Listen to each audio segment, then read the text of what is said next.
Chapter 1. The Changes. Harry was annoyed. He knew that one of his friends was telling Dumbledore about him. He would be stupid not to realize it. First of all, Albus Dumbledore had taken him up to his office and spoken to him about his duty and how he had to go back to the Dursleys, and it being for his own safety. He had told Ron and Hermione that he would not go back to the Dursleys and he was not going to try to defeat a madman. Harry was not stupid. He knew that Voldemort was stronger than he was. Harry knew that up to this point he had escaped their encounters only through luck, and he was not as so stupid as to think he would have gotten away otherwise. If it were not for his mother's sacrifice, he knew he would not have survived at all. His mother saved him from the killing curse. Her protection had killed Quirrell, or more rather, turned him into ash, cascaded him. Fourth year, if it had not been for Priori Incantatem and his parents' appearance, he would again not have survived. He had not known about portkeys, so he had not known he would have been able to get back if he touched it. Fifth year, he hated to admit it that Dumbledore saved him. It turned bile in his throat at the thought of the man as a grandfather. Dumbledore is not even trying to train me yet, he knows the prophecy too. I don't understand it. He knew that Snape and I do not get on yet, he forced us to work together and together we make more destruction than help. Thinking about his father he grimaced. And I cannot help but think I deserve it. I mean, my father was horrible to him and nasty. Even I would not do that to Draco Malfoy, he thought. I need help, I just don't know who I can trust. The only thing I can do is get one of them, either Ron or Hermione, under Veritaserum. And soon, before the leaving feast, said Harry, determined. Nodding to himself, he walked out of Gryffindor common room, ignoring Hermione and Ron's shouting calls to him. He honestly thought it was Ron who was informing on him, so he thought to himself, I will question him first. I really don't want it to be Ron. He was my first friend, and he did not seem interested in me until I did say my name was Harry Potter. Gods please, Ron, do not let it be you. I do not want it to be you, thought Harry. He was so deep in thought that he did not see Severus Snape following him out narrowed eyes. Severus had stopped being so horrible to Harry since the death of his godfather. He would be stupid to know Harry's childhood had not been full of pampering. Although he was lucky, he did not know about the beatings nor the cupboard, or he would of course tell someone. Severus thought, perhaps he wears a mask just like me. Since that day he had been watching Harry and he found himself impressed. There was an only small hint that he was wearing a mask. Sometimes his annoyance shows through his masks when Hermione annoys him. He had saw Harry trying to stop himself from rolling his eyes when Ron went on at length about Quidditch all the time. Severus realized that to Harry they were just children, and that had stunned him because Harry was the same age as them. His eyes, however, were completely different from theirs. Harry's eyes looked like he had aged 10 years each day. His soul was probably old and weary, Severus thought. Just like mine, but that cannot be. He may have not been spoiled, but he still had a family and they probably loved him. Perhaps the wizarding world it's doing it to him, thought Severus. That had been days ago now, and Severus had hardly seen nor heard of Potter. It being the weekend, he had not even seen Potter at Quidditch practice. Ron had told everyone that Harry did not feeling like playing. There was also another thing that Severus had noticed. Hermione Granger, Ronald Weasley, and Harry Potter were not as close as they used to be. They had either had a fight or they have just not found the time to talk to each other. He could see it was mostly Harry who was responsible for the distance between them. He seemed a lot more suspicious around his friends these days. He was acting as though he could not trust his friends at all. That totally mystified Severus. He also knew that Harry was not getting as much sleep as usual. He had heard whispers of people among the students telling their friends that Harry often woke up screaming Sirius in his sleep. He seemed to be having nightmares about the veil of death that his godfather had fallen through. He could not help but think to himself, that boy has been through too much and seen too much death. First his parents, then his friend Cedric Diggory with the killing curse, now his godfather. How much more can a boy that age take? So you could imagine how surprised to see Harry coming from Gryffindor common room and walking down all the way to the dungeons. Of course, by then he had gotten suspicious about where the boy was going. Deciding to follow him, he had quietly taken an invisibility potion and he became invisible. He found Potter raiding his private stores. He had wanted to catch him and take house points, but stopping himself he watched as the boy found what it was that he obviously sought. His jaw dropped when he saw what Harry had taken out. Veritaserum, he thought to himself, astonished. What would the boy be doing with that? Got ya, said Harry, slipping the potion into his hand. Severus had to duck out of the way so Harry did not hit him. He watched as Harry peeked out of the door, making sure no one was coming or would see him coming out. Harry opened the door. Severus swiftly followed before Harry could shut the door on him. He saw Harry pull out the map he had seen 2 years ago. The parchment had insulted him and he had been furious. He was not stupid enough to not know what it is. He had seen James Potter and his friends using it. He was not horrible enough to actually take it up from the boy, but he would have liked to have examined it. He was astonished to actually see what it was for the first time. It was a map of Hogwarts, not just any map, but actually a magical map that showed where everyone was. He was in awe. One could even tell where someone was even under invisibility potion, possibly cloaks too. He panicked, thinking he would be seen, but Harry did not seem to look at the part where they were. There you are, muttered Harry. Severus looked at where Harry was pointing at. Why do you want Weasley? You're surely not going to use it on your friend, are you? Was all the man could think. He barely heard the muttering of mischief managed, before Harry was off down the corridor, the map safely back in his pocket. Ron, come here, yelled Harry when he reached the area he had seen Ron in the map. Severus followed still closely, but not that close, kept himself from being detected, watching everything that was going on. Chapter 2. What is it, Harry? Asked Ron, as Harry swiftly grabbed him and pulled him into an unused classroom. Severus was still confused. He was so lost in thought that he barely made it past and into the room before the door was shut and locked. Now Severus was getting more worried. What the hell was going on? Wrapping a silencing spell around himself, he listened to what was going on, knowing he was free to make noises with the silencing spell up. Stupefy, said Harry softly. Ron fell to the floor with a thud. Severus took his wand out, not sure what was going on. He did not think that this was Potter. Perhaps someone had polyjuiced as him. He had not been in the company of the boy long enough to tell, so his thoughts were plausible. Then Harry took out the potion, opened the stunned redhead's mouth, before letting 3 drops into Weasley's mouth. He was now sure that this was not Harry. The boy did not listen into his class, and he would not know it was only 3 drops maximum that you were allowed. Potter had never been good. Potions, he was getting angry now. He just hoped that it was not one of his Slytherins. He could not even let his Slytherins away with something like that. Not that they were going to loose the house cup anyway. They were way ahead of any of the other houses. He did not really care who won, as long as it was not Gryffindor. He did not think he could take the smug look on Minerva's face. What's your name? Asked Harry to see if it was working. Ronald Weasley, said Ron, his eyes glassy. What's your middle name? Asked Harry. Bilious, said Ron. It's working, good. Now what to ask first? Said Harry to himself softly. Are you reporting to Dumbledore everything I say and do to you? Asked Harry finally. No, replied Ron. Has Hermione hounded you for questions about me? Asked Harry. Yes, she asks how you sleep and if you are having nightmares. She seems concerned, said Ron. Have you ever seen her coming from the headmaster's office? Or leaving everything and going to Dumbledore? Asked Harry angrily. Yes, I seen her going to Dumbledore's office once.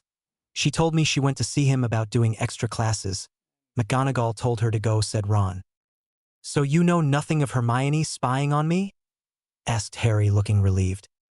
I know nothing, said Ron. Do you hate gay people? Asked Harry curiously. He was now more thankful that he had not told his friends this piece of information.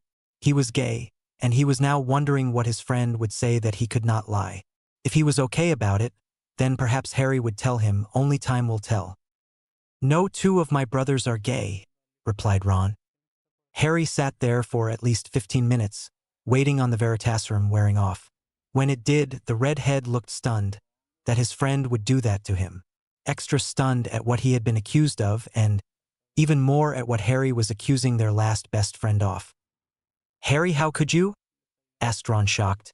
You could be arrested for this. Who would believe you over the boy who lived? asked Harry, smirking.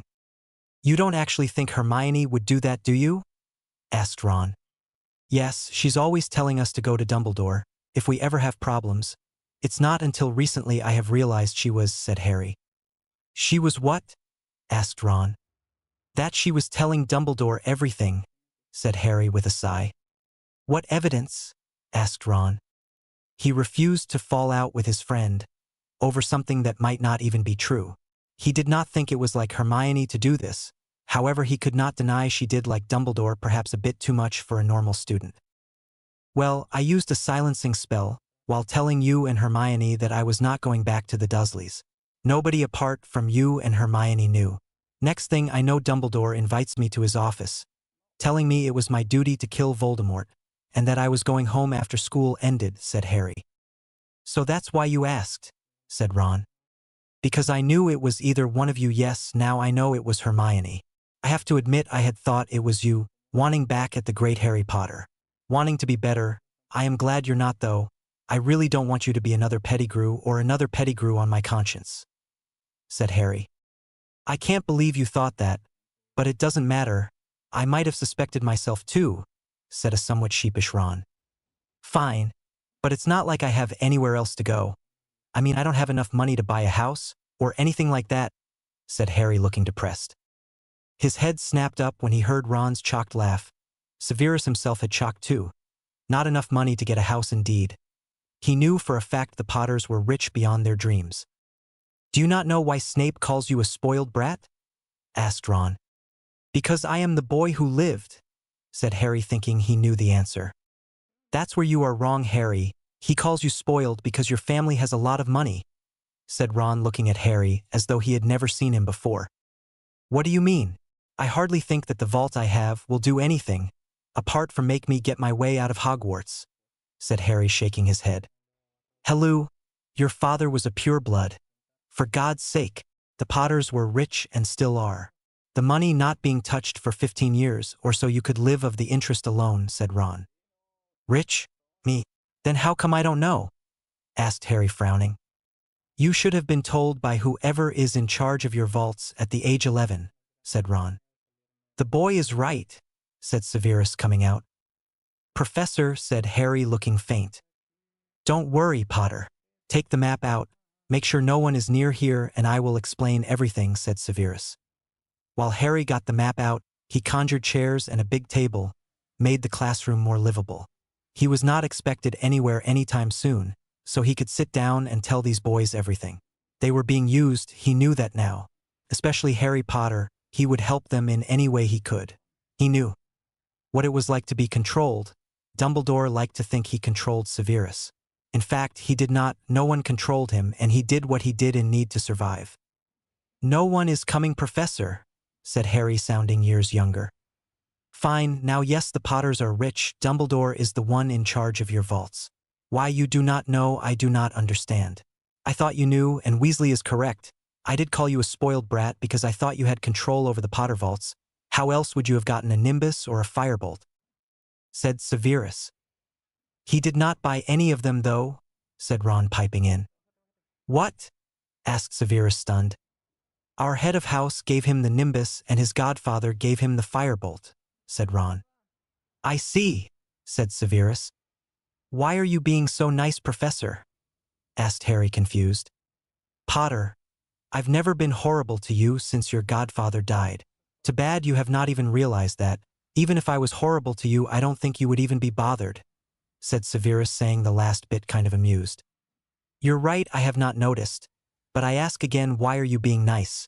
Another plot of Dumbledore or Voldemort? Or are you thinking yourself? Asked Harry, his eyes twinkling.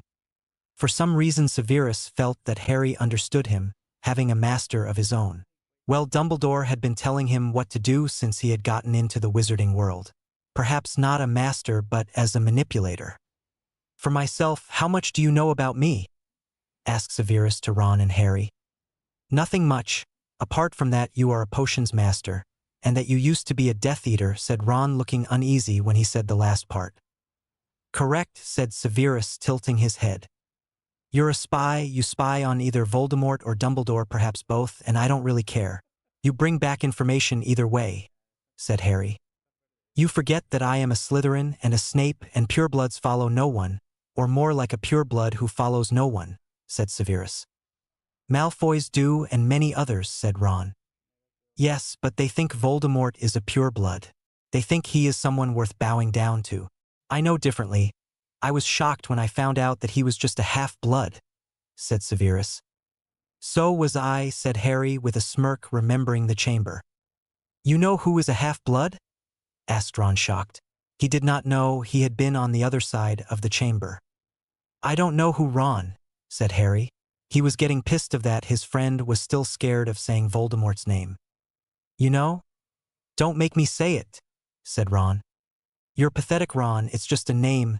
Fair enough, he has killed people, Hoptito. I don't hear you being scared to bring up Grindelwald or anything, said Harry, remembering his first train ride. That's different, said Ron, fidgeting. It's not, Ron. They still have killed people.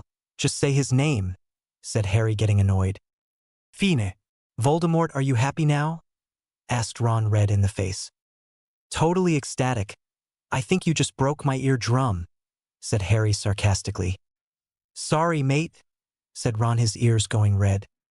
Yes, Voldemort is a half-blood. His mother was a witch and his father was a muggle. I think I might look up on that when I have time. I wonder what happened to his mother and his father for that matter, said Harry curiously. He killed his father, that much I know. He left school and killed him. I think it was a place called Little Hangleton, said Severus. The graveyard, I know where you speak of. I am rather curious to know why he killed his father too. He did say that his father abandoned his mother in the graveyard, mind you, said Harry. How can you sit talking casually about Voldemort like that? And why do you want to know about his family for? Asked Ron, looking nauseated. Ron, please stop opening your mouth without thinking, please. Then you will get somewhere in life, said Harry. He really needed to change his friend if he wanted him to survive the war.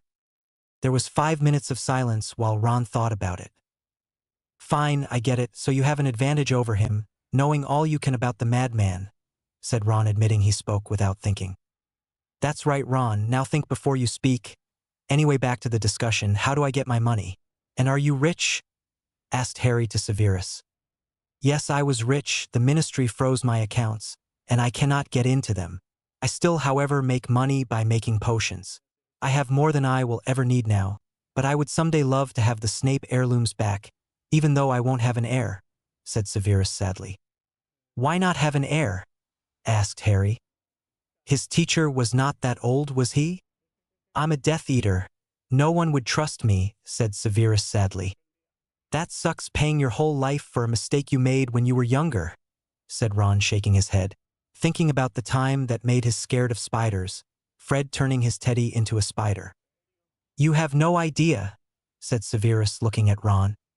You're right, I don't, said Ron. Ron knew he had been coddled and loved all his childhood, shielded from anything bad that happened. That was until he came to Hogwarts. Even then, everything he had done was just adventures, gaining house points and happy to be in the limelight. However, his 5th year had changed all that. He had changed, but still acted as if nothing had happened. 5th year had changed him, and it was not the brains that had done it. It was nearly seeing his friends die, even Luna. He had not thought much of her until he had watched. She was just a girl who had been hurt and was pushing everyone away, Harry, and he had stopped her. She was not more outgoing, but still weird to everyone. Neville, they may not be best of friends, but they had shared rooms, nights of fun, pranks and pillow fights and God knows what else. The worst ones were his sister, his beautiful baby sister. He had always protected her. He knew she was capable, but he did not want to admit it. After 5th year, he knew she could. If she could survive Death Eaters, she could do anything. Harry was another thing. His best mate since 1st year, closer than anyone he knew, almost a brother to him. He knew that his friend could look after himself.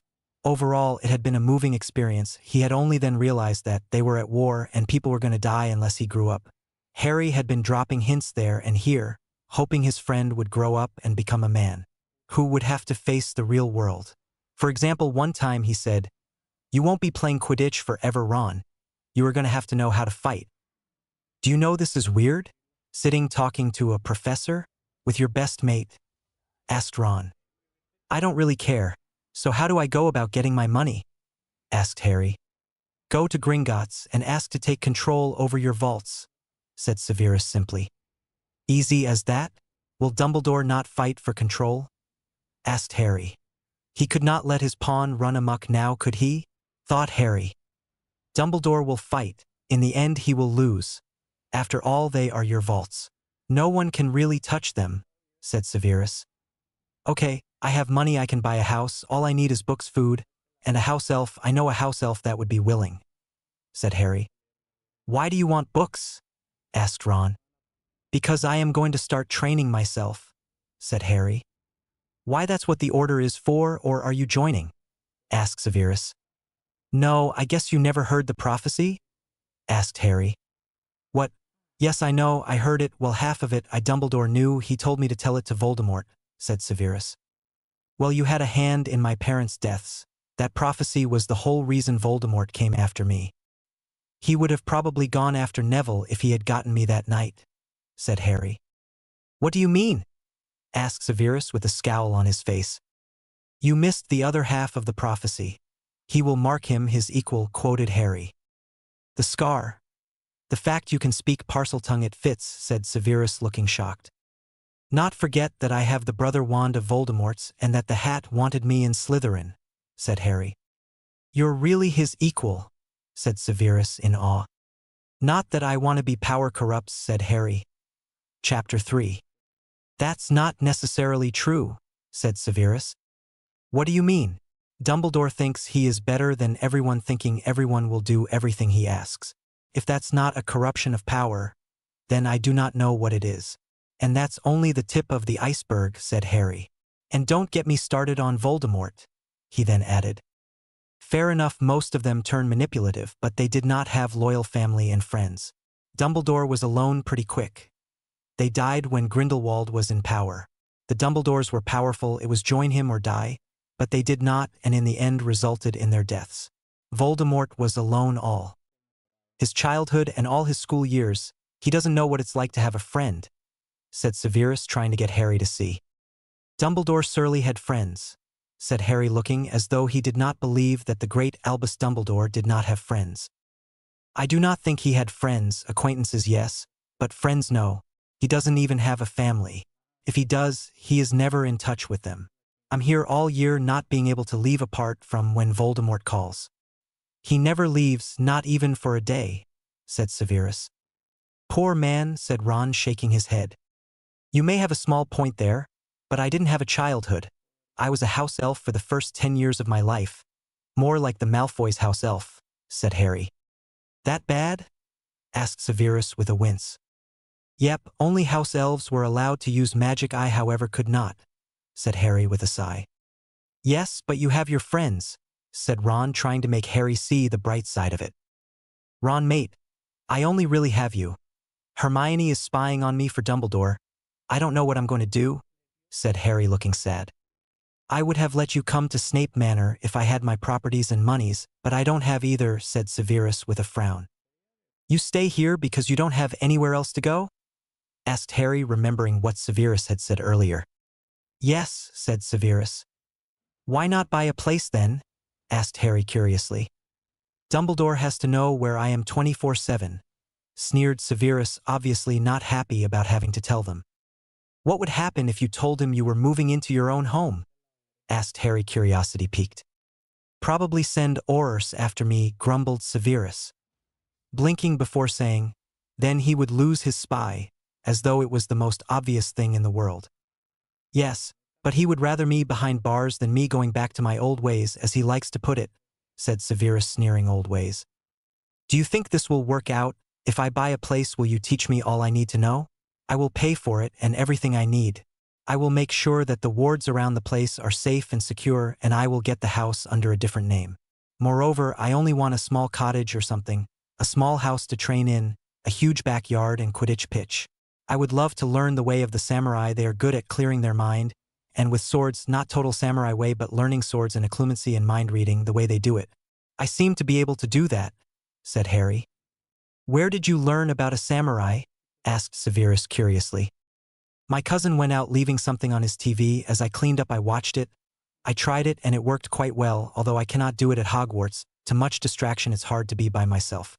The night you caught me going up the stairs at the 5th floor, I was heading to the astronomy tower to try and practice, said Harry. I see.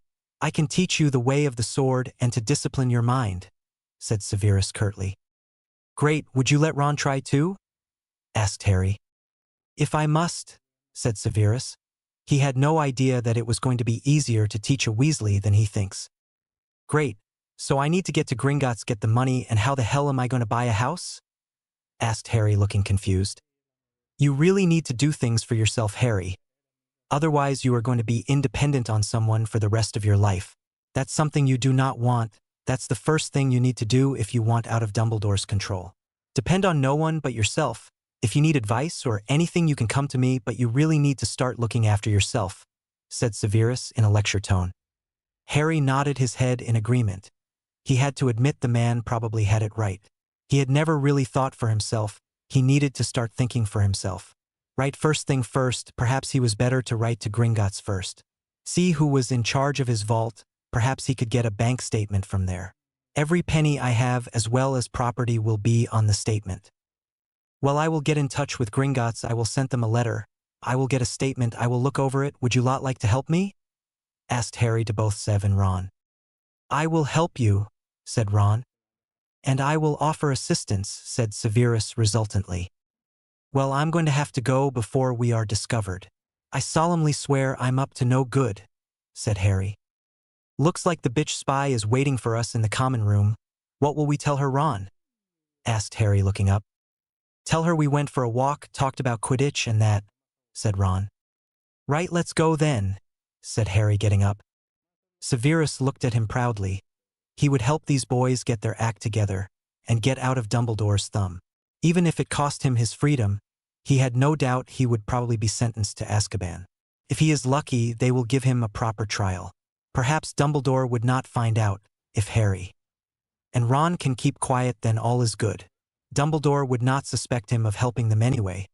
But if he disappears every day, then he will. He knew the headmaster was not stupid. He would put 2 and 2 together. Goodbye, Professor, and I will do something stupid when I have my statement. Just make sure me and Ron get detention, said Harry, his mind working overtime, getting everything into motion for his new plan. Just don't destroy my classroom, Potter, said Severus with a wicked smirk. Why, Professor? Do you think so little of me? Asked Harry in mock shock. Get going, said Severus, looking amused. Growling, he got back into his part quickly. Harry and Ron just raised an amused eyebrow at him, almost making Severus groan. He could hardly believe he had let his masks and facades down in front of those two. They would never be scared of him again. In a couple of months he would be glad it did not work. Bye, said Ron, dragging Harry from the classroom, talking about Quidditch. Watching them go, he knew that they were Slytherins at heart. It did not matter what a stupid bit of cloth they call a sorting hat had called they were Slytherins. If they were not, they would not have been able to pull that off or even think so fast. Where have you been? Shrieked Hermione as soon as they came in. Ron and Harry looked at each other, both thinking the same thing. I want to rub it in her face that I know. Thinking about that evening, they blinked and Ron was the one that answered. Calm down, Hermione. We were only taking a walk talking about Quidditch, said Ron, making himself shocked at her outburst. Are you all right? I thought Harry was hurt? Asked Hermione. No, don't worry. We were only talking about Quidditch and stuff like that, said Harry, smiling at his friend, as though nothing happened, just like he had the last few times. I'm actually thinking about going to the Libber, was as far as Harry got. Come on, we have homework, said Hermione, making them sit down. Harry frowned at that. She either really wanted him to get their homework done, or she was keeping him from the library. Question was, why? What was in there that would interest him so much? Then it hit him. He knew what was there. Knowledge, power, and independence. Chapter 4. Detention, Potter, Weasley, snapped Severus. A week later, both Harry and Ron were sharing a cauldron. They had purposely made a mess of the place, black smoke billowing everywhere. But Q, protested Ron like he usually would. Don't make me take points too, Weasley. Fact, go right ahead. I would love to take them off you, said Severus, looking angry. His eyes were alight with anger. If Ron and Harry had not known that was fake, they would have been shitting themselves. One thing for sure, Severus Snape was good at his acting. Sighing softly, they pretended to be miserable for the rest of the 2 periods. Today had been a shit day for them. They had had herbology, history of magic, 2 double periods back to back. So 4 periods of history of magic and herbology. It was their least favorite subjects. One good thing came out of it: Hermione was not in any of their classes. "Just go, Hermione," said Harry, looking sadly, as though he didn't want her to go. "It's okay, I will wait for you," said Hermione, smiling pitifully at them. "You will not, Granger. If I find you there, I will give you detention for a month and deduct 100 points from Gryffindor," snarled Severus, coming back in from where he had been putting things away. Class had ended and everyone was out apart from the so-called Golden Trio. "Yes, Professor," said Hermione, lowering her head. She walked out. She put her head against the door, but she could not hear anything. A silencing ward had been put up. Sighing, she decided to go and see Dumbledore while she had the chance. She didn't have much for him, but she still went to see him. Sighing, she was getting sick of being with Harry and Ron. They were stupid and so boyish. She wanted nothing more than to be by herself and get her work done, find a job, then speak to someone more mature for her.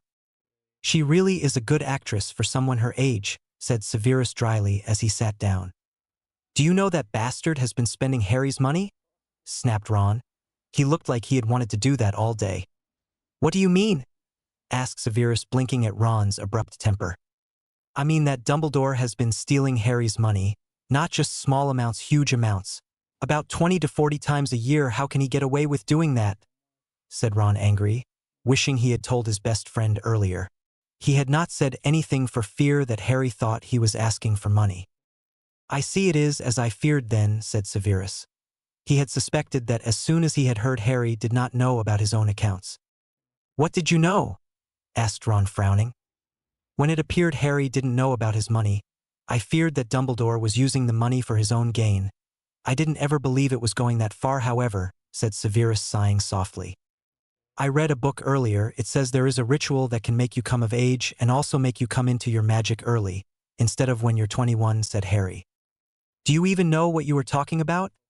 said Severus, his eyes slightly wider than normal. "Yes, I do," said Harry. "Harry, I don't think it's a good idea," said Ron. "I need the magic to defeat Voldemort. If I want to defeat him, I need all the training and magic I can get. Now getting my magic now will mean I have time to train and get used to the magic before I'm due back at Hogwarts. Voldemort won't know what hit him, especially if I have special powers," said Harry passionately. "You do have a point there," said Ron, biting his lip nervously. "What's wrong, Ron?" asked Harry, frowning.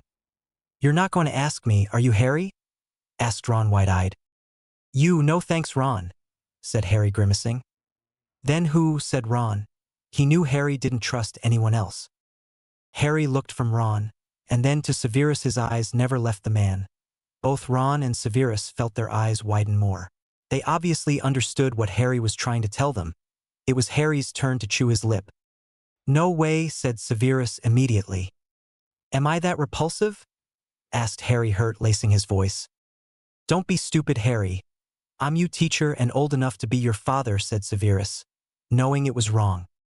"There is no rules against a teacher and student getting together. Plus, we are not getting together, it's just sex." "Well, a ritual anyway," said Harry nervously. "I'm old enough to be your father," said Severus. This was the only thing he had left to protest with. "But you're not, and never will be my father. Look at Dumbledore and McGonagall, no one against them, but Dumbledore is old enough for her to be his great-great-granddaughter," pointed out Harry. "You are serious?" asked Severus. He had not expected Harry to put up such a fight, especially when he had people falling at his feet, day in and day out.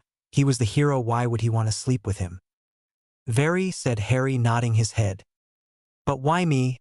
I mean, you could get anyone you want to do it for you," protested Severus. "Not everyone. I would not do it," said Ron, pointing his hand in the air, a smirk on his face. "I don't want anyone else. You are experienced. Someone I trust to share this with. I don't think I need any other ideas," said Harry, smiling slightly. "How about you could have the most gorgeous person in Hogwarts?" asked Severus. He didn't want to fight anymore, which surprised Severus deep down to his very core. That's probably why he continued to fight it, for his own sanity. You may not be gorgeous, but you are sexy and handsome, said Harry. Harry, are you gay? Was that why you asked me that question? Asked Ron, looking and sounding serious. Yes, Ron, I am, and I have had a crush on Snape, although I never admitted it. His voice was like the devil, and the way he moved was like he was in a cloud in heaven, said Harry. I don't want to listen to this, so are you going to do it or not? Asked Ron, looking at Severus along with Harry now. I'm not going to get out of this, am I? Asked Severus, sighing softly. Nope, you of all people should know by now, Professor. When I want something I will go to great lengths to get it, said Harry, smirking. This is not right. The spell is actually in the dark arts section, said Severus. Yes, but no rule has been made about the spell, so I can use it, said Harry. Severus was surprised at how much Harry had put into consideration before talking about it. Reading all the rules, shaking his head, he agreed, knowing he would not get out of it. Fine, if we do this, we need to leave Hogwarts, said Severus. Why? Harry asked, confused. Because your magic will mature. This means magic will pour off of you. Dumbledore would become suspicious right away, said Severus. Well, we can just go to a Muggle hotel for the night. They won't know about magic, they might feel it, but that doesn't matter, said Harry. Yes, but if Dumbledore finds out we are fucked anyway, said Severus, sighing. True, we will need to get Ron to cover for us. It will need to be a night you won't be called, and there is not an order meeting, said Harry. I will sort everything out, you give me the book and go and do whatever you want to do. I will give you detention when it's ready, we don't have long. Everyone will be going home soon, said Severus. Okay, said Harry, handing the book over and leaving. Goodbye, Severus, said Harry, walking out. Leaving a god-smacked Severus behind. No one had dared call him his first name in a very, very long time. It was kind of refreshing in a way. Goodbye, Professor, said Ron before leaving. He knew Professor Snape and his best friend were going to end up together before they knew it. Smirking, the two boys went back to Gryffindor Tower, towards a probably bitching Hermione, who was slowly getting on Ron and Harry's last nerves. The statement that Harry had gotten was safely in his pocket. They had got sidetracked that evening. Harry had decided he would do it himself. As soon as he got the paper, he would look out the property section and find something. Hopefully Dumbledore would not find out, not at least until he was 16. Then the old man would not be able to do anything, for the vaults would be his legally. Everything went to the air when he was 16 years old, and he would be that on July 31st. It was a long time, but Harry had decided to let Dumbledore continue getting the money until his birthday. As soon as he would be telling the Gringotts goblins to give him his keys and that no one was to get into his vaults. Only then would Dumbledore find out. By then it would be too late. Harry would be of age, and there was nothing Dumbledore could do. Dumbledore seemed to forget that he was Muggle-raised and he legally came of age at the age of 16. He would not learn until it was too late. By then Harry would be free of Dumbledore's hold and manipulations. Chapter 5. So why were you not surprised when I told you? Asked Harry. He was once again in detention with Ron, all planning their next move. I'm not a spy for nothing, Harry. I knew before even you did that you had a crush on me. It's not the first time either. Some of my Slytherins have as well. It's mostly my voice they are attracted to though, said Severus, chuckling, drying. Oh, said Harry, not knowing what else to say. Fine, but Ron, you didn't seem surprised, pointed out Harry. I think I've known for a bit, said Ron. What do you mean? Frowned Harry. Well, when you said Cho Chang's kiss was wet, that's exactly what my bother said. It was not long before he came out and said he was gay, said Ron, shrugging.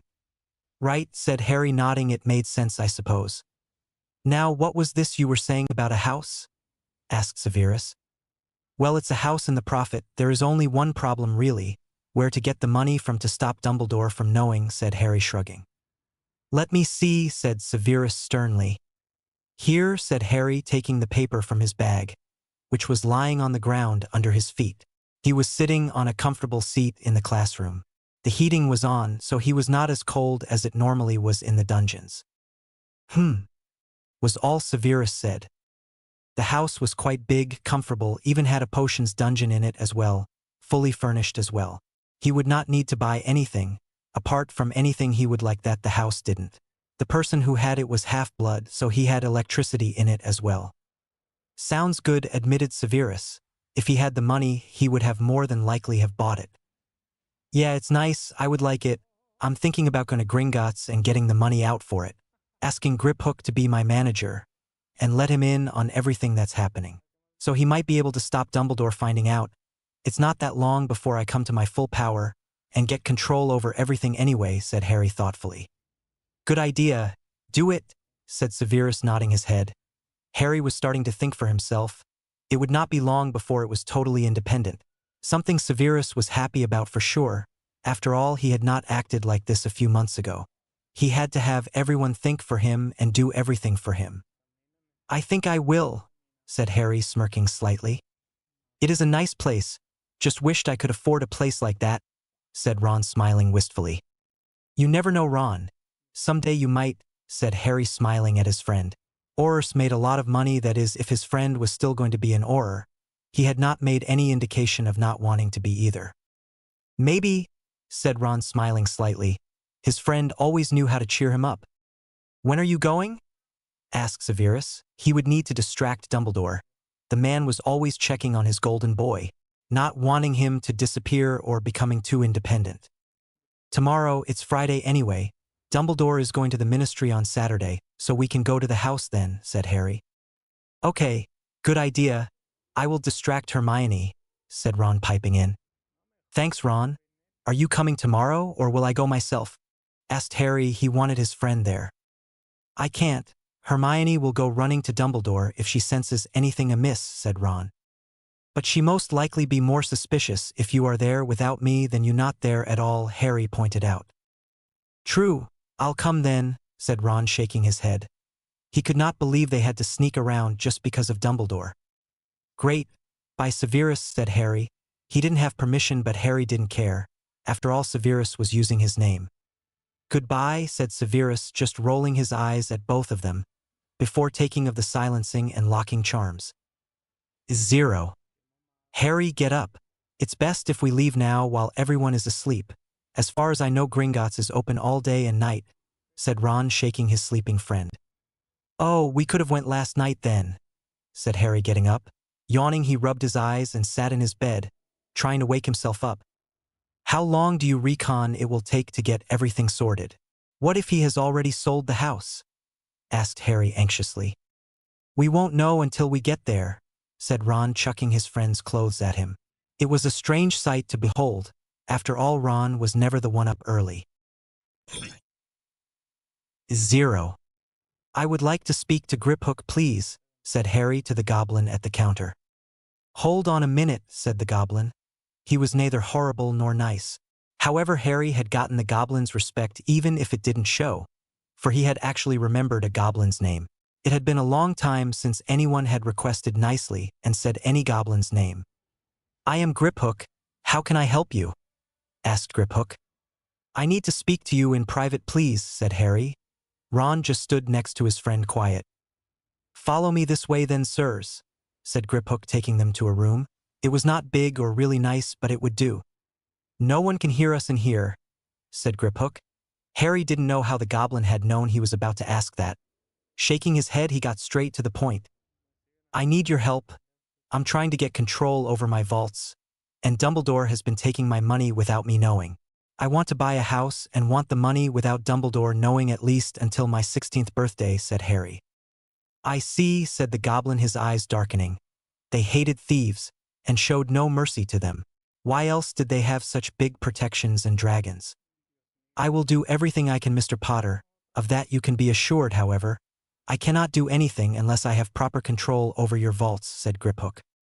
I know, that's why I asked you here. I want you to be a manager, said Harry. Very well, just sign here, and the one in charge of your vault will be nulled, and I will be put in his place. However, once I speak to the managers, I can assure you he will no longer be an employee in Gringotts, for he has not followed the code. He will most likely be banished from Gringotts and the UK altogether, said Griphook. Good. Now keep me updated. Don't let Dumbledore know he doesn't have control. God knows what he will do. Possibly make me his ward until I'm 21. And no sending any statements to him or me, said Harry. Griphook and handed over a piece of paper. Harry read it. It basically started that he wanted Griphook to become his manager. Signing it off, Griphook clicked his fingers and it was gone. Very well about this house? Asked Griphook. Yes, this is the house I want, said Harry, handing over the paper. Just a minute, said Griphook, clicking his finger. All the information he needed was in the paper he had in his hand about the house. The first person to claim for the house is to get it. The person that has it wants away from the UK. The money is to be sent to his account, which will be cleared out as soon as he has word someone has bought the house, said Griphook. Well, I will take it. Give him the money, said Harry. Good. Now here are the house details. Sign that there and the house will be officially yours. And don't worry, no one will know, especially if the man is moving from the UK, said Griphook. Good, said Harry. He signed a bank check. The money was instantly sent to the man's vault. Harry then signed the contract, making the house officially and rightfully his. Do you need anything else, Mr. Potter? Asked Griphook. Clicking his fingers, the documents were gone. Probably to a file room no one could access. Yes, I want you to go through all my vaults, get all the books and other useful things that I could use to train and fill my new home up with, and make sure it gets to my new home, said Harry. Are you getting house elves? Asked Ron. Harry could not use goblins to do his bidding. I suppose I could use a couple. Dobby Winky, yelled Harry. Master Potter, what are you doing here? Aren't you supposed to be in bed? Squeaked Dobby. Dobby, you and Winky are free, right? He asked. Of course, Master Harry. I was not wanting anyone else after you freed me. Not anyone apart from Master Harry Potter, said Dobby. How would you like to come and live in my new home, and be my cook? Asked Harry. I would be honored, sir, said Dobby, jumping up and down excitedly. Okay, but you will still be free, wear clothes, and have rooms. But you will need to buy food, you know everything I like. So will you stay with me? Asked Harry. Yes, Master Harry Potter, sir, said Dobby and Winky at the same time. Good. Now Griphook will be getting everything I have requested from my vaults. You will take it to my new home, which is this house, said Harry, showing the elf the home. Of course, Harry Potter, sir, said Dobby. Good. Now Griphook, give them 100 galleons to get food, please, but for now I need to go back to Hogwarts. Dobby, if there are already house elves in the home, which I doubt, tell them to stay. Have the house cleaned up, the beds cleaned, and everything by tomorrow if you can, said Harry. Yes, sir, said Dobby and Winky. Goodbye then, said Harry. He nodded at them all before he left. Ron, trailing behind him, was looking thoughtful. What if they know we were gone? Asked Harry. Don't worry, said Ron. As they made their way back, they could not afford to be seen. Chapter 6. Is it done? Asked Severus as soon as silencing charms were up. He had been dying to know for ages if everything was sorted out. Yes, the house, if legally and rightfully mine. Dobby and Winky are cleaning it up. They are my house elves now, said Harry, sitting down comfortably. People would have heart attacks if they saw this. Severus Snape acting civil and Harry Potter being comfortable. Good. Now I have a question before we go any further, said Severus. What? Asked Harry, looking at him with a curious look in his eye. Are you sure you want to do this? You know you will always be connected to me forever after this? Said Severus, looking at Harry intently. Of course I want to do it. I read everything and know what I'm doing. Plus it might be handy, this connection. I can keep in touch, said Harry honestly. Fair enough, we will be leaving soon. Just make sure no one sees you, said Severus. I know, I'm taking my invisibility cloak as well as my map, said Harry, nodding in agreement. He didn't want anyone catching them, and otherwise there would be hell to pay, especially if this news reached Dumbledore's ears. Good. Now go, said Severus, opening the door. The silencing spell was then removed. Just be lucky I'm not giving you another detention, Potter, snapped Severus. Yes, Professor, said Harry meekly. It was merely just in case someone was listening or watching them, including the portraits that hung in the dungeons. Yes, there were portraits in the dungeons. Dumbledore would not let any part of the school be unwatched, especially the dungeons.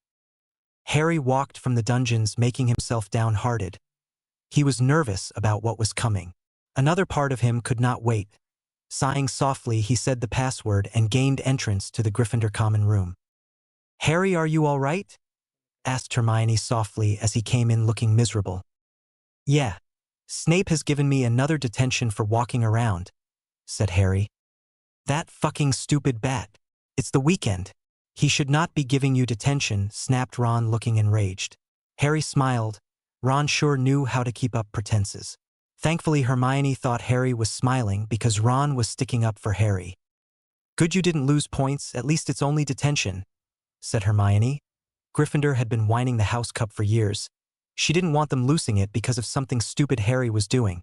She really only cared about getting best grades in school as well as house points, being Potter's best friend, getting a great job being Harry Potter's best friend and all.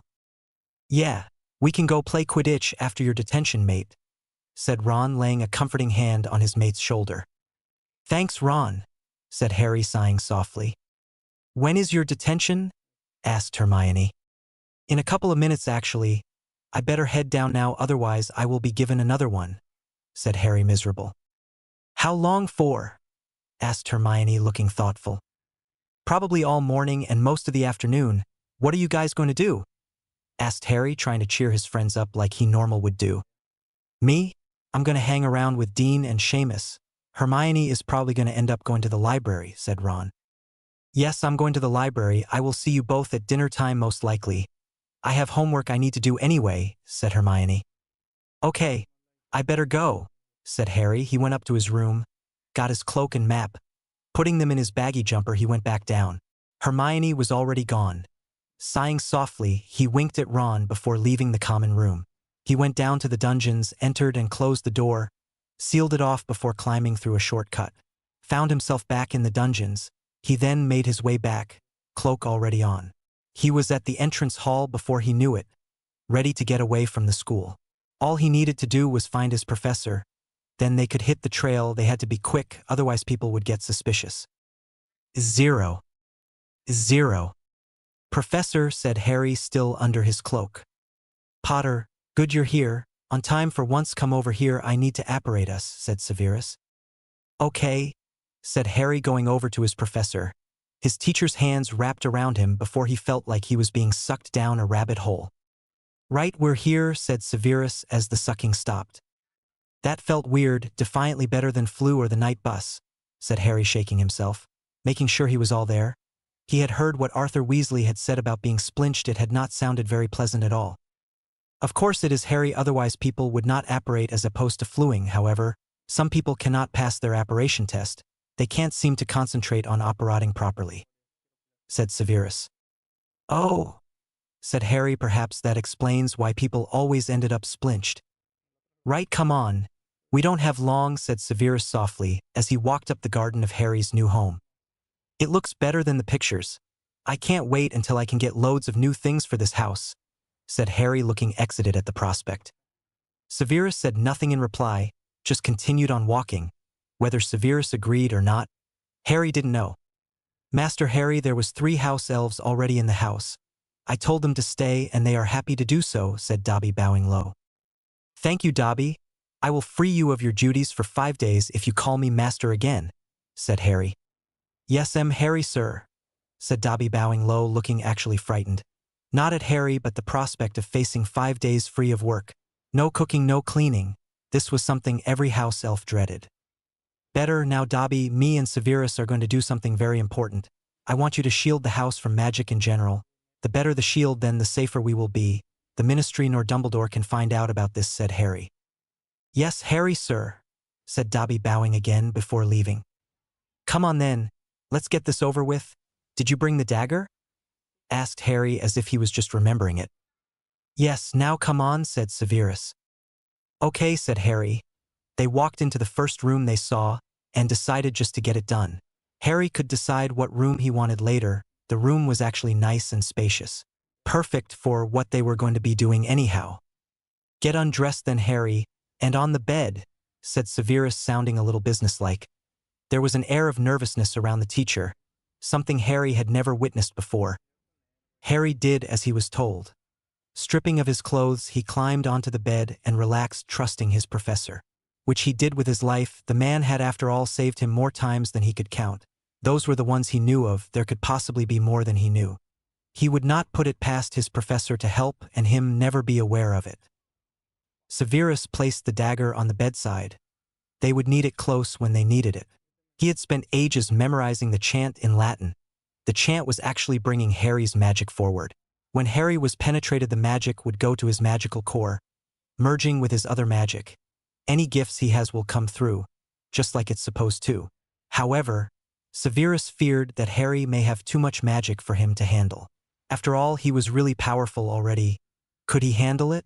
Well, Severus was about to find out.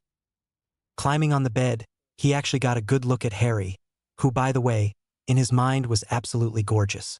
Smirking lightly, maybe this would be less awkward than he had first thought. Kissing those innocent lips, causing Harry's eyes to fling open and look at him in what could only be awe. It was not long before Harry was kissing him back, eagerly. They were not able to take their time, unfortunately, so everything was fast-paced. As he kissed every inch of Harry's skin, which was sinful to Severus, he chanted, kissing in between breaths. Kissing him, as if it would help bring the magic forth quicker. Maybe it did or didn't. Harry certainly didn't know. Harry was in heaven. The kisses were amazing. Harry didn't know how else to express the feelings he was feeling. The voice, not to forget that, not that he could forget, and in a foreign language too, bad thing for Harry. It was just making the boy all the more aroused. His cock was now really hard and aching, pre-cum leaking from the tip. Harry, slice my hand now, said Severus, then starting the chant straight away again. Harry grabbed the dagger, without moving, with great difficulty. Slicing Severus' palm, he knew his was next and held it out, waiting for when the man was ready. However, Severus was nowhere near ready. He took something out of his robe which was on the bottom of the bed. A jar of some liquid, however. He moaned and hardly noticed anything else around him as he concentrated on those fingers, which were inside of him, scissoring and hitting something incredible inside him, which caused him to moan louder than he had that night. He might have let out a scream, but he was not sure. Only once Severus thought he was properly prepared did he pull out. Taking the dagger, he cut Harry's wrist as well. Quickly he took Harry's hands in a death grip, putting the boy's hands above his head onto the pillows.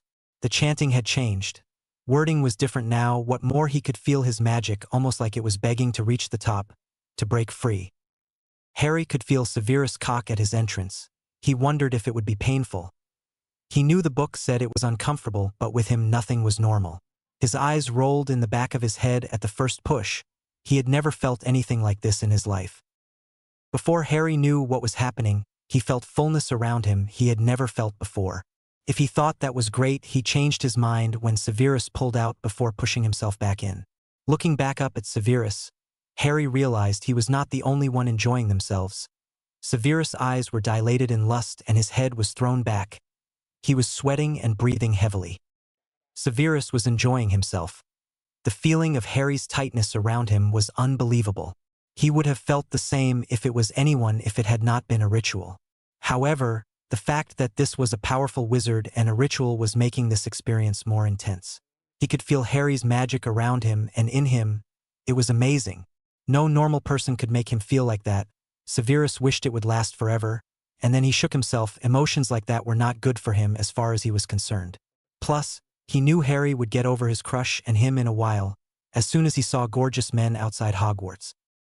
The magic burst forth, as Severus released his seed deep in Harry. The glow emanated from their joint hand and worked its way down. Harry was shaking. His lips pursed to stop himself screaming in pain, as pain unlike anything he had felt before coursed through him. Harry, calm down. Accept the magic. Let it do its course, said Severus soothingly into the boy's mind. Thank you, mumbled Harry as he slipped unconscious, unaware that he had mind spoke to Severus Snape. 0. Harry, get up.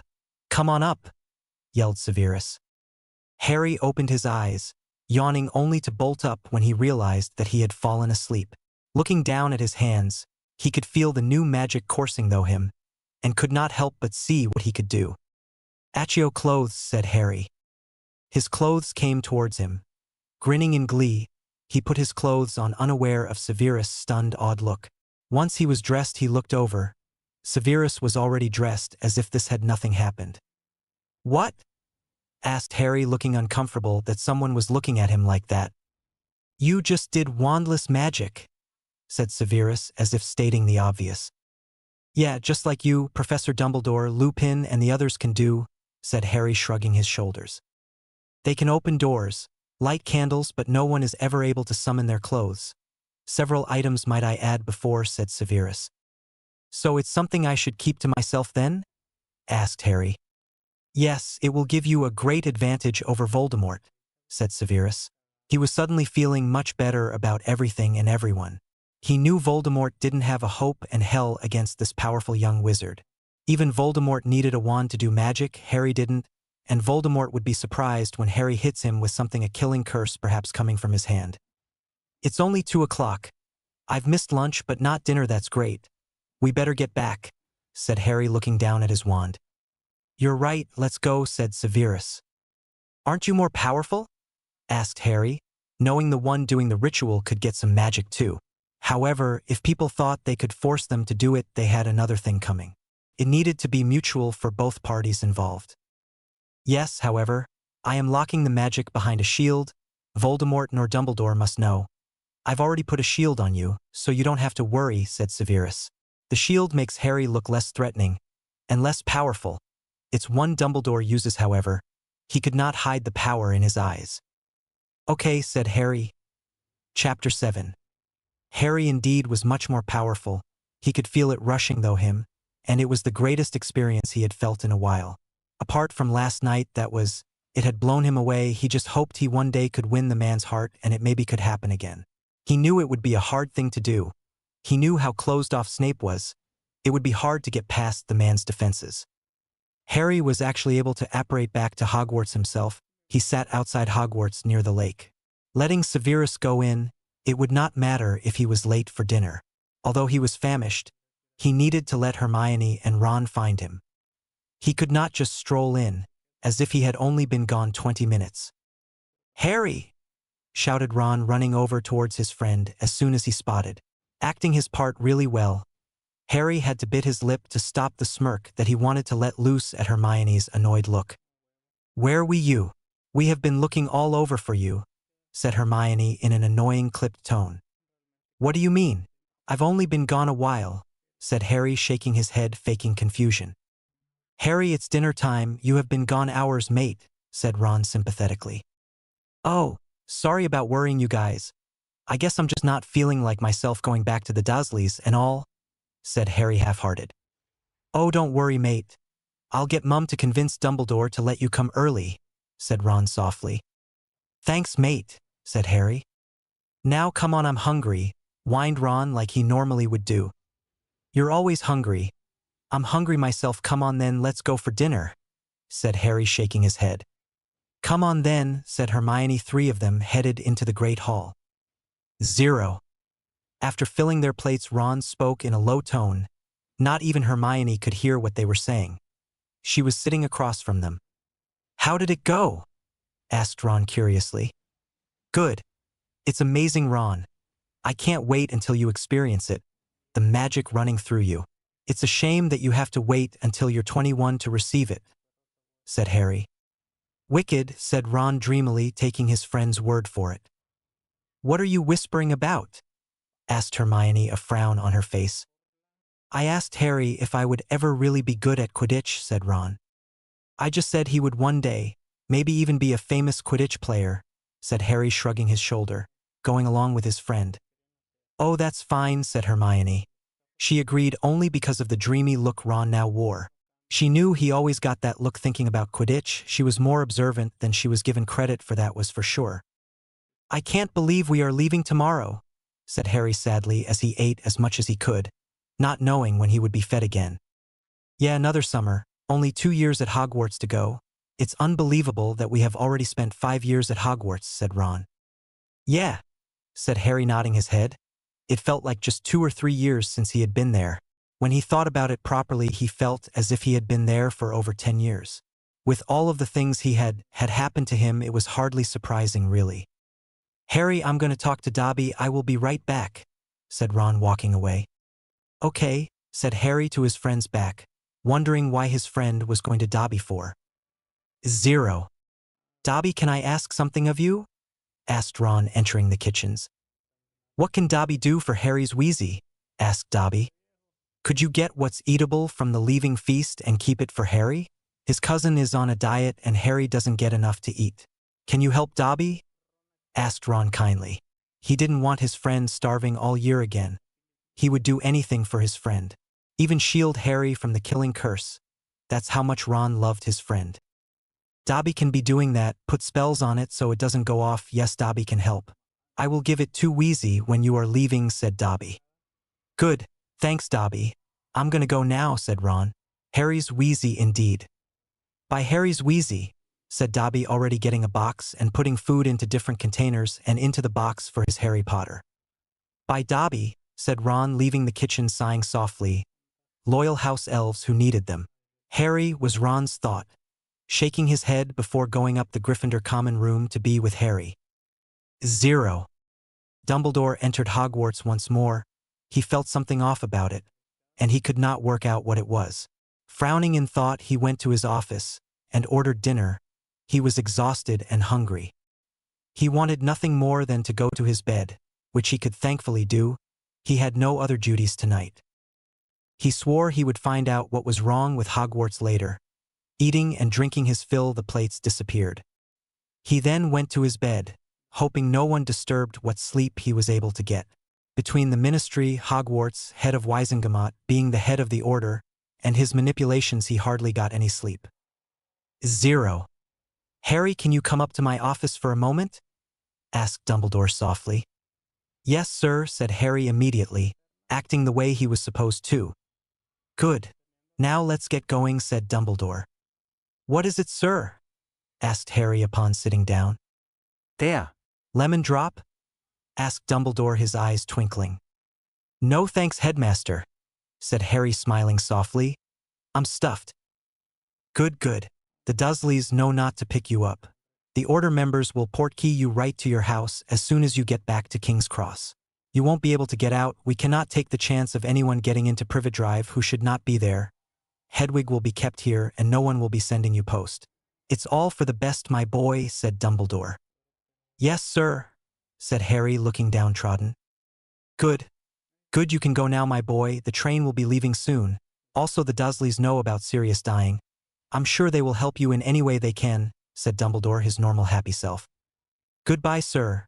Have a good summer, said Harry, gritting his teeth in anger, leaving the office. Harry had to swallow hard and stop his magic from reacting to his anger with all his might. He could hardly believe that the old man was stopping his mail? That was just downright out of order. Even worse, the old man telling him he was not to write to anyone. The first chance he got, he was going to find a way out. He would test the wards. Find a way around them. Otherwise, he didn't think he would survive the summer. How he really hated Hermione Granger right now. He had told them both about him using Sirius to bait his aunt and uncle. Now Dumbledore had taken his defense and ripped it up into 1,000 pieces. He was almost willing to let himself be killed by the Dursleys to teach Dumbledore a lesson. Shaking his head, he went down to his friends. He didn't even talk to Ron, who was getting more and more concerned by the minute. His friend looked more miserable than he ever remembered. Harry, what's the matter? Asked Ron. When he got no reply, he decided not to push his friend. Otherwise, he would be on the receiving end of his mate's anger, something he didn't want. 0. When Hermione left the compartment, Harry let out his steam by beating and punching the train seat. Dust was coming out of it, as the blows rained down on the poor seat which had done nothing to Harry. Calm down, mate, said Ron, grabbing a hold of his friend. God, Ron, I don't know how much more I can take, said Harry. The knowledge that Dumbledore would no longer have control over him on his birthday was not enough to keep him quiet and satisfied now. What's the matter? What's the old fool said now? Asked Ron, worried. He's sending me to the Dursleys. Without Hedwig, I won't be in touch. No one will be able to send me owls or anything. I won't hear anything all summer. I won't be able to get out. What worse, he has told the Dursleys that Sirius is dead. I'm in for it this summer, Ron. They are going to kill me. They have been too scared of Sirius to hurt me. Now they know they will take out the pent-up frustration at everything on me, said Harry, his anger cooling off. I'm sorry, mate, but I'll find a way to talk to you, I promise. I'll even owl Snape. See if he has any ideas, if that's what it takes, said Ron. That's mate, said Harry, sitting down. I hope it's not my dad that's going to be taking you home. Otherwise I doubt I will speak to him again all summer, said Ron, shaking his head. His father knew some of what Harry went through. I hope not either. I'd hate to hate Arthur, said Harry softly. Well, we will just have to wait and see, said Ron. By the way, here it's food from Dobby. It's all got spells on it so it won't go off. I asked Dobby to get you what he could. I hope it lasts you the summer, but I don't know how much he was able to salvage for you. Thanks, mate, said Harry in slight awe. Why had he never thought about that before? You're welcome. Now let's talk about Quidditch or something before someone walks in, said Ron, looking uneasily at the door. Yeah, do you think there is a slight chance the Cuddly Cannons will ever win? Is that the team you would play for if you do go into professional Quidditch? Asked Harry curiously. No, I'd play for either England or Scotland. I guess I'm in either country enough to want either of them to win, said Ron. True, said Harry, nodding his head. We are in Scotland more than anything though right now anyway, said Harry. They had obviously spent their first 11 years in England purely, but now for 5 years they had spent most of it in Scotland. Chapter 8. Thankfully it was not Arthur that took him home. It was Tonks, the stupid clumsy witch. He didn't have a kind thing to say to her. She had seen how he lived yet took him back. He just looked at her blankly before going to his room, shutting the door knowing it would be locked in a couple of minutes anyway. Indeed it was. Petunia came up and locked him in, the keys clicking and turning in the holes. Harry sighed softly. It was only a while he would need to stay there until he came up with a plan to get out. Or stay at least until his birthday at the latest, thought Harry. I'm probably safest staying here until my birthday. That way I can leave and Dumbledore will not be able to do anything. To think the old fool thinks he has me completely under his thumb, the fool. Later on the night, his uncle came into his room and beat him up, simply because he had nothing to take his frustrations out on during the whole school year out on. Of course, blaming him for his clients not signing the contracts and that his boss was not happy with him. Harry was left curled up on the floor bleeding, supporting a broken arm and nose, bruises forming all over his body. My birthday can't come quick enough, groaned Harry, moaning in pain as he moved slightly. Harry soon passed out, wakening up to water being poured all over him. Groaning, he got up. Knowing it was Dursley thanks to the voice shouting in his ear, Vernon spat on him as well. Harry shuddered in disgust, waiting until Vernon was away before roughly cleaning the spit from his face. Vernon had a huge mouth.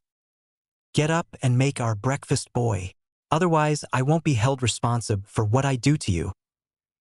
Yes, Uncle Vernon, muttered Harry, getting up and walking down to the kitchen. He made their breakfasts but didn't get any himself because he had not made it the way Vernon liked it apparently. Thankfully he had some things stored away for him.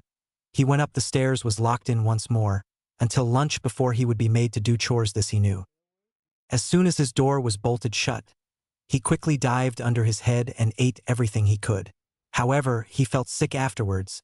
Thinking he ate too much, he put it all back under his bed before lying on his bed. He wanted to get some sleep and rest before Petunia started making him do chores.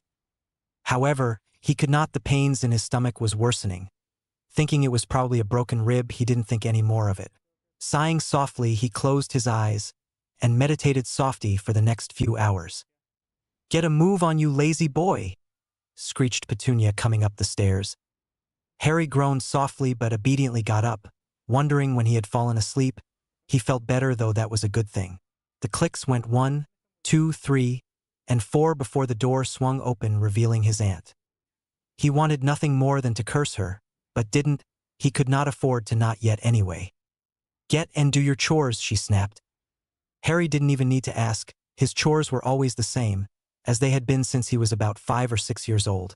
Perhaps when he was younger, this treatment was all he remembered really. Yes, Aunt Petunia, said Harry humbly before getting started. That was how his afternoon went, along with having pains in his stomach.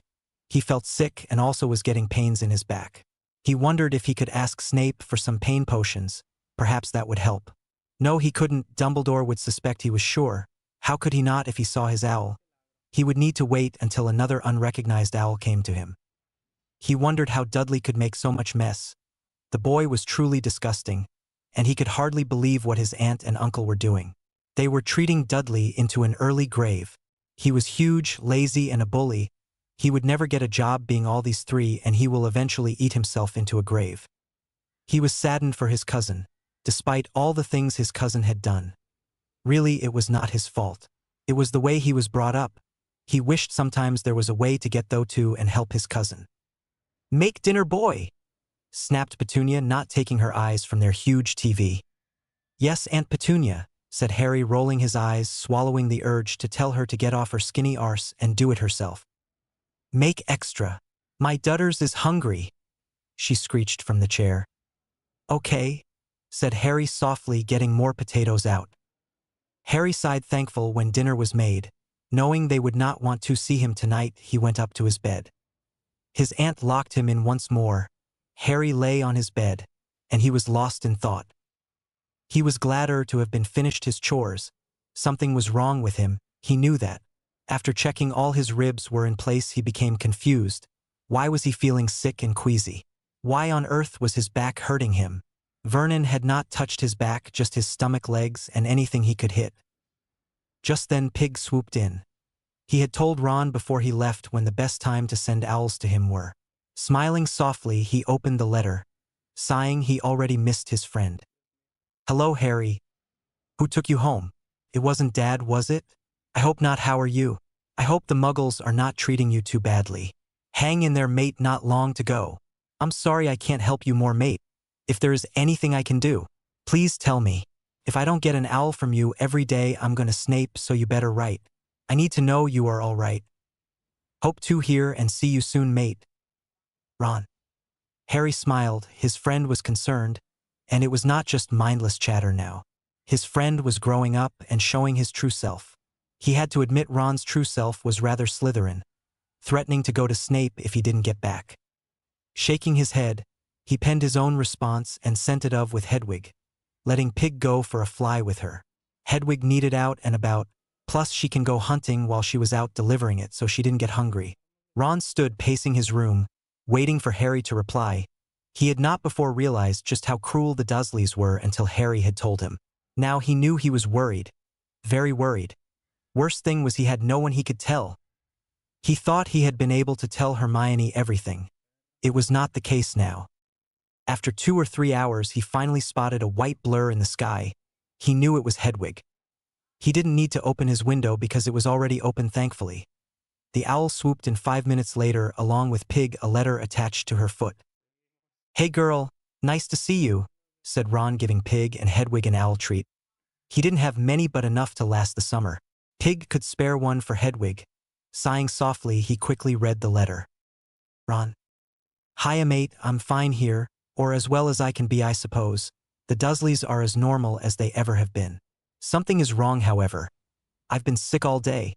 Sore back and stomach, and it's like someone had taken my insides out. I was lucky I was able to even do the chores today. You don't have any pain potions, do you? Because I could really do with one right now. Otherwise, I'm gonna pass out. Can't wait till my birthday, mate. I'll hopefully be seeing you. Harry." "I'm going to fucking kill those bastards," snapped Ron after reading it. How dare they hurt Harry like that? He didn't have any pain potion. He could not brew one either. He didn't have ingredients his parents can't afford to live, never mind get potion ingredients they didn't need. Biting his lip, there was an order meeting tonight, here in the house, a small one. Hopefully if Snape came, perhaps he could hurt himself and hopefully Snape would give him potions. It was the best he could do. He had to get that potion for his friend. Nodding his head, he said to the owls, "Go hunt and come back later at night. Hedwig, make sure no one sees you, okay? Go." The owls were out of the window and out of sight within minutes. Ron stood there marveling the intelligence of the owls before he got back to his planning. After dinner they were shooed out. Ron went outside with his broom. He was going to pretend to fall from his broom. He just hoped his acting skills would survive this. He had never done acting to this magnitude before. Once the order meeting started, Ron let himself fall a few feet from the broom, breaking his broom regretfully before screaming in pain, making it look like he had just fallen from his broom, trying to do a wonky feint. "Ron," shrieked Molly, concerned at once. "What happened?" asked his father. "Fell of my broom, it hurts," said Ron, flustered. He knew his mother would coddle him until he was blue in the face. If it helped his friend, who was he to care? "Severus, do you have some potions?" asked Dumbledore. Of course, said Severus, looking at Ron suspiciously. He knew Ron was not that stupid to fall from his broom. Neville yes, Weasley no. Ron looked him right in the eye, almost wanting him to do legilimens, and Ron let him see everything.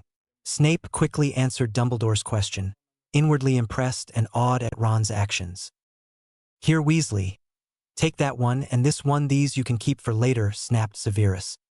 Thanks, sir, said Ron, as his mother levitated him to his room, coddling him some more. No one noticed Hedwig on the cupboard apart from Snape. Most of all, no one saw him not drinking the potions. Here, girl. Take them to Harry, said Ron, putting them in a pouch. Hedwig hooted in agreement before quickly taking off. She had fed and wanted to get back to her master. She knew he was in pain, and knew her master's friend had helped him. Soaring high into the air, she swooped back home.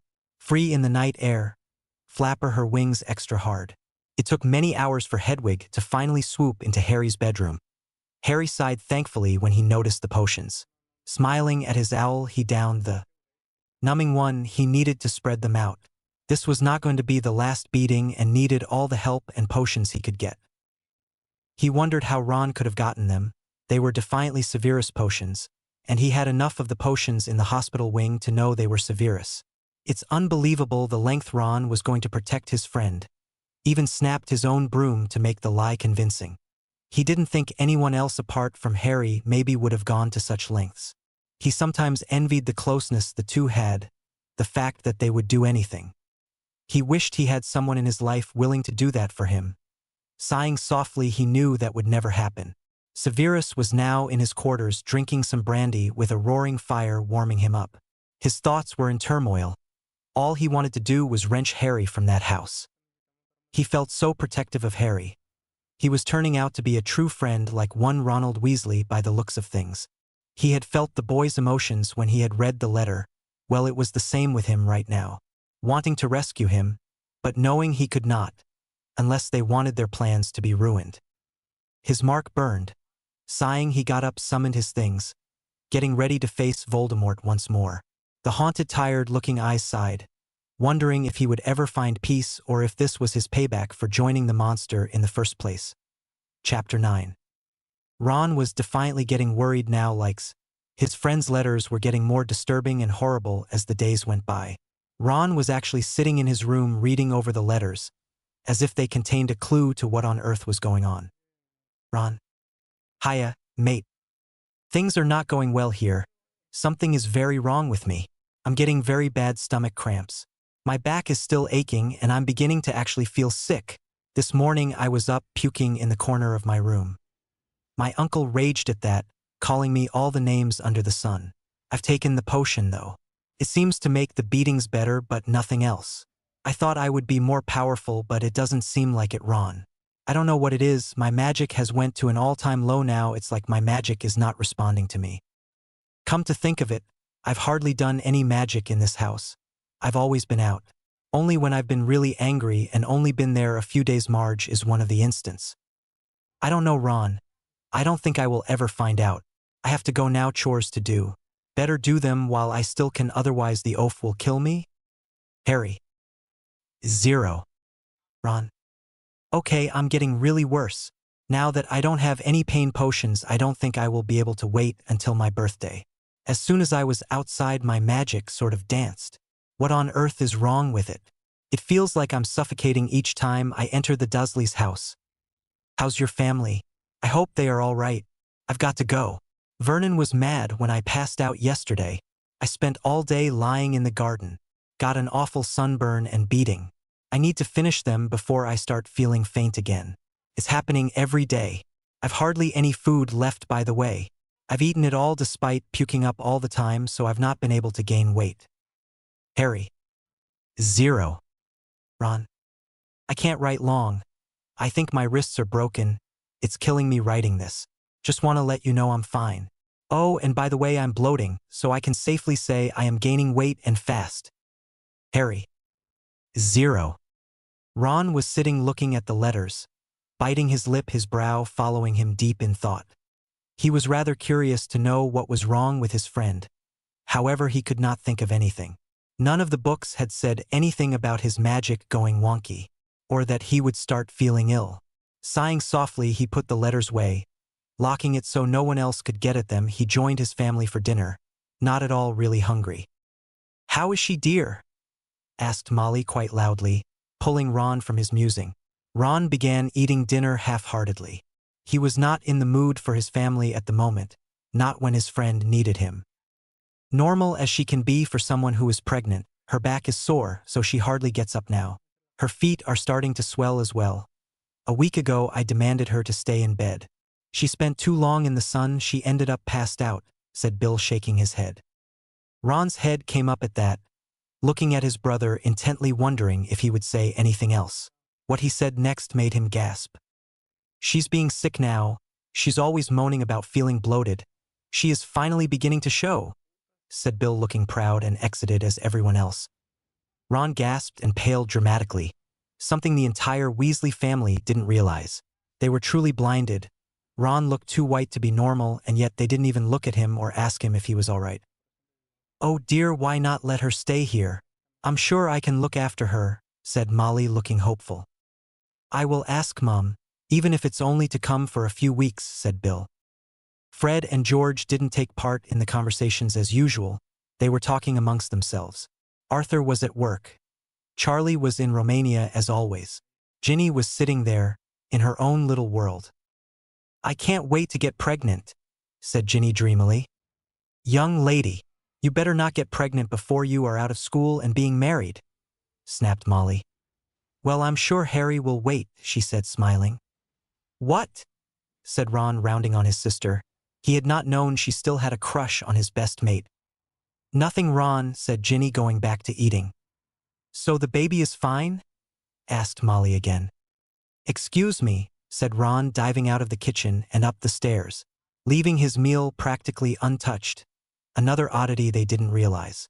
Ron never left the kitchen without at least having 2 helpings of everything.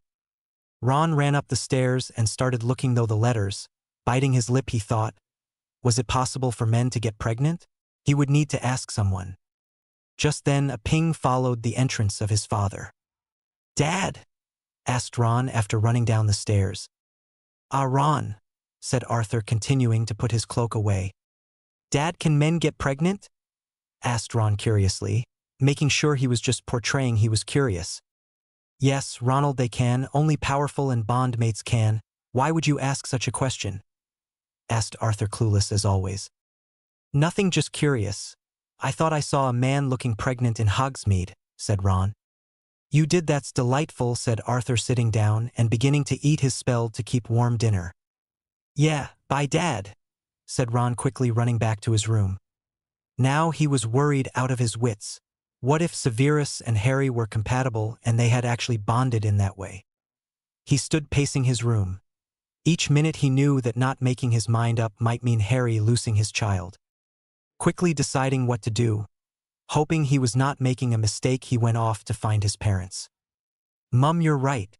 I want to take potions again. I don't care what the greasy git thinks," said Ron. "Professor Snape, Ron." "Good, I'll go and get him," said Molly smugly. She had finally made her son see sense that he needed potions to pass. "Fine," said Ron, looking defeated inside, smirking, so it had worked.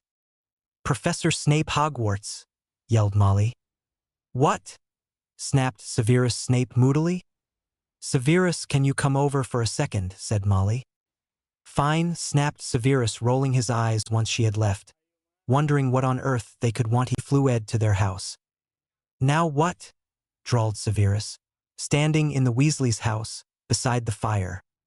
"Ron would like a word with you," said Molly before leaving the room. "What do you want, Mr. Weasley?" snapped Severus. "Can I get into your potions class, sir?" asked Ron, mouthing silencing charm, please. Severus frowned before doing just that, so their conversation was private. Plus, he was curious to know what Ron wanted. It was obviously important, no doubt, about Harry. "I think Harry's pregnant," Ron blurted out bluntly. Severus felt the room sway for a second before he regained himself. Severus frowned. It couldn't be. Ron was probably just reacting out of portions. "Mr. Weasley, I very much doubt he is pregnant. You are possibly misunderstanding," said Severus, his heart pounding fast. "But sir," He has been sick and has a sore back and swollen feet. Not to mention he said he was bloating. What else could it be? Said Ron, standing ready for an argument. Severus shook his head once again. He could not deny that it did sound like Harry was pregnant. He held the urge to start biting his teeth, or bite his lip. Sighing softly, he rubbed his eyes. He was too tired to deal with this right now. If he is, there is nothing we can do until it's time to act, said Severus. But he might lose the baby, said Ron. He knew it would kill his best friend if he lost a child. He has always wanted a family of his own. Why is that? Asked Severus, completely forgetting what he had learned just weeks ago. His family are abusing him. One too many kicks to his stomach could cause him to miscarry, snapped Ron. I see, said Severus, his eyes flashing in anger. He hated child abusers. He loathed them with all his being, and would never willingly leave one in their care. He knew what he would do, but he felt he needed to stall. They were perhaps completely destroying their plans. Hedwig made an unexpected appearance, flying right at Ron's direction. Ron quickly caught the bird before she could land properly. She bit him on the finger for ruffling her feathers. Ron didn't care. He grabbed the letter and opened it. Ron, I'm really sick now. I can barely move. I don't think I can cope with much longer. You know something else? You should try putting chocolate in beside gravy. It really does taste nice. I cried when my uncle started calling me fat. I don't understand why. I've never cried, not for as long as I remember. I can barely move. I think I'm going to have to get myself out of there much sooner than I thought. Although I don't think I will be able to move. My stomach feels like it's about to burst. The pains are unbelievable. Harry. Oh no, said Ron, paling completely. Oh no is correct, Ronald. He may already be losing our child. We have to go now. And without arousing suspicion, said Severus, paling himself. I know what to do. Stay there, said Ron quickly, getting his wits around him. Mom, shouted Ron. What is it, Ronnie dear? Asked Molly, coming in almost immediately. Professor Snape wants to take me to Hogwarts. He is giving me one last chance to prove I'm good enough. I've got to make a potion. Is it okay if I go? Asked Ron, looking disgusted at having to go but wanting to prove himself. Of course, dear. Be back before supper though, said Molly. Molly coddling her son already. Okay, said Ron. Move, Mr. Weasley, I don't have all night, snapped Severus, sounding annoyed. Sorry, sir. Lead the way, said Ron, paling. Hogwarts, Professor Snape's room, snapped Severus, not telling Ron to come. Ron, however, did the same as Snape. They were in the potions master's room before they knew it. Severus was already moving around and getting potions ready. Come, said Severus, holding out a vial that was empty and broken at the top. It was obviously a port key. Putting his finger onto it, he waited until it was due to activate. Chapter 10. What are you two doing here? Asked Harry, surprised, as both men appeared in his room. We are here to get you out, said Ron. I told you. We cannot get out now, otherwise the planning will have been for nothing, said Harry, scowling. But you're pregnant, blurted Ron. Men cannot get pregnant, Ron. Didn't your mum tell you that? Asked Harry, shaking his head. Maybe men cannot in the Muggle world, but wizards in the magical world are known for their male pregnancy, said Severus. You're kidding? Asked Harry, shocked. Unfortunately not, said Severus softly. But if you knew, why didn't you use protection? Asked Harry. I didn't think you would be powerful enough to get pregnant, said Severus admittedly. Great, said Harry, slumping back. So what are we doing? Asked Ron. I have no idea, said Harry, looking defeated. Look, get out of here. Start your own side in this war. Give people 3 options instead of 2, said Severus. Dumbledore will make sure he gets custody of me, said Harry. Not if you go to Gringotts and fill out a form. Once it's signed, you will have access to all your vaults, and no one will be able to ever take responsibility for you ever, said Severus. And that includes? Asked Harry curiously. Paying for your own school education, paying for everything yourself, really. Apart from that, everything will be the same, said Severus. Sounds good, said Harry thoughtfully. Good, let's go, said Severus. Why the rush? Asked Harry, frowning. Don't you understand? You're pregnant. If you let your uncle beat you again, you could lose your child, said Ron. Oh, said Harry. Finally it got through to him. He was pregnant, he was going to have a child. Nothing could be better as far as he was concerned. Come on then, my trunk is down the stairs in the cupboard, said Harry. I know, Fred told me about it, said Ron, nodding and magically removing the padlocks and descending the stairs. What are you doing in my home? Snarled Vernon from down the stairs. Getting Harry out of here, that's what I'm doing, snapped Ron, quickly getting the trunk and bolting for the stairs. They would be gone hopefully before Vernon came up. They could not let Vernon know that Severus was here. Otherwise Dumbledore would get really suspicious. Let's go, said Ron, bursting into the room. Ashes to ashes, said Severus, and the portkey activated, and they were gone. Vernon Dursley only reached the room when they were gone. He snarled violently at the fact that the little brat had gotten away before going back down the stairs. 0. Okay, now what the hell are we going to do? Asked Harry. Don't ask me, I don't know, said Ron. Calm down for a start. Welcome to my cottage, said Severus. Thanks, said Harry softly. You're welcome, said Severus, nodding his head. At least someone had manners. So what are we going to do now? Asked Ron, obviously calm. Well, nothing much. We will need to lay low, go to Gringotts, and then sign that form before starting on getting this war over with, said Harry. Good idea, said Severus softly. Right, Ron, you work some of your ideas. Me and Severus will go to Gringotts, said Harry. What ideas? Asked Ron, confused. One's for the final battle. Make a map of where everything will go and everyone, so we have plenty of time to get people together, said Harry. Right, said Ron, nodding his head, quickly asking. Where is the library? Asked Ron. Up the stairs and to your right, said Severus softly. Okay, said Ron, quickly following the directions. Put glamour on me, said Harry. Okay, said Severus, understanding immediately and casting the charm on Harry. Okay, we will flew there.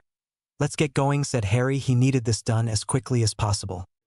Come on then, said Severus, giving Harry a handful of flu powder and grabbing some himself. Gringotts Wizard Bank, shouted Severus.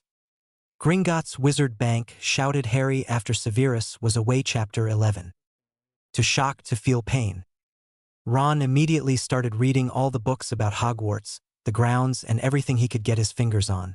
He then began drawing maps of Hogwarts, places where they could hide or trap people with. He then began thinking about all the inhabitants of the Hogwarts grounds. Discarding all his thoughts about maps and places they could trap people, he started reading up on centaurs, acromantula, and other beasts of Hogwarts School of Witchcraft and Wizardry. Harry at Gringotts with Severus. I'm here to sign the emancipation forms, please. I'd like Griphook to take over, said Harry demanded, sounding like a pure blood, respecting but not tolerating any nonsense, and wanting his business done as soon as possible. Right away, sir, said the goblin, respect in his own voice, as he shouted for Griphook in gobbledygook. Ah, Mr. Potter, how can I help you? Asked Griphook. Mr. Potter is here to sign his emancipation forms. Take him there at once, said the goblin, obviously higher up than Griphook. Yes, sir, said Griphook, with nothing but respect in his voice for his superior. This way, Mr. Potter. Do you wish for your companion to come? Asked Griphook. They didn't listen to rumors or gossip. They stuck to their own business and never helped any wizard with their problems. Of course, said Harry, nodding his head. He didn't know if he could make it on his own. Griphook then noticed the state of Harry's appearance. Wide-eyed, he quickly gestured them into the nearest empty office. Can I ask what happened, Mr. Potter? Asked Griphook attentively. My stupid muggle uncle is what happened, gasped Harry in pain. I'm sorry. I should not have brought you out right away, said Severus, nothing but concern lacing his voice. We need to do it right away. Every minute counts, before Dumbledore finds out, said Harry. Indeed, said Severus, who could not help but agree with Harry. Do you not have potions?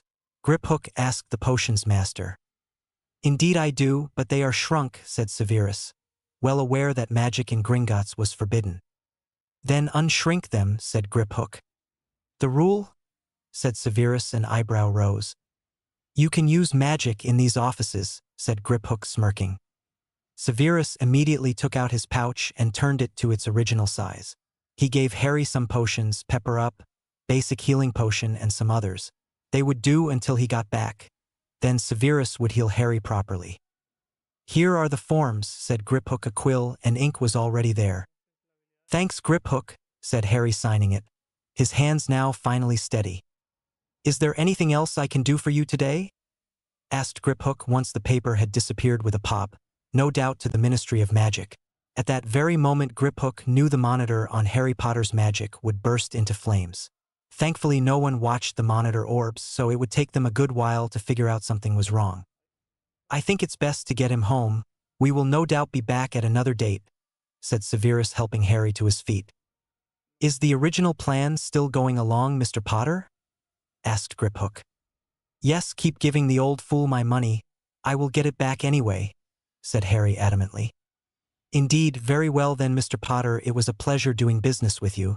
And before I forget, here is your ring, said Griphook. Why do I want a ring? Asked Harry.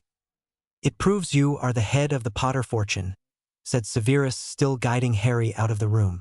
It was his child Harry was having, although that was not the only reason he was helping the young man.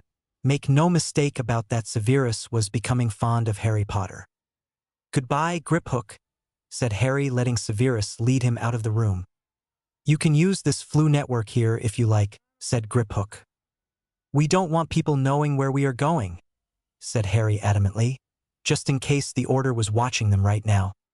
There is a silencing spell and a spell to stop people from lip-reading what you are saying, said Griphook simply. Oh, thanks then I guess, said Harry, limping towards the fireplace. As they walked towards it they felt the wards. Griphook had been honest, there really was silencing and muffling spells up. Smirking, Severus helped Harry into the flue before getting himself in. Before they knew it, Severus shouted in the name of their destination, and they were gone in a roar of green flames, leaving no trace that they had just been there. Luckily they left when they did, because Albus Dumbledore had just come through the door of Gringotts. I would like to make a withdrawal, please, said the headmaster, handing over one of Harry's many keys. Amount? Said Griphook, his voice not respectful nor happy at all. Dumbledore frowned but shrugged it off, never thinking for a second that perhaps Griphook knew what he was doing was illegal. 500 galleons, said Albus, his voice full of confidence. Very well, said Griphook, giving the headmaster the amount he had requested and asked him to sign the paper. Then Griphook quickly put an ink-covered key on the paper and it vanished. Thank you, said Dumbledore respectfully. Next was all Griphook said after that. This baffled Dumbledore. He was used to being respected. He put it all down to the goblin having an off day. However, if Griphook didn't get a hold of himself, Dumbledore would become suspicious, and very soon as well. Severus home. You're back. About time, said Ron. He was so excited. What's got you all hyper? Said Harry curiously. Harry, we can use the inhabitants of Hogwarts in the war, said Ron. Huh? Asked Harry, having never used the word inhabitants in his life. But with being enclosed in a cupboard most of his life, no wonder he didn't understand. The spiders, centaurs, the giant squid, said Ron. How are they going to help us? We will never get them to agree, said Severus. The spiders will help. With the promise of more food for his children, he will help. As long as we tell him not to allow any harm come to Hogwarts students. Hagrid would be able to talk him into it. The centaurs? Why would they help? What do they want? Asked Harry curiously and thoughtful. That had me stumped too, said Ron. Said Harry, frowning. They want to recluse themselves from the wizarding world, want their own little world, where they can gaze at the night sky whenever they want, said Severus softly. How do you know? Asked Harry curiously. I, saved a centaur when it was just newborn, said Severus. Really? Cool, said Harry, impressed. He was called Firenze, said Severus. Firenze. I know him, he saved my life, said Harry. So we know what they want. The Squidwell, if it wants to stay in Hogwarts and not be killed, it will need to help. He can drown the bad wizards. With just them there would be hardly any trouble with the Death Eaters, said Ron. Yes, But they have snakes, giants, and dementors, said Severus. I give up, sighed Ron, slumping down. All his good ideas seemed to be crushed under Severus' honest statement. Severus doesn't mean to be like that. He is just being honest, Ron, said Harry supportively. I know, said Ron. Well, snakes, I can get my own. It's not only he who has the advantage. Dementors, make some potion or just make sure everyone has good Patronus skills, said Harry. And the giants? Asked Severus. Well, if 2 first years can defeat one, then it should not be any problem for grown adult wizards too as well, said Harry said in a matter-of-fact voice. Smart arse, said Severus smirking, obviously impressed. So it might work, said Ron more than hopeful. It might just work, said Severus agreeing. We have work to do, loads of work, said Harry. First you are going to get healed, and then we will get to work, said Severus. No time, said Harry protesting.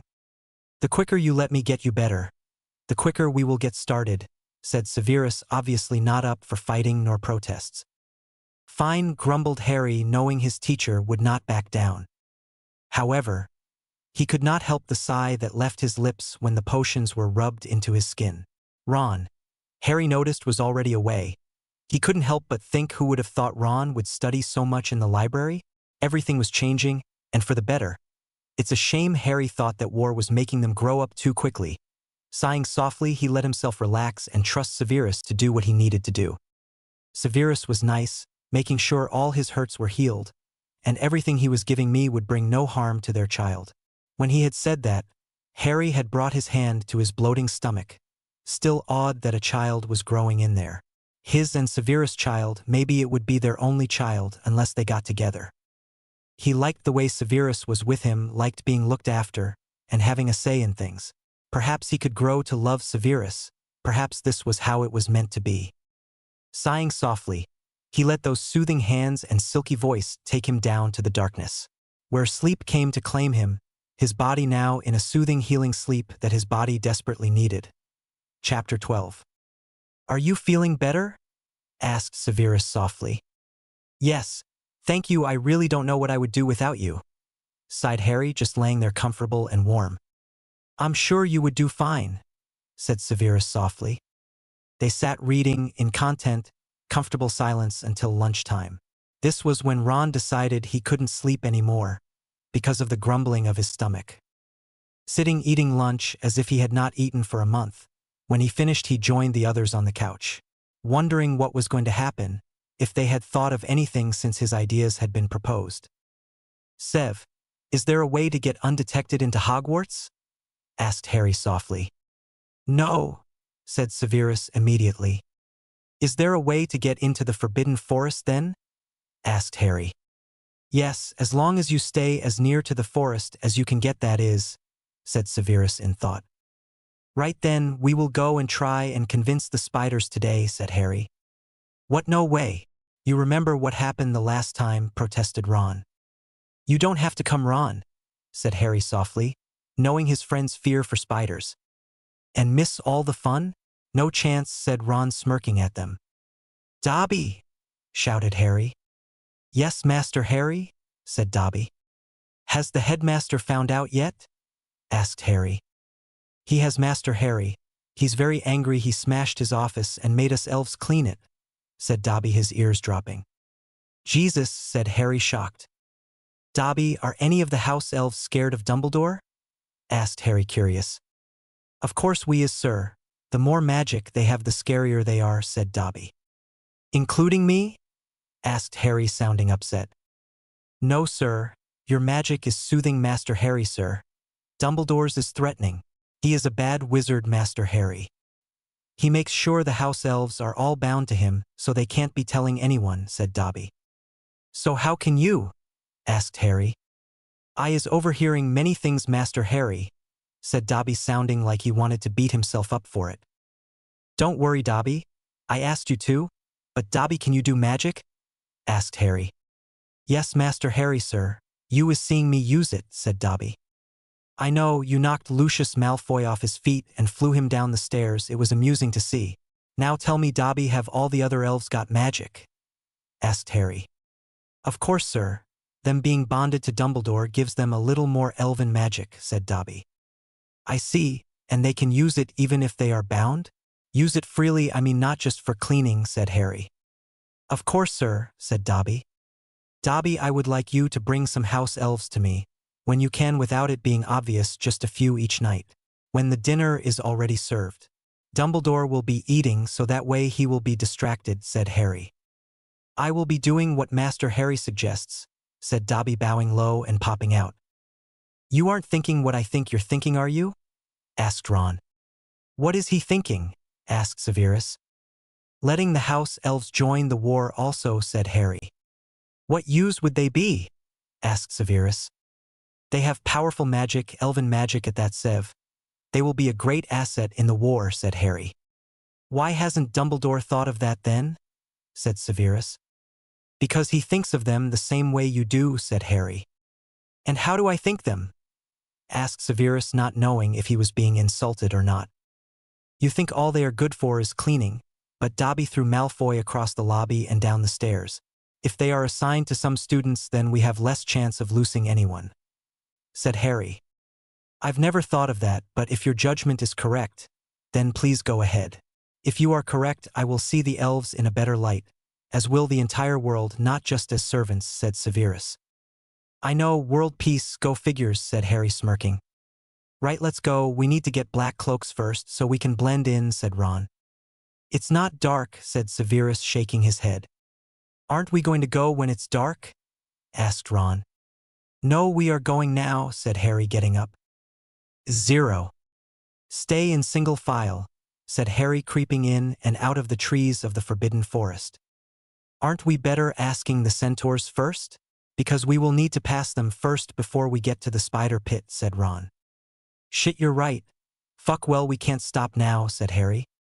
Too right, that's just asking for trouble, said Severus. Come on then. Too late to turn back now, said Harry. Who goes there? Said a centaur angrily. Harry Potter, Ronald Weasley, and Severus Snape. We venture into the Forbidden Forest to speak to the spiders, said Harry. Are you insane? Said the centaur, coming out of the shadow.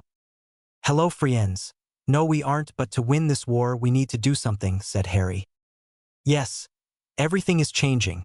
If it's for better or worse, we don't know yet. Good luck, Harry Potter, you're going to need it, said Friends.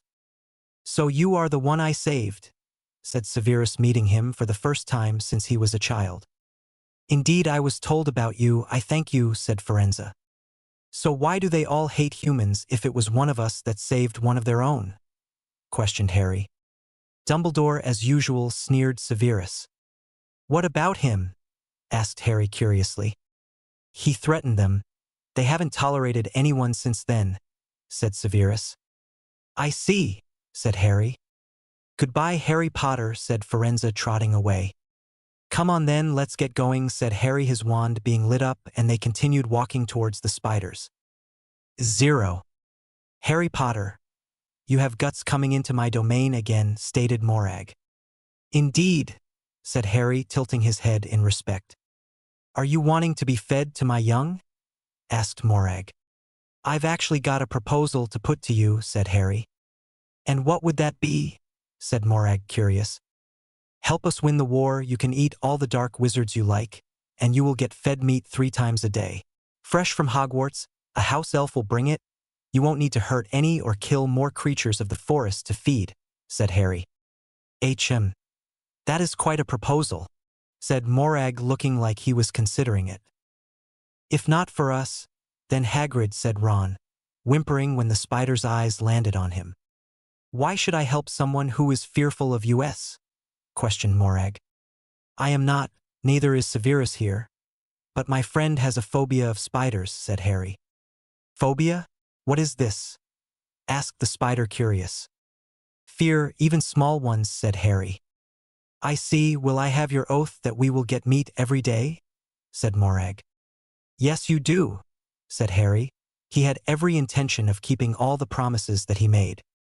Very well then, name all your terms, said Morag. No eating the students, which goes for all of your children. You can eat all the dark wizards you like. After the war, we will start giving you meat, said Harry. He will honor it, I promise you, said Severus. Ron could only nod his head. No matter what happened, he couldn't get over his fear of spiders. Chapter 13. You know that wasn't the spider we dealt with in second year, said Ron, looking pale. That was Aragog's wife, said Harry, nodding in agreement. He has a wife? Questioned Severus, looking quite sick. How do you think he had all the children? Questioned Harry. What children? Asked Severus, looking worried. There are thousands of spiders in that forest. Hagrid brought someone for Aragog to stop him getting lonely, smirked Harry. Merlin, said Severus, paling. He had not knowing that piece of information. Yeah, you should have seen our faces when we realized as well, smirked Ron, finally regaining his composure now that they were a good bit away from the spiders. We might as well speak to the centaurs while we are here, said Ron. I think we are going to be talking even if we didn't want to, said Harry, stopping in his tracks, as centaurs were surrounding them. What are you doing in our forest? Asked Bane. We were just speaking to the spiders, said Harry casually. The centaur's eyes widened. If there was an answer he was expecting, it was not that. That much was sure. Yeah, we were going to talk to you some other time. Since you want to talk now, we might as well. It will save us another trip into the Forbidden Forest and less chance of Dumbledore finding out, said Severus. You are against Dumbledore? Asked one of the centaur, his surprise not hidden. Yes, we are. We will win this war now, not in years to come. We need your help, said Harry. And why should we help you? Asked Bane, sneering. Because I can give you what you want, said Harry, looking seriously at each one in turn. What do you think we want? Asked Friends. A place of your own, where you and your kind can be free without anyone else bothering you, said Harry. So you did your homework. It doesn't mean we will accept? Sneered Bane. So when Voldemort attacks, what will he see? Scared centaurs? Shaking horses? No, they will see free centaurs and free men, and what the enemy will see is the wind gusting past as your bows enter their bodies. What the enemy will hear is the words of our spells. Do this if not for yourself but freedom, yelled Harry, his magic coming out and showing them just how powerful he was. What do you demand? Asked Bane, bowing in respect. Nothing, but kill those with bad intentions towards your clan and this school. Let Voldemort know you are not going to go quietly. You will go out fighting until death. Harry finished yelling the last word. Yelled Bane, his bow and arrows high in the air, agreeing with Harry. The other centaurs all copied Bane. Harry smirked. Another successful meeting. Good, one less thing on their never-ending list of things to do. Once it quietened down, Harry let his throat calm down a little. He was not used to shouting like that. It seemed shouting had a better effect than talking, which Harry found weird, but he didn't think too much on it. Well, goodbye, said Harry, sounding unsure what to do. Severus gestured to him to bow. All three of them bowed low and quickly left the forest, leaving the centaurs deep in thought. Well done, Harry, you did it, said Ron, amazed. I did what? Anyone with common sense would know what to offer them, said Harry, shrugging his shoulders. No, Harry, you don't realize it, but you are uniting everyone against our enemy, said Severus. I just don't understand, why didn't Dumbledore do something like this? That way Hogwarts would have been even safer? Asked Harry, frowning in confusion. Because he didn't want to cooperate with the animals of the wizarding world, said Severus regretfully. But why? Said Harry, getting angry. No one would rely on him too much if the animals of Hogwarts were the ones protecting Hogwarts, said Ron thoughtfully. Makes sense, said Severus, nodding, knowing Ronald was most probably correct. They operate once they were well away from the wards of Hogwarts. They didn't want Dumbledore knowing they had been there. Sighing softly, they went back into Severus' home. It was always nice and warm for them. Despite it being summer, it wasn't a very nice day. In fact, it was probably the coldest day they had ever experienced in a while. They went into the sitting area, letting the warm fire heat them up. Even if it had been nice, they had been walking through a forest. A forest that didn't get much sunlight with all the trees anyway. Tea and coffee appeared for them. Thanking the house elves, knowing they could hear. They were always nearby just in case they needed anything. Dobby, who is this? Asked Harry, surprised. This is Dippy, Mandy, Pippi and Dum, said Dobby softly. Hello, everyone. How would you like to protect students when the war starts? Asked Harry softly. You is honoring us with this task? We is honored to do this for Dobby's Master Harry, said Mandy. The others all nodded, obviously agreeing with what Mandy had just said. There is only one thing, said Harry. What is Master Harry wanting? Asked Dum. You cannot tell Dumbledore, said Severus. No telling Master Dumbledore? Asked Dippy as if he was making sure he had heard correct. Yes, it has to be our little secret, said Harry, nodding in agreement to what Severus had just said. Then we will do what Master Harry wishes, said Pippi, nodding her head. Bowing low, the others did the same, obviously agreeing on what Harry wanted. Very well then. Goodbye, Dippy, Pippi, Dum, Mandy and Dobby. I will see you another time, said Harry. It's only the afternoon and we have 3 tasks already done, said Severus, putting his feet up. A few months ago this would have been weird for Ron and Harry to witness, but no longer. I'd say it was a good day's work, agreed Ron. I'd like something though. I don't know what it is, just something to help me relax. Something that's not a potion, said Harry before Severus could open his mouth. I have something that will do the trick, said Severus, going over to the cabinet in the corner. Oh no, Harry's never had anything like that, said Ron once he spotted the fire whiskey. Then he will just have to have one large one and make it do him, said Severus, smirking. Muggle-Rays didn't know what they were missing until tasting the fire whiskey. What, it's only whiskey, said Harry. It's a lot stronger than normal Muggle stuff, Harry, said Ron softly. It didn't take them long to settle down drinking fire whiskey. Harry seemed to calm almost immediately. If anything, he was giddy. Ron was amused he could hold his drink a little better. However, 3 drinks later he too was drunk out of his mind. In UK it was 18 you were allowed to drink by, but in America it was 21. So Harry and the others couldn't help but pity them. However, they were drinking underage, but it wasn't by much. They didn't make an idiot of themselves that night. It didn't take long before they were all snoring drunk from fire whiskey and celebrating. They had just gotten house elves, centaurs and spiders on their side. Nothing could be going better for them in their opinion. Chapter 14. I'm never doing that again, groaned Harry, wiping the sleep from his eyes. You won't be doing it again either. You aren't supposed to drink while you're pregnant, said Severus. However, you can drink if you really want to, and it's just up to yourself. Here, drink this. It will clear the alcohol out of your system. Thanks, sighed Harry when the headache and sickness disappeared.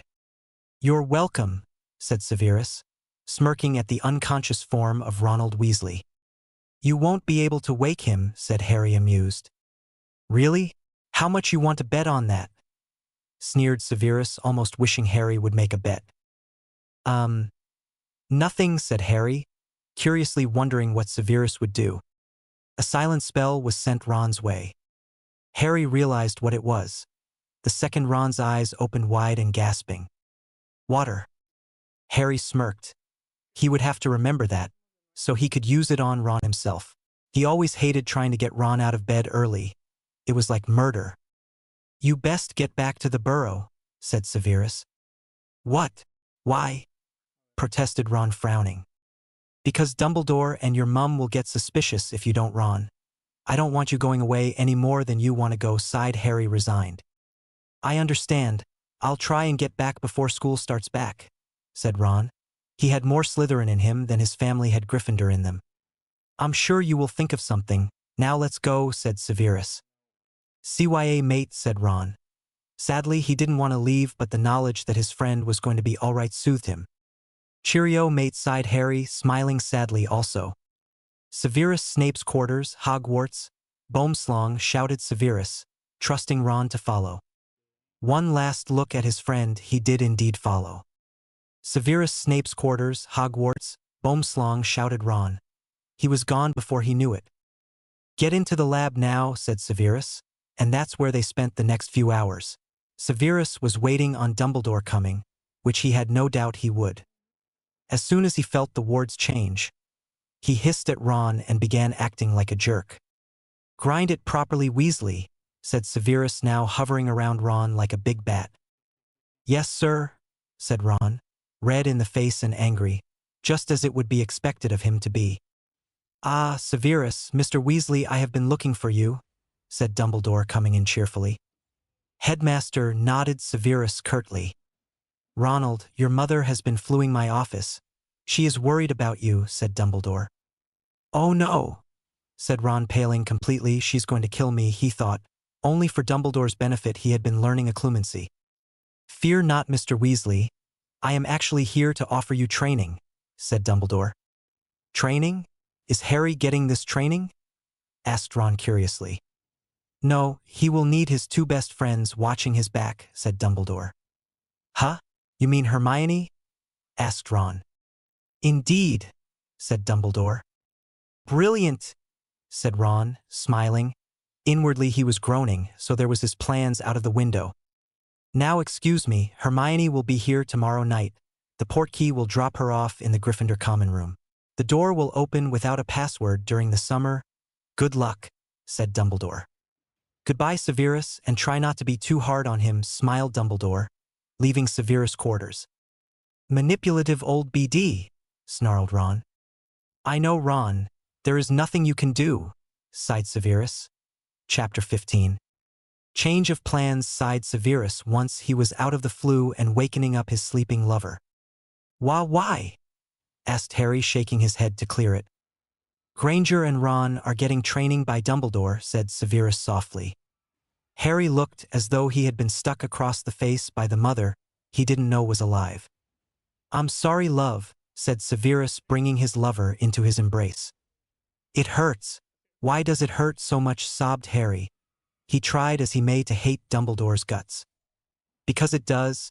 It will not hurt in time. Trust me, soothed Severus, calming his pregnant lover. Harry seemed to snuggle right into him, moving his clothes out of the way. He seemed desperate for skin-on-skin contact with the one he had fallen for. Before they knew it, both of them were naked, and Severus was aching hard. He was supposed to be the adult in this relationship.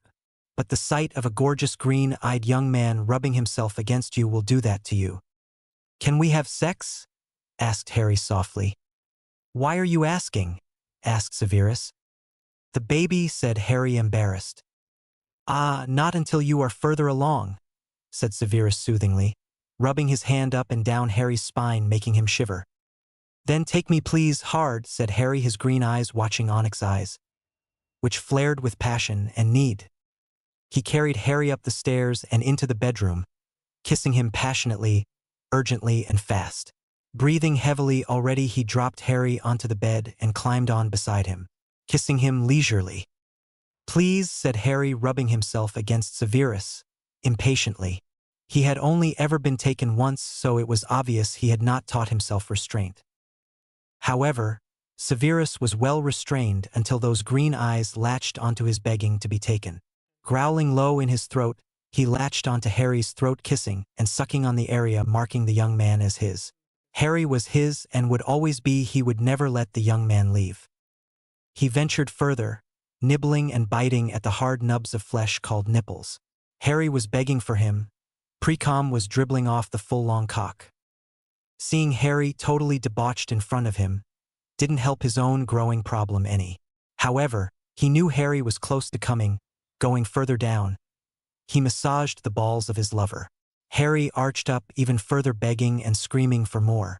He was so responsive, the most responsive person he had ever bedded in his life. Severus found himself liking a very responsive lover.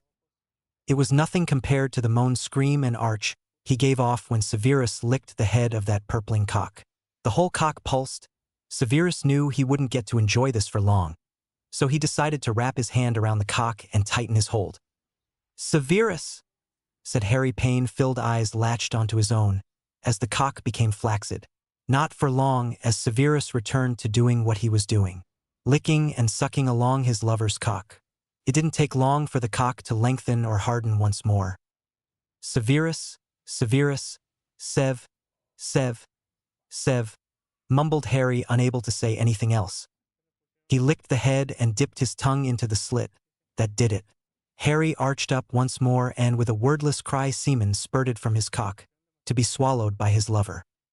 How did you like that, little one? Whispered Severus, crawling back up to Harry. God, Sev, mumbled Harry, sweaty and totally debauched. He had never experienced pleasure like that before in his life. He never wanted it to stop, and that's what he said. "Please don't stop." "I don't intend to, little one," smirked Severus, knowing by the time he was finished Harry would fall unconscious from the amount of pleasure his boy was receiving. "Little one?" asked Harry curiously, looking up at Severus. "You're my little one," said Severus, kissing Harry softly. "What about this one?" asked Harry softly, circling his stomach. "We will have to wait and see, but I'm sure I can have more than one little one in my life," said Severus. "Oh, suppose," mumbled Harry. "Are you ready?" asked Severus, his hands traveling down Harry's arse. Always," said Harry, opening as far as he could so his lover could do as he pleased. "Accio lube," said Severus. The jar was in his hands in seconds. Harry's eyes lit up even more at the sight of it. The emerald eyes sparkled with passion and lust. It wasn't long before Severus was circling his hole with lube. A finger came in to play, arching up, making the finger go further into him. He moved from side to side, groaning when the finger left him, smirking knowing it was going to return this time with a friend. Indeed it did. With more lube, the fingers slipped effortlessly into his hole, scissoring him and hitting the bundle of nerves inside him. It set his cock off almost immediately. Severus smirked before leaving and returning with 3. Harry pushed them out, grabbed his lover's cock and lathered it in lube before positioning it where he wanted it most. "I haven't prepared you enough," said Severus, managed to get out even though he just wanted to slam home. "A little pain is worth it," said Harry, arching up the head, popping over the ring of muscles. That said, Severus drove his cock right in, his balls slapping off Harry's delicious ass. He didn't stay there long. He was in and out before he knew it. Harry arching into him, moaning, screaming and begging for him not to stop. Harry was breathing like a racehorse. Severus hardly seemed out of breath. Eventually it became too much for him. Harry came hard and fast, his semen covering his own and Severus' stomach. Severus had to stop the pull to come. He didn't want to end it just yet. Even after that second explosive climax, Harry started to harden once more, under that talented cock hitting his sweet spot with each thrust. Severus looked down. If it was possible, Harry was even more debauched now than before. His entire body was covered in a coat of sweat, making his body seem to glow. His green eyes were unfocused and nearly rolling into the back of his head. After 5 more times of Severus hitting that spot inside him, again and again, he came once more without having even really been touched. Severus couldn't control himself this time. He came spilling his seed into his lover. Looking up, he saw that Harry had indeed passed out. Smiling smugly, he rolled over and brought his lover to him. Fuck Dumbledore, he wasn't going to give Harry the greatest fuck in his life, then leave him to wake up alone. With that thought, Severus joined his lover in sleep. It had, after all, been a long time since he had ever had sex that much all in one's time. 0-0. Harry felt himself wakening up. Opening his eyes, he was surprised to see Onyx's eyes watching him. "Shouldn't you have left by now?" asked a worried Harry, but a glowing ball had settled deep into his stomach. "No, I'm hardly going to give you the fucking of a lifetime and then leave," smirked Severus, upon seeing Harry blush dark red. Such innocence, and it was all his, to devour, to love, to cherish, and he would never do anything to jeopardize that. Harry smiled, showing how much he appreciated it, staying wrapped up in his lover's arms. "You do want this baby, don't you?" asked Harry, insecurity returning. "Of course," said Severus, replying immediately, leaving no doubt he meant it. "So they are getting trained without me?" asked Harry. Severus was right, the anger was building up now. "Unfortunately, I will still have him most days, by himself without Granger, so he can come here," said Severus. "Brilliant. Thanks, Sev, but what about Dumbledore? Won't he be wondering why you both keep leaving?" asked Harry softly. "I will make him think I'm taking Ron to see potion ingredients or something like that," said Severus. "Thanks, Sev," said Harry, knowing Severus was making these changes for him. "You're welcome. Now let's have breakfast. I'm afraid I must go afterwards," said Severus sadly. "Doesn't matter," smiled Harry. He had been there. When he had woken up, it had meant the world to him. Chapter 16. Ms. Granger, Mr. Weasley. Come up to my office at 2 p.m. and you shall receive your training then. Albus Dumbledore. Looks like we're starting already, smirked Hermione. Shame about Harry though, said Ron. Yeah, it sure is, said Hermione sadly. Ron caught the starting of a smirk as she turned around. He hasn't given us much time, she moaned, running up the stairs. Ron frowned. If he didn't know any better, he would think Hermione liked Dumbledore. Shivering in revolution, he was an old man. She couldn't like him. Could she? That was just disgusting. Shuddering at the thought, he waited on her. When she came back down, his doubts came back. Hermione, we're going to train and see Dumbledore. You're not going on a date, said Ron, a face of disgust on him. I thought you would like it, Ron, said Hermione sadly. Shite. I didn't think Ron was. God, I'm gonna have to pretend to like him now. Can't let him know I want Dumbledore. No one can. I want the name. Hermione Dumbledore. I would get the respect and everything I want and the money. Oh, you look really nice, said Ron, flaming red. Hermione didn't like him that way, did she? No, he knew she didn't. So why was she pretending to like him? He knew what she thought of him, just a dumb friend, a dumb Weasley. Hermione smiled sweetly at him. Before saying, come on then, sighed Hermione. We best get started.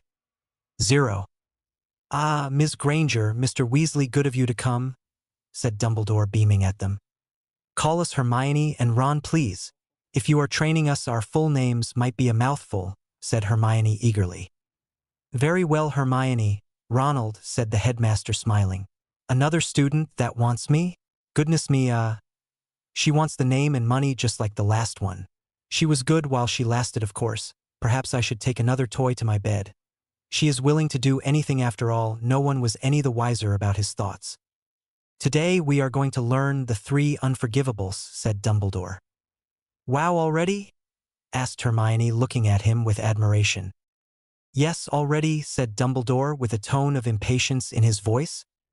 Then let's get started, said Ronald. So that's what they did. They didn't stop practicing the curses until they had perfected them. The Imperius was first, practicing until they managed to keep it on for a long time. The Crucio they practiced on a rat, which Ron got well before Hermione, which shocked everyone in the room. Ron was thinking about that rat he had looked after being the one that killed his best friend's parents. A Gryffindor that had joined the dark side. Well done, Ronald, said Dumbledore. Thanks, sir, beamed Ron, but the praise didn't make him feel on cloud 9, like it would have before he learned the truth. Hermione got the killing curse right away. Obviously, Dumbledore praising Ron didn't sit well with her at all. She got praised herself for getting the killing curse right away. Albus? Asked the fire Severus Snape had fire called. Ah, Severus, can I help you? Beamed Dumbledore as if he was happy to see the man. The brat is due down, sneered Severus as glaring at Ronald. Late once more, boy, and you can say goodbye to advanced potions. I'm sorry, sir, said a gobsmacked Ron. He was just sneered at for his troubles. You best go, Ronald, and not make Professor Snape any angrier than he is, said Dumbledore kindly. Yes, sir, gulped Ron. You coming, Hermione? He didn't know why, but he dreaded leaving them alone together. You better go. Quickly, said Hermione urgently, not answering. Fine, groaned Ron. Going into the fire, he shouted his destination and was gone. Dumbledore spelled the fireplace inaccessible. The door locked and turned the portraits around, so they couldn't hear or see anything that was going on. Hermione just watched, unzipping her zipper a little more. She needed Dumbledore, and she knew it, and Dumbledore knew it also. She walked over to him, young and wanton. She put her hands on his robes. When he made no protest, she undid his robes at the bit she wanted. She had no pants on, which Dumbledore discovered and found he rather liked this girl. She guided his penis to her opening and sat down on it, bit by bit, moaning softly. She was finally where she wanted to be, on Dumbledore, the most powerful man in the world. Dumbledore was finally inside her. His semen would be inside her by the time she was finished. God, he was so big, hard, and all hers for now. Hers forever if she thought she could get away with it. Up and down she went, the man making noises the entire time, letting her know she was doing well. I can be yours if you want me, said Hermione seductively into his ear. When you want, where you want, what you want, she said, grinding herself into him. Sounds promising, gasped Dumbledore. He was playing her. He had been offered this all before. She wasn't the first person to think she could become rich and powerful by buggering Dumbledore. However, she seemed to be the first one to be genuinely enjoying it, no fake orgasm to be seen. She then milked him for everything she had, sitting there enjoying the feel of him inside her. This surprised Dumbledore. She seemed to really like him, which was surprising. Of course she liked him, he was Dumbledore. She had admired him since she had heard about him in the books she had read. I want you, she said, the complete truth. I can see that, said Dumbledore, playing his part, shocked and awed that a young student would want him. I can give you everything you ever wanted, she said. Would you come up tonight? Asked Dumbledore, massaging Hermione's breasts, mesmerized by them. Of course, anything for you, said Hermione, awed that Dumbledore would risk it. Finally, he would be hers, and she would be Mrs. Hermione Dumbledore. Good, smiled Dumbledore. Albus, pounded McGonagall on the door. Merlin, groaned Dumbledore. Hermione regretfully got off him, and made sure she put everything back where it was and made sure she was dressed properly. Dumbledore undone all his spells and said to McGonagall to come in. Ah, Miss Granger, said McGonagall, flustered and surprised. Minerva, she is here for training. Harry will need all the help he can get, and Ronald was here 10 minutes ago. He had to leave because he was late for Severus classes. It seems Ronald is finally taking his studies seriously and wants to become an Auror, beamed the headmaster. Oh, that's great, Albus, said Minerva. Hermione glared at Minerva. She seemed jealous of the relationship she seemed to have with the headmaster. Chapter 17. Harry, said Ron, hugging his mate good naturally. How's training? Asked Harry. He seemed almost bitter. Dumbledore means business. He's teaching us the killing curse, said Ron. He looked uncomfortable. What's the matter? Frowned Harry, looking at his best friend. I think Hermione, likes Dumbledore, said Ron, looking very disgusted. Excuse me? Asked a skeptical Snape, wondering if he had heard right. Well, when we got his note, she went and got changed. She looked stunned when I said to her we were only going to get training. She then declared she did it for me, but she was too stunned. She likes Dumbledore, said Ron. That's disgusting. Why would she like Dumbledore? Shouted Harry, looking rather sick. I don't know, but she does, Harry. You have to believe me, said Ron. Ido, said Harry. Can I take the Marauder's map with me to Hogwarts? Asked Severus. Why? Asked Harry, frowning. I just want to make sure everyone is where they are supposed to be. Especially Granger, said Severus, snarling the girl's last name out. Oh, yeah, I suppose, said Harry, nodding his head. I'm glad you're out of the Dursleys, mate, smiled Ron. This had to be the strangest summer of his life, but he wouldn't change it for the life of him. Know what, mate? So am I, smirked Harry. He was still getting used to not getting up at 6 in the morning to cook breakfast for his aunt and uncle. Never mind just breakfast, everything for them.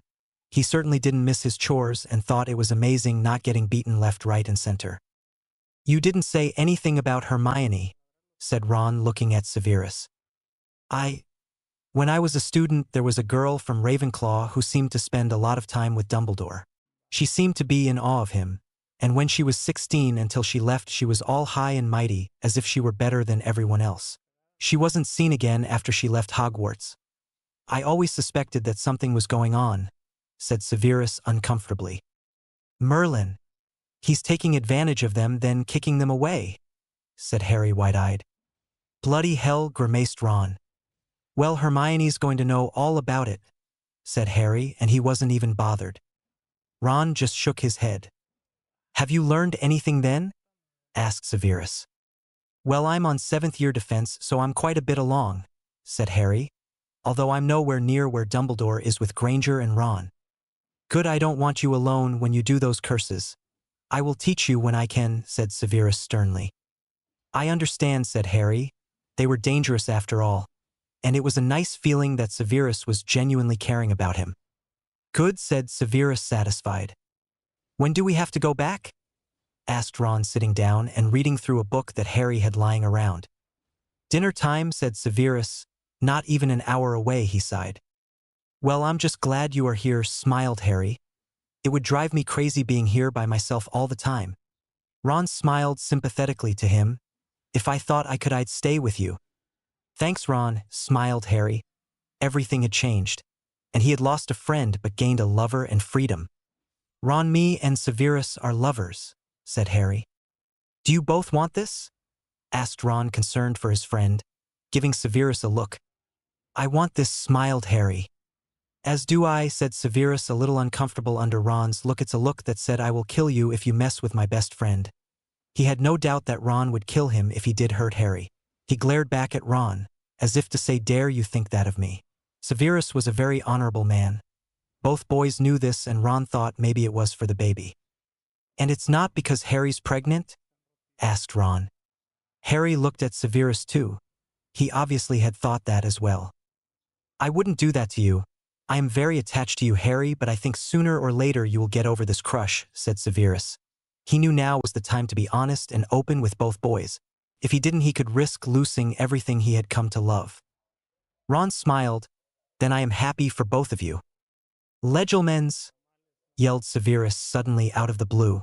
Harry didn't react because he knew Severus was just testing Ron's ability. Ron's shields were very good. Severus only got to see one little glimpse before he was kicked out. What was that for? Yelled Ron, obviously not very happy. I just wanted to make sure you have been practicing, said Severus. Well done. It took a lot to admit that and say well done to him, but he was learning fast. It didn't hurt to pay compliments, especially when they were expected. Harry smiled. Ron had been practicing since Harry began taking them in 5th year, but had told no one. When the fight with the Death Eaters and knowing his friend was possessed, he studied like mad. He didn't want to have Voldemort posses him or read his thoughts. He knew he didn't have a lot of information, but he was Harry's friend and he knew all Harry's fears and things. He didn't want to be responsible for that getting out and used against him. Harry himself was perfect. Neither Dumbledore nor Severus could get into his mind. It had taken his godfather dying for him to realize just how important it was. It didn't stop the few visions he got when Voldemort was too happy or angry. You both are getting there, said Severus. Ron and Harry knew it was as good as a compliment they were going to get. They both knew they weren't prefect and sometimes wore their hearts on their sleeve until they learned not to. Then they weren't perfect. Shit, you better get going, said Harry. Dinner started 15 minutes ago. Merlin, Dumbledore is expecting us too, said Severus, groaning. I'll see you later. Harry got up and kissed Severus. Severus didn't respond until he groaned and gave in. He obviously didn't like doing this in front of Ron. Ron didn't either, so turned away. It was weird seeing his friend and teacher kissing. He would get used to it, but it would take some getting used to. Bye, he said once he got his breath back. Severus and Ron flew it out. 0. Dinner was a quick affair. Hermione and Ron spoke about their training, and Severus avoided talking altogether, sneering at the two students whenever they laughed or made too much noise. I'm going to get to bed. Snape and training has knackered me out, sighed Ron. I'll come with you, said Hermione, going up with him. They stayed around the common room for another hour before they went to bed. 0. Hermione waited until 11 o'clock before she got dressed in something she thought Dumbledore would like. She was going to work her way into the old man's good graces. This would do it. She would make him need her so much he would propose to her. She would make sure other boys were interested in her too, including Ron, so she would leave him no choice but to want to marry her. She quickly made sure no one was around before making her way to the headmaster's office. She knew the passwords into his private quarters and made her way there. 0. Severus watched all this in the Marauder's map. It looked like Ronald Weasley was correct in his assumption. As he watched, the dot labeled Hermione Granger went into Dumbledore's private quarters, then into his bedroom, where Dumbledore was. He watched, feeling sick, as the dots joined together. 0. Warning: serious Hermione/Dumbledore scene. Do not read if you do not like. Warning 0. I was beginning to think you weren't coming, said Dumbledore, making his voice sound delighted that she had come. Of course, had to make sure Ron was asleep, said Hermione, smirking. She took off her school robe, revealing her fancy underwear. Dumbledore looked at the girl and couldn't help but think she defiantly was a gorgeous girl. Probably the best-looking one he had ever taken to his bed. Her hair was straightened for him and it was nice and long. Hermione smirked. She had Dumbledore where she wanted him. She gave him a full view of everything, giving him a little saucy dance. Before she got onto his bed and began taking his night clothes off. He didn't have much on, so it wasn't a chore. Dumbledore began taking what she had off. For an old man, he was very quick. She charmed her knickers off. She was excited already, and the potion she had taken was finally coming into effect. She began kissing him everywhere, sucking him until he was hard, which wasn't for long because he had began hardening upon her, showing herself to him. Dumbledore wasn't just sitting there taking it, he was kissing and feeling her up. She was very fit and gorgeous. He guided her down on his cock before shoving her down. Hermione didn't expect this and gave a grunt of serious discomfort and stopped herself from screaming at him. Moaning loudly, she begged him to mark her as his, which he did, sucking on her breasts until they were bruised. Squeezing the firm molds on her chest. God, it had been such a long time since someone had been in his bed. She began jumping up and down on him, fast and hard. She liked it that way herself. It took ages to get Dumbledore to come, and she was knackered by the time he had. She actually fell asleep. Dumbledore nudged at her once. He had summoned a pepper-up potion and taken it. He lay on top of her, her delicious arse just there waiting. He popped a pillow under her chest, and her back end was in the air a little. Stirring, she groaned. She hadn't meant to fall asleep. Wondering what was happening, she saw Dumbledore on top of her. She didn't like that. She liked being the one in charge. The potion had worn off now. She was just about to move when she felt some cold liquid fill a part of her. Then Dumbledore's fingers delving inside of her. She forced herself to moan at his touch. She grimaced when the second finger went in.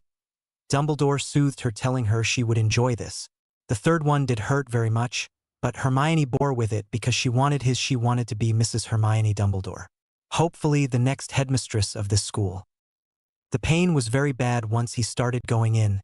Tears came to her face, which she hid from view. She bit her lip, stopping herself from sobbing as he went further in. Dumbledore moaned. Such tightness. The other girl had been looser, and not a virgin. Hermione, he knew, on the other hand, had been. She defiantly was new to this way.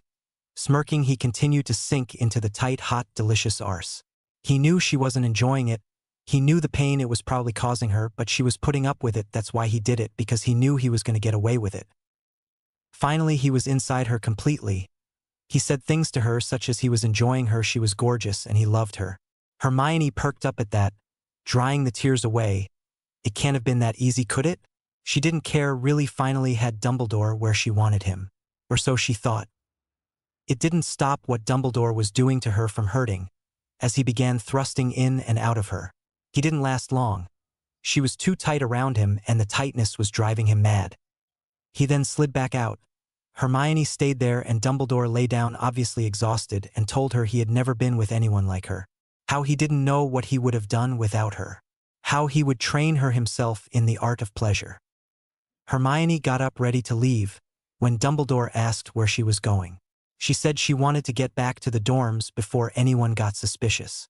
He took a potion while she spoke, and she then watched him turn into a teenager. He had taken a de-aging potion. "I said I would teach you everything," said Dumbledore. His voice was different, more seductive. Hermione was about to protest when she felt herself taken into a forceful kiss. This time it was him giving her pleasure. His teenage self was not old, and Hermione moaned wantonly for him. The times she was riding him was nothing compared to his forceful thrusts. She enjoyed it. The pain in her backside was gone now. Dumbledore took his wand, and with a spell he had her screaming in pain, as a brand was spelled into the top of her leg. A beautiful hawk with a D inside it. Her withering in pain had him coming inside her. He told her this was his promise, that he would always be hers, that they would bond as soon as Voldemort was gone. Told her that it would be too dangerous before the war was over. Eventually Dumbledore fell asleep, his arms possessively around Hermione, who eventually managed to get out of his arms. Looking at the brand, she smirked success. Dumbledore wouldn't have given her that unless he had meant it. She gathered her stuff and walked back towards the dorms, a limp in her step as the pain came back. To her, it was all worth it. She was going to be Mrs. Hermione Dumbledore, the only one. When he was gone, she would remain a Dumbledore, have his money and be headmistress. She never asked herself, had someone not already thought of this? She thought too much of herself. She kept stroking the brand lovingly. He was hers. Now all she had to do was to make sure Ron liked her, get Dumbledore proposing. She would have that engagement ring on her finger before the end of the school year. She would make sure of it. Of course, she couldn't tell anyone, but the knowledge was there. She fell asleep dreaming of her wonderful future as Mrs. Hermione Dumbledore. Chapter 18. Mr. Weasley's assumptions were correct, said Severus. They hadn't seen Harry for a day and a half now. Severus had finally gotten away with Ron without arousing suspicion. Between his duties as a teacher, the Order, and Voldemort, he had hardly any time to get to himself, and now it was even less. "You have got to be kidding me," said Harry, paling beyond any color imaginable, and was actually sick over the arm of the chair. Until he was dry heaving, Severus held on to him, and Ron got him some fresh water and a stomach-soothing potion from the kitchen. "Drink this," soothed Severus, rubbing his back gently. He wasn't sure if it was morning sickness kicking in or if the thought of Hermione with Dumbledore made him sick to his stomach, probably a bit of both. Harry drank it and was thankful he didn't feel the need to try and heave any longer. Swallowing thickly, he drank the water as if he hadn't had any in years. Giving it back, he slumped on the couch. He tried to wipe out the image of Dumbledore and Hermione because it made him want to be sick again. "What do we do about that?" asked Harry. "Nothing. What she does is her own business. If she's too busy with him, then she will not bother you," said Severus. "When I go back I will be 16. I am not going to pretend to be her friend when there's no longer a need for it," said Harry. "I am emancipated, and I will let everyone know I am Lord Potter and that I have came to my full inheritance." His head up, his shoulders squared. Even Severus knew when Harry meant business, and that was it. There was no convincing him otherwise. "Very well," said Severus. "How long do you have?" asked Harry softly. "About an hour and a half." "Why?" asked Ron curiously. "Would you train me in the killing curse? Wandless?" asked Harry hesitantly. "And risk the child?" "No way," said Severus adamantly. "I have enough reserves for the child to survive on. If anything happens, you should know this. Plus, we are bonded. You could give me some of your magic to sustain the child," said Harry. "There is no need for this," said Severus. "Would you rather see us both die if Voldemort gets his hands on me? Because you, as well as I know, it's only a matter of time before he gets me again," sighed Harry, stating the truth as it was. "He does have a point," sighed Ron, looking glum. "Plus, rather do it with you here, or he does it on his own." And it was true, Harry would have ended up doing it on his own. "Very well, let's depart to the garden," said Severus. He didn't want the cottage he had just bought destroyed. Harry's still lay vacant, Dobby and Winky restoring it and working at Hogwarts. Turned out there had been more damage to it than was first anticipated. No wonder the man fled as soon as the money went through. It was no skin of his nose. He liked it and would have it. End of story, really. "Think up all the memories you hate more than anything else. The anger, let it out," said Severus. "Avada Kedavra!" shouted Harry. Nothing happened. "Avada Kedavra!" yelled Harry. Once again, nothing happened. Nothing worked. No matter what memory he used, no real anger was enough to get the killing curse to emerge from his hand. Ron suddenly got an idea.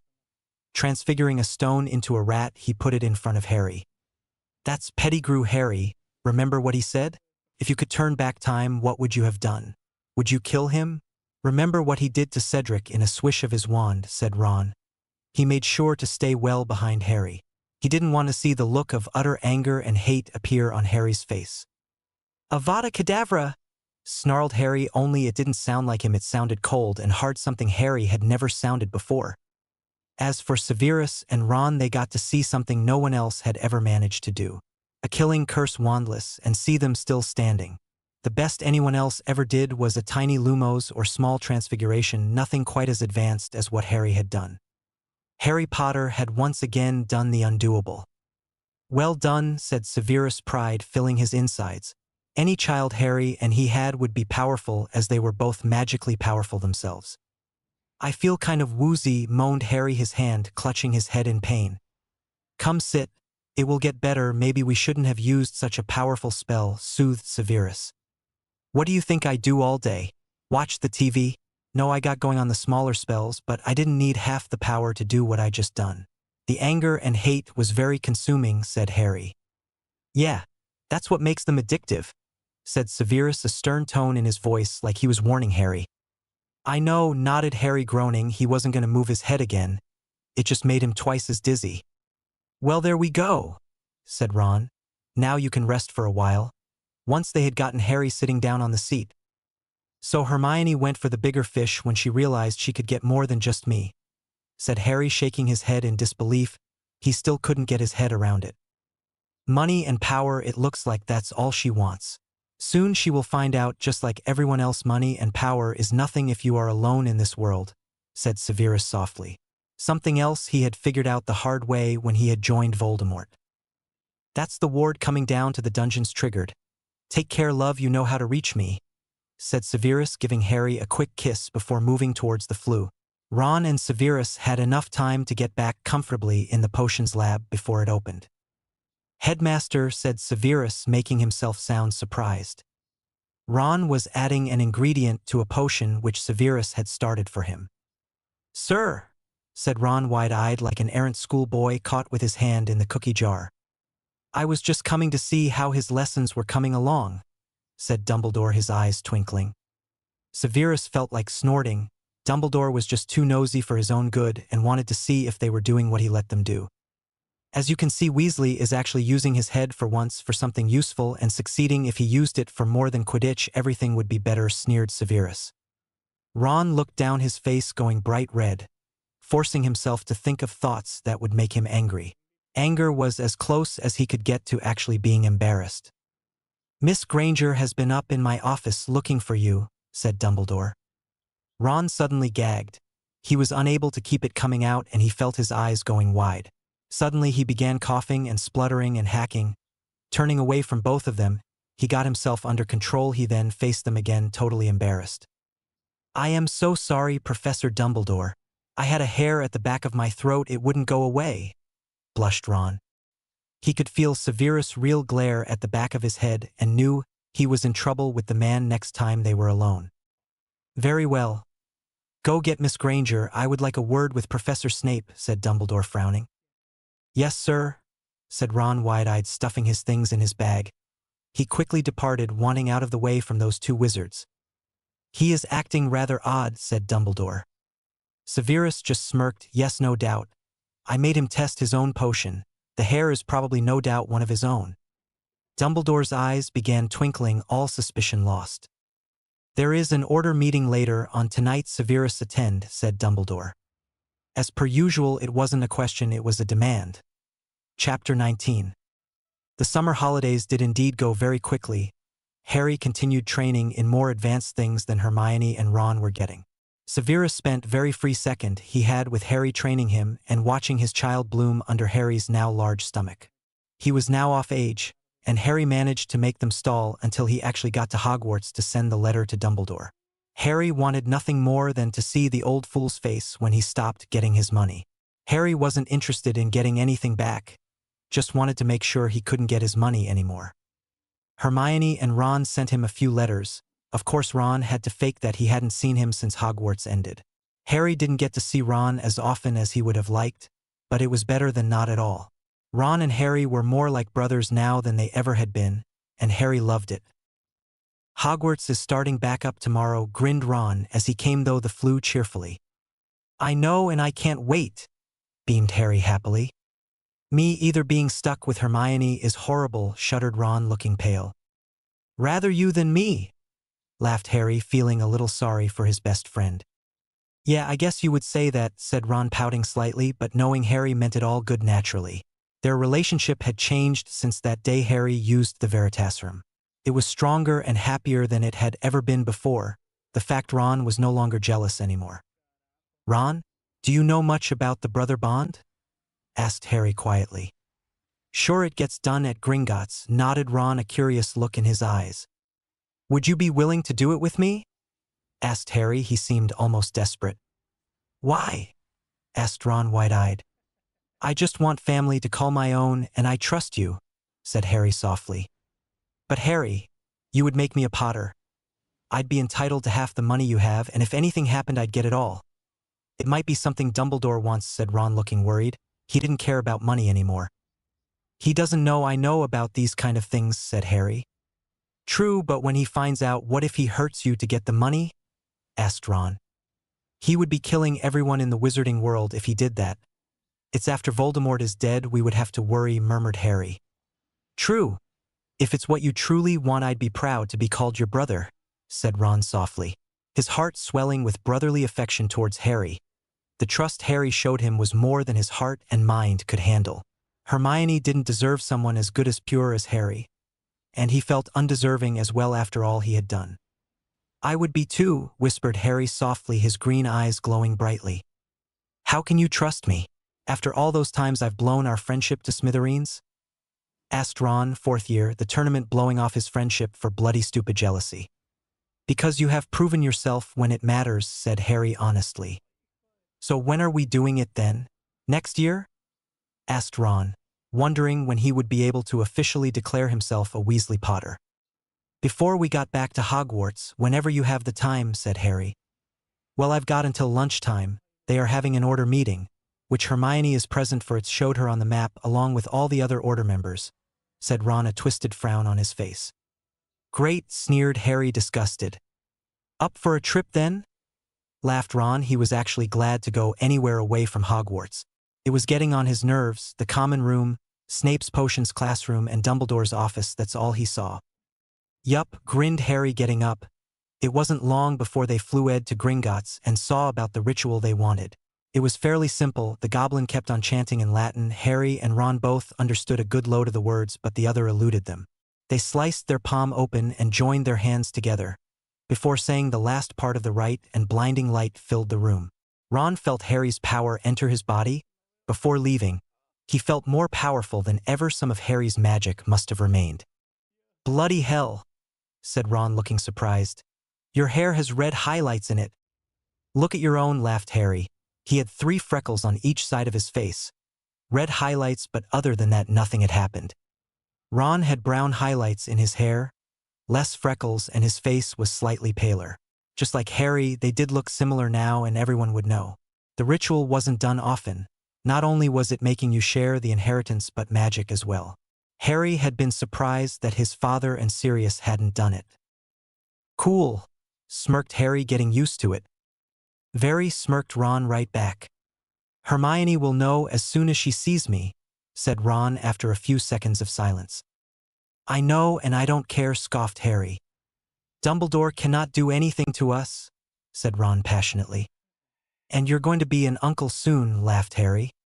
Ron gawped. He hadn't even thought about that. He was truly Harry's brother now, which meant Snape was in all technicalities his brother-in-law, and Harry's baby was going to be his niece or nephew. He silently mused how his family was going to take it, especially his mother and sister. What's the matter? Asked Harry as they made their way back to Harry's house in silence. Just wondering how Ginny and my mum will take it, sighed Ron, honestly sitting down beside Harry. Are you regretting it? Asked Harry, his eyes dropping, feeling guilty. No, but you know my mum has always envisioned you and Ginny getting together, said Ron, grimacing. That's not going to happen, said Harry sadly. Funny thing was, when he was 13 he had thought about it as well, joining Ron's family for real. However, he had made Ron his family and Ron had made him family. That was all that mattered to him. Money didn't matter to him, family did. No, it's not. At least Ginny can get her head out of the clouds now, said Ron. He felt for his little sister, but Harry wouldn't and couldn't love her the way she wanted. Suddenly the fire roared to life and Severus stepped out. What have you two been up to? Asked Severus, seeing the changes in both of them immediately. I'm Ronald Bilious Weasley Potter now, smirked Ron. I see, said Severus, shocked. Another thing Dumbledore will be furious about, laughed Harry. Oh, he lived to torment Dumbledore and Voldemort now. You should really watch what you are doing, murmured Severus, kissing Harry softly and rubbing his tummy as if soothing his baby. Yep, I know, sighed Harry, but it's what he wanted, and as he told Severus before, what Harry wanted he got. Apart from his parents, of course, but Harry didn't dwell on things he wouldn't ever have. Dumbledore finished the order meeting early, so I'm afraid you need to get your arse back, said Severus. He didn't look happy at all. Can I come over tonight? asked Harry softly. Of course Dumbledore doesn't know if someone comes to Hogwarts though my room, said Severus. One of these things he had made sure of. His privacy was number one on the list. Great, I'll be over soon. Severus, has Dumbledore said if I'm to be picked up? Asked Harry. I've to go and get you tomorrow, smirked Severus. Originally it had been Tonks and Moody to go. However, Severus was brilliant with manipulation and made sure Dumbledore picked him instead. Tonks and Moody hadn't been happy, but he didn't care how they felt. Smart and manipulative, a brilliant combination, smirked Harry, kissing Severus softly. Now I must get going. I'll see you tonight, said Severus softly. Harry sighed in boredom and sadness when the two people who had come to mean more than anything in his life left. It looks like it's just you and me, little one, sighed Harry sadly. Harry gasped in shock when he felt a nudge exactly where his hand was. It didn't take long for tears to run down his face. Happiness unlike nothing he had ever felt began to flow through him. His baby, his little one, had kicked for the first time, and it was more than he had ever hoped for. A child of his own. Chapter 20. Changes and Hogwarts train ride. Needless to say, Molly Weasley was shocked when her son came home, looking very different from his usual self. She at first assumed it was a charm and swished her wand and tried to undo them, with 2 words, finite incantatem, but nothing worked. Molly looked stunned, staring at her son in utter disbelief. She couldn't understand where he had gotten the money to get his hair done. She hollered for her husband, who came barging in, his wand at the ready, looking for an armed intruder, only to find his wife almost hyperventilating on the sofa and their son he did a double take at. What on earth is happening? Asked Arthur, confused. Ronald Weasley, what have you done? Shrieked Molly Weasley. She hadn't shrieked like that since Bill came home with long hair and refused to let Molly cut it. Ron hadn't expected her to react like this. It was only a few highlights, for goodness sake. He wondered what her reaction would be when he told them what really happened. Fred, George, and Ginny were peeking around the door curiously now, wanting to see what Ron had done to earn their mother's wrath. I went through the blood brother right bond, said Ron quietly. Who? Asked Arthur, not knowing anyone his son trusted enough to make a Weasley. Well, he did, but he was currently at Privet Drive, safe from harm in the Muggle world. Harry. I'm now legally Ronald Harry Bilious Weasley Potter, said Ron softly. But why? Shrieked not Molly, surprisingly, but one Ginevra Weasley, who looked like her entire life had shattered before her eyes, and it had in a way. Ginny Weasley would never be Ginny Potter, the wife of the boy who lived. She would never have the big manor and fancy clothes. No beautiful, expensive jewelry or fan base she always dreamed of one day. Because he's my brother, he was my brother in all but blood. Didn't you want him to be a Weasley? Asked Ron sadly.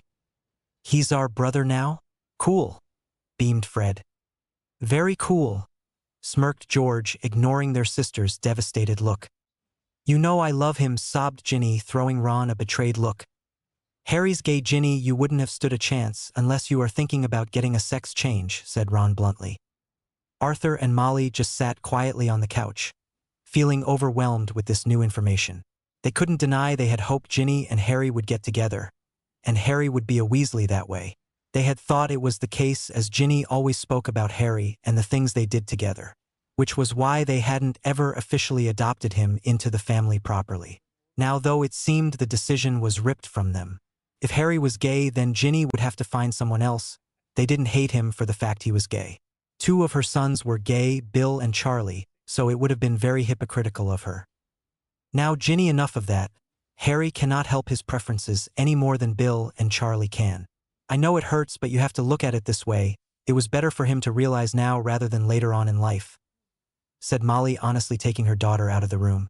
She stopped at the door and smiled at her son and said, Well done, son. I'm proud of you. I know you have grown up a great deal lately, and I couldn't be happier. We shall celebrate Harry's official welcome into the family during the holidays. That was her acceptance, as she led a sobbing even louder at Molly's approval of Ron's actions away. Dad, are you okay? Asked Ron, seeing his father's stunned looks. I am, son. But you really should have asked me for my acceptance before going through with the rite, admonished Arthur. Not really. Only requires one head of the family, and Harry is his, said Ron weakly. True, mused Arthur. It made sense why he wasn't contacted magically to agree with it. If Arthur hadn't been happy, Ron would have just taken only the Potter name and been done with it. Well, it looks like we have another brother to torment, grinned Fred and George, speaking together. Just you remember who gave you that money, whispered Ron cheekily into their ears as he headed for his own room. They would be leaving for the Hogwarts Express first thing in the morning. Without more ado, he packed everything into his trunk and fell asleep almost immediately. Harry, I was beginning to think Snape hadn't brought you, said Ron, looking relieved. He had been looking in every single cart for Harry, ending up talking longer than he liked with some of his Gryffindor housemates. He was back to saying Snape as they were in a place near students, where they could overhear. He didn't want to be caught calling the man he supposedly hated by his given name. It would raise unwanted and awkward questions, something they wanted to avoid. He's away back to Hogwarts, explained Harry. Where's Hermione? Asked Ron, his face contorted as he asked about her. Don't know, shrugged Harry indifferently. He wasn't going to pretend to be her friend this year. She had another thing coming if she thought he was going to make it easier for her to spy. It was just a shame he couldn't tell everyone that she was a horrid little sneak. He just wished he knew how to charm that on her forehead, like she had done with Marietta Edgecombe back in 5th year. Perhaps he should do the same to her. He was sure she would appreciate it. Actually, Marietta still had the words on her face, just not as prominent as before. He had to give Hermione applause for that. She was a powerful witch, but not as powerful as him. He wondered if he did it when they would disappear. He sniggered at the thought. What's funny?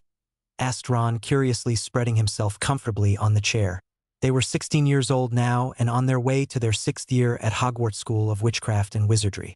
The door was already locked. With a wave of Harry's wand II, he had come in and put his trunk up above him.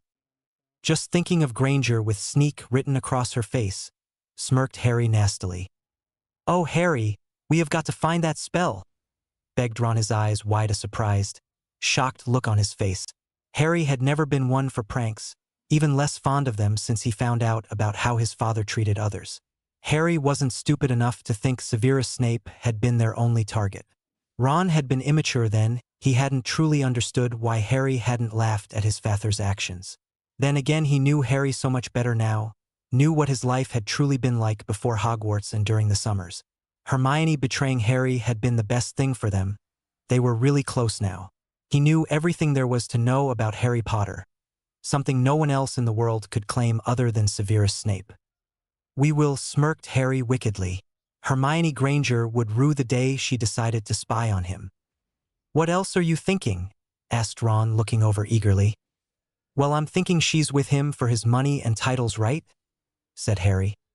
Yeah, frowned Ron, not seeing where this was going. There was also a disgusted grimace on his face at the thought of such an old man doing anything like that to an underage girl. Even if Hermione was the one perusing it, it still made him sick to his back teeth. We have the map, we can conveniently talk about it. How Dumbledore stole my money because he has none of his own, smirked Harry. Are you sure you did the right thing going into Gryffindor? That's a pure Slytherin move, said Ron, grinning amusedly. You know me, Ron, smirked Harry. He had of course told Ron about the hat suggestion. That I do, laughed Ron, sitting back down. How did they take it? Asked Harry quietly after a few minutes of peaceful silence. Not too bad. Ginny was the worst. She acted like I had betrayed her, sighed Ron sadly. He loved his little sister. He hoped this got her head out of the clouds. His mother had it right when she said it was better now than later. At least Ginny can get over him and find a true relationship, someone he could beat the crap out of, without looking his best friend in the progress that was. Harry winced in sympathy and sighed sadly after a few seconds. Fred and George are over the moon. Expect a long letter from them, laughed Ron, remembering their reactions. Like everything else, they took everything in their stride and found the good in everything they did. They were so different from everyone else in the family, but the same too. Maybe they could help us prank Hermione, said Harry after a few seconds. Both teenagers were lying along the seats quite comfortably. Only Ron had his knees slightly bent as he was too big to lie down properly. Harry, who had been abused all his life, was lying across it no problem. No doubt, laughed Ron, it felt good going back to Hogwarts again with his best mate. Do you think Dumbledore knows yet? queried Harry after another few minutes of silence, both just staring up at the overhead compartments. Probably. Might be why he left you there till the last minute, or what he thinks anyway, shrugged Ron. True, he hasn't done that in a long time. Mad Eye and the others came to get me last year. It was only, what, a month into the holidays? Asked Harry. Something like that, said Ron quietly. That had been a bad year. Ron knew he was in the wrong. He should have written to his friend, although he hadn't really admitted it then. More often than not, Ron was now actually trying to put himself into his friend's shoes and trying to see it from his point of view. Not that Harry's shoes would fit him anyway. He was a size 7 for Merlin's sake. Anything of the trolley? Shouted the woman. It sounded like she had been yelling for a few minutes. Jumping up, Harry brought a lot of things like he usually did and dropped it all down on the chair. Immediately Harry chucked Ron's favorite sweet at him, which happened to be a chocolate frog. Cheers, mate, grinned Ron, used to this now and no longer bothered to protest. Harry had been doing the same thing for the past 5 years after all. Harry just nodded and continued eating, himself suddenly ravenous as well. They were still eating when the announcement came on, urging them to change into their robes, which they did in the carriage, seeing as Hermione wasn't there, and that was a good thing for both teens. They were very angry and upset with Hermione's betrayal, even if it had been good for them as friends in the end. They had trusted her with all their secrets, and then she was skipping off to Dumbledore to tell him. They sometimes wondered just how much she had told him over the years. It made them shudder in fury. Looks like we are nearly there, said Ron after he was dressed in his brand new school clothes. Being Harry Potter's brother had already come up with some perks, although he didn't know just how Harry had gotten his measurements to do that. Ginny had gotten a few things as well, but they weren't sure now if she would wear them after his so-called betrayal. It was a rather good thing the school clothes didn't cost a lot of money, well, in Harry's terms, really. That's usually her line, smirked Harry, clasping his cloak around him. He had gotten his clothes slightly baggier than usual. He had a bump he had to conceal half the year. Goodness knows what would happen after that. He would have a brand new baby to look after and the rest of the school year to go. Then his 7th year something had to give. He hadn't exactly planned for this. However, Harry had always wanted his own family, and he would never under any circumstances, even if he had been dirt poor, give up his child. Well, it's mine now, smirked Ron smugly. Who do you think has been made prefects? Asked Harry curiously. Well, I was offered it, but I said no, said Ron, stuttering, feeling awfully awkward. You turned it down? Gasped Harry in shock. Small mat. I didn't receive a single outstanding in my exams. I managed to get potions only because of Snape's extra tutoring. There was no way I was picked because of my academic history. It was another way for him to lord it over you, said Ron, a disgusted look on his face. You did it last year, Harry pointed out, confused. Yeah, well, I'm a brother now, gotta put him first, said Ron proudly. Harry snickered softly, feeling a warm glow in his stomach that had nothing to do with the baby this time. So no doubt Hermione is one of them. I wonder who was picked to replace you, said Harry after eating a long snake sweet. I know they are welcome to Hermione, she's insane, grunted Ron. Who will be head boy, you reckon? Asked Harry curiously.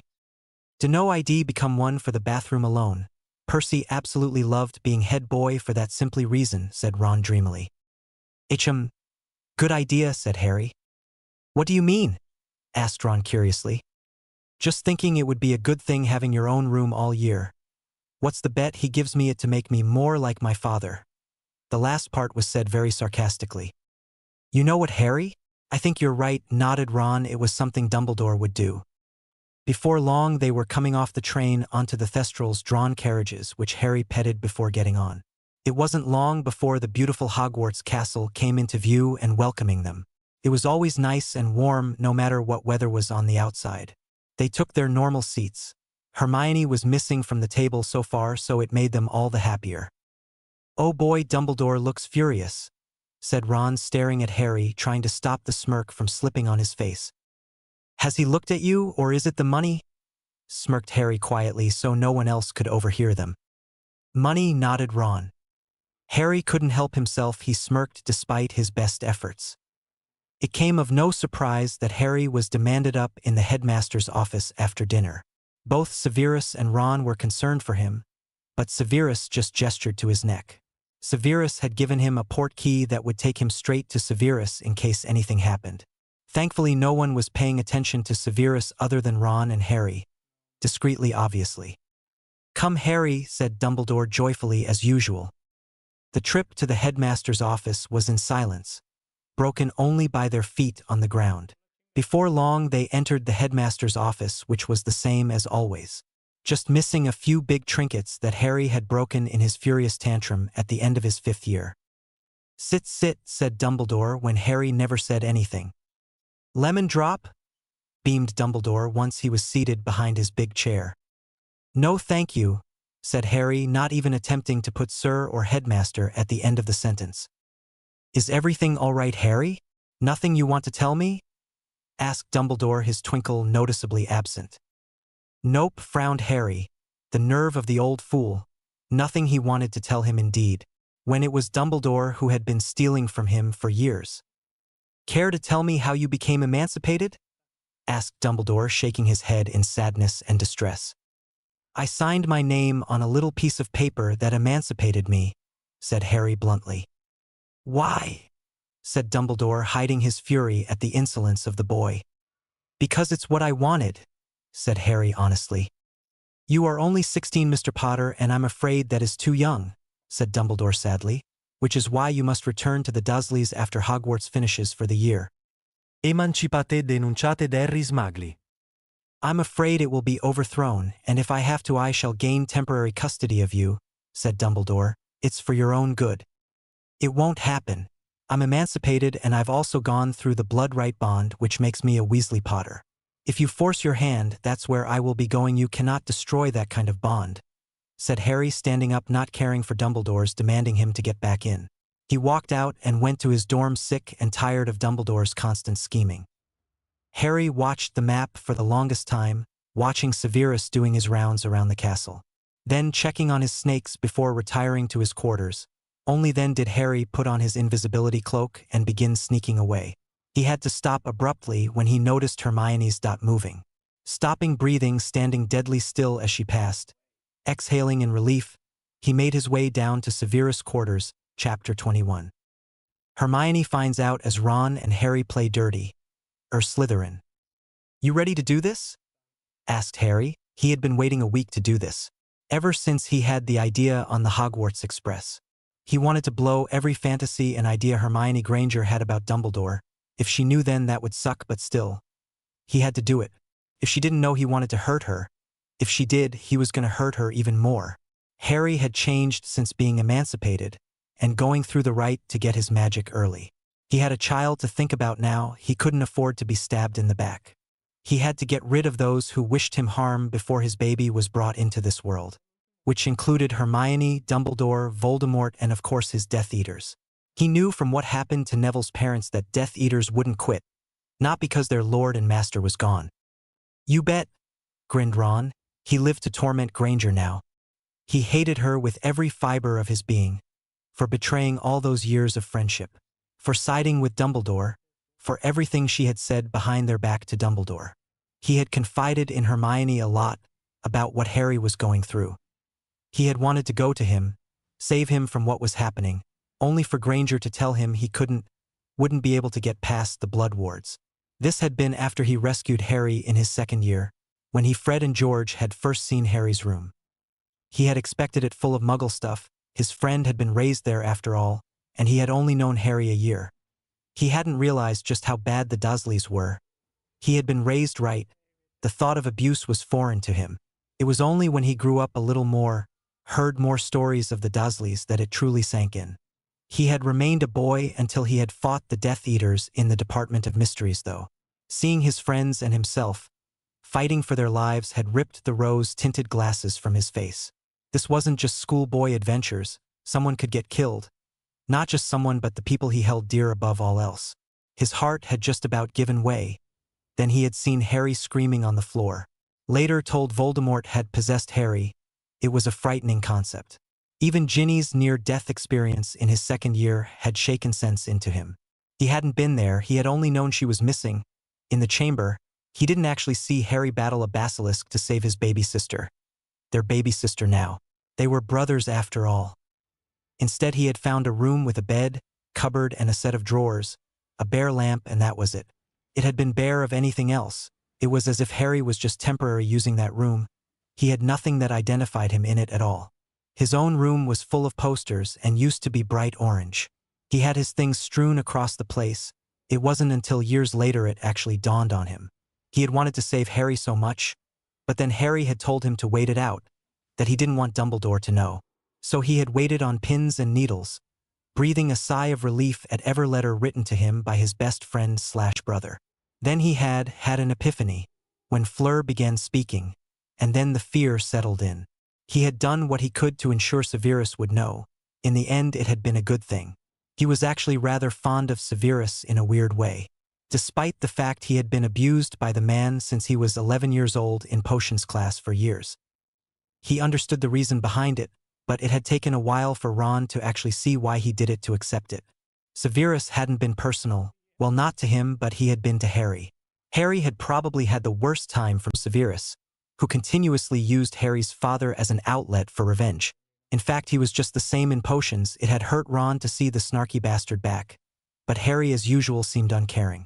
It had taken Harry explaining that he didn't know his father, that no matter what Snape said he wouldn't know him. He had been told malicious things about his parents since he was old enough to ask questions. He knew what he did and nothing anyone said was going to change that. They had died for him and that was enough for him.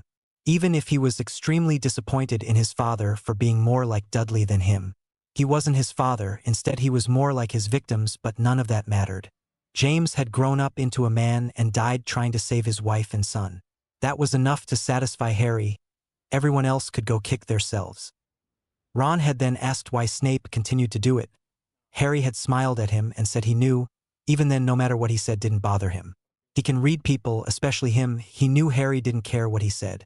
Although if he mentioned his mother, it would have been a different thing altogether. It was a good job Severus hadn't, or not being able to use accidental magic at Hogwarts would have been proved false. Severus would have become Marge and been blown up. Nobody mentioned Harry's mother and got away with it. Nobody at school even dared try. Nobody was that vicious though, not even Draco Malfoy. Surprisingly enough. Ron had blinked and pointed out he got mad, and Harry had simply shook his head and said it was expected of him. He had played his part so long it came second nature to him. He had started the second he stepped foot in Hogwarts. Apart from antagonizing Albus Dumbledore, that wasn't a smart move, but Harry was through playing most parts of the game. Ron had learned that certain things about his brother weren't exactly what he thought, and he was all right with it. "She thinks she's following us?" snickered Harry viciously. Ron bit his lip to stop himself laughing. Nobody could see the map anymore. Only Harry, Ron, and Severus Snape, not that he had handled it often. Hermione couldn't take it, couldn't even see it. She would never know it was in their hands. Ron and Harry had avoided Hermione, ignored her, and basically tuned her out. The confusion had come off her in waves, and it was the only real emotion they were sure they could get out of her other than anger. So she had taken to following them when they weren't at classes. So far they had avoided her. Having that map came in handy so many times. This time they were going to let her think she had found them.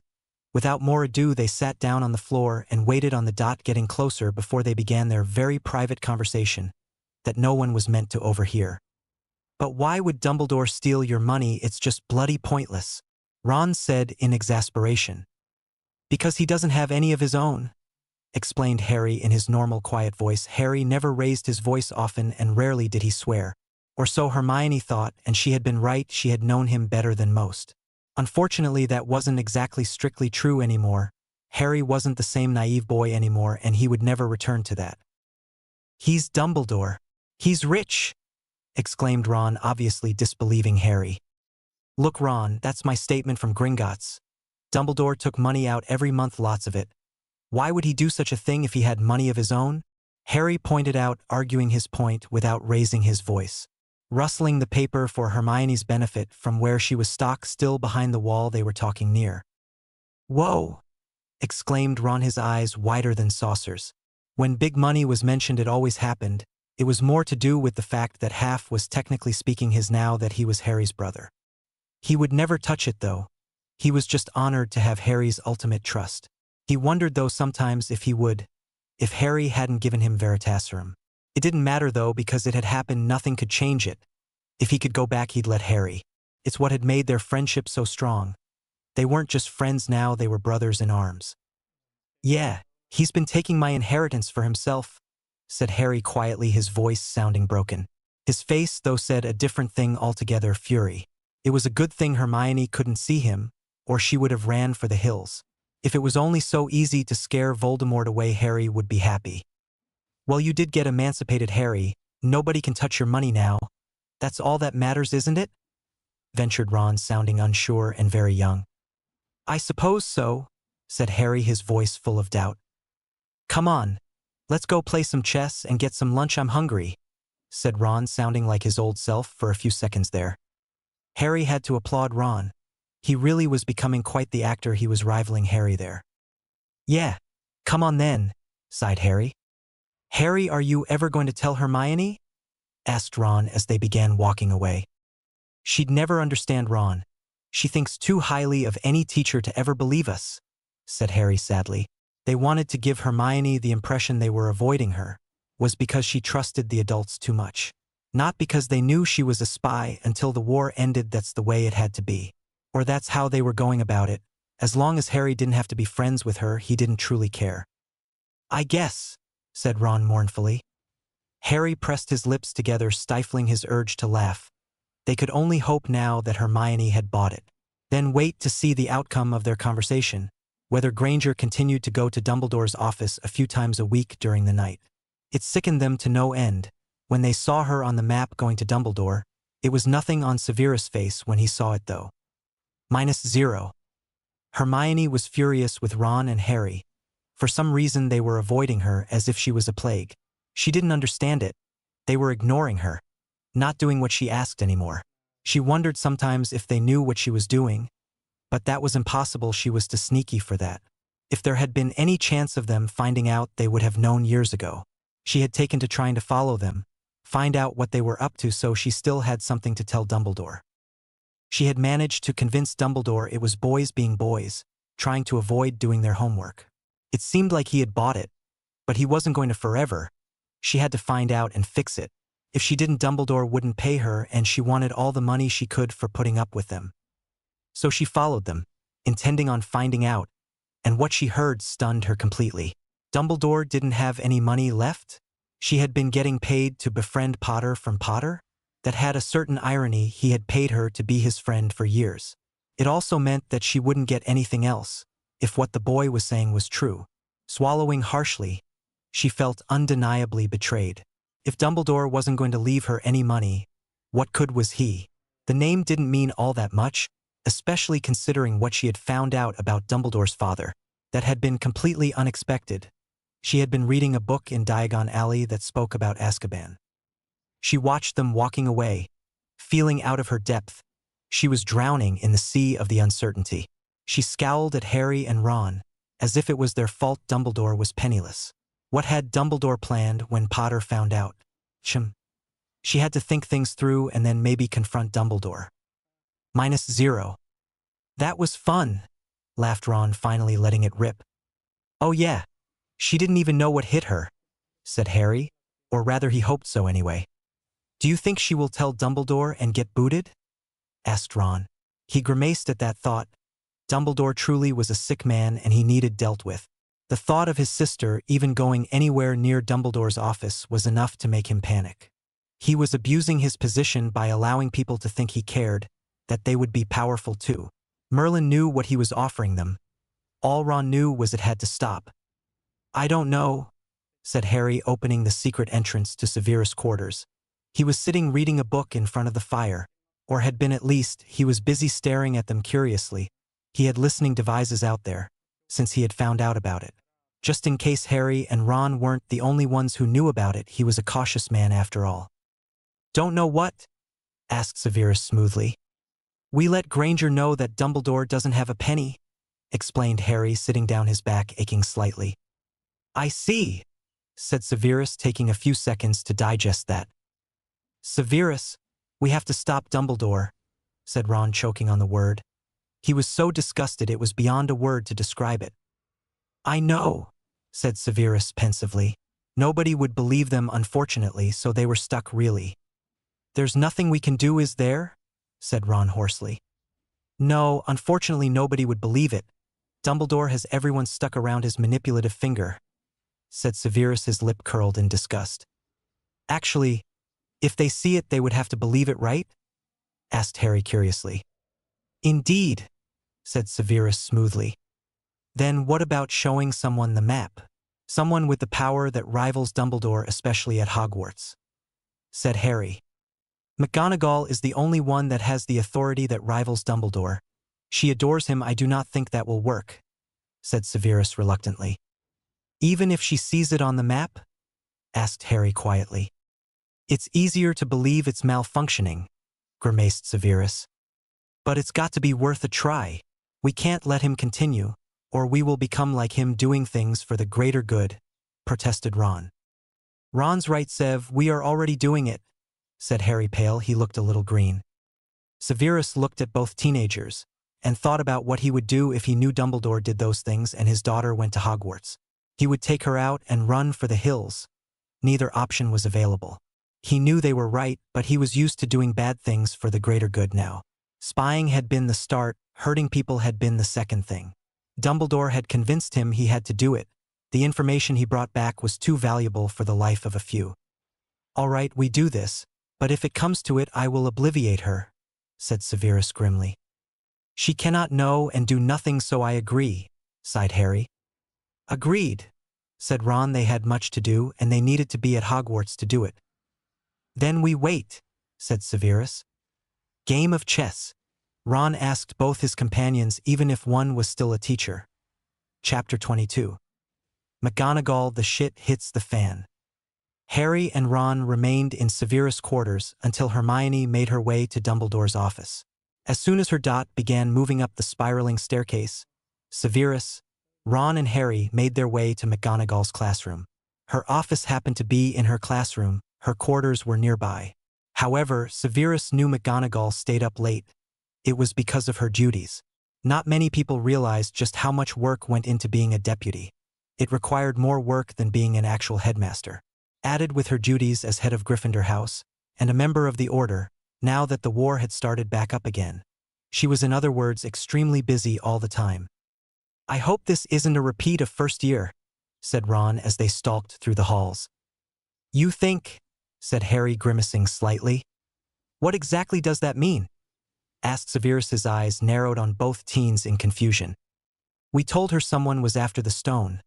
She told us it was safe and reprimanded us for knowing about it, then proceeded to send us on our way, without even doing anything about it, said Harry. That's what made me and Ron decide to go down. Granger, of course, decided to follow us down. She is never that idiotic, at least she has never been, in my opinion, said Severus, surprise written across his usually closed features. Well, she's never listened to us in all our years here, sniffed Ron disdainfully. Then I ask why we are doing this? Asked Severus, smirking sardonically. Because I don't want to become like Dumbledore, not wanting to put up with something for the greater good and lose myself in the process, said Ron. Hermione might be 16 years old, but she's always been too respectful towards adult authority figures. She's also still the student. Dumbledore shouldn't be doing that. He's definitely the one in the wrong here. I think it's because she hasn't had many friends. Everyone she's interacted with has been teachers.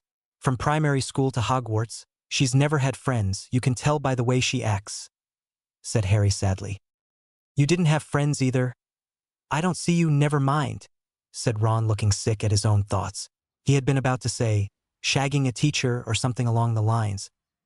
Hey, said Harry, looking slightly hurt. I didn't have friends because my cousin scared them off. Him and his stupid little gang. It was a good thing anyway, he ventured sadly. I wouldn't have been able to go and play with them after school, or do the normal thing. I'd always have to start cleaning or cooking the second I got home. Well, at least you have me, bro, said Ron, realizing he had hurt his brother with his words. Perhaps he wasn't as grown up as they thought, but that wasn't neither here nor there right now. Patting Harry on the back, they stopped. McGonagall's office was in front of them. Stay here, said Severus, giving McGonagall's door 3 hard raps. "Come in," shouted the crisp Scottish voice of the Transfiguration teacher. Severus stepped over the threshold of Minerva McGonagall's classroom/office. "Severus? How can I help you?" asked Minerva, surprised. It wasn't often she was visited by Severus, at least not without out-of-bounds students trailing behind him. "I have something disturbing to share with you, something that the world cannot find out about, at least not until the war is over anyway, or the world would descend into chaos," said Severus, his voice low and serious. His voice to Minerva made it sound dramatic. She knew Severus better though and knew he was completely serious. "What is the matter?" asked Minerva, getting up sharply, going towards Severus' side. "Is it you know who?" She never mentioned Voldemort's name when Severus was around, aware that it hurt though the mark whenever the blasted name was mentioned. "No, it's not," sighed Severus. They had already removed the spell from the map temporary, so Minerva could see it, but it would be replaced whenever they could. Perhaps Severus had been wrong in just making Minerva see it. Perhaps someone like Moody and Shacklebolt should be here. "Well, get on with it," said Minerva, irritated with the secretive way Severus was currently being. "Do you recognize this?" asked Severus, holding up the blank parchment. "It's parchment. What more do you want, Severus? When it was made?" asked Minerva dryly. She could blame it on the fire whiskey. She had drank 2 this evening. Severus raised an eyebrow. That was actually a pretty good comeback. Then again, Minerva was one of the few who could hold their own against his sarcasm. They never did get to have the battle of the wits very often.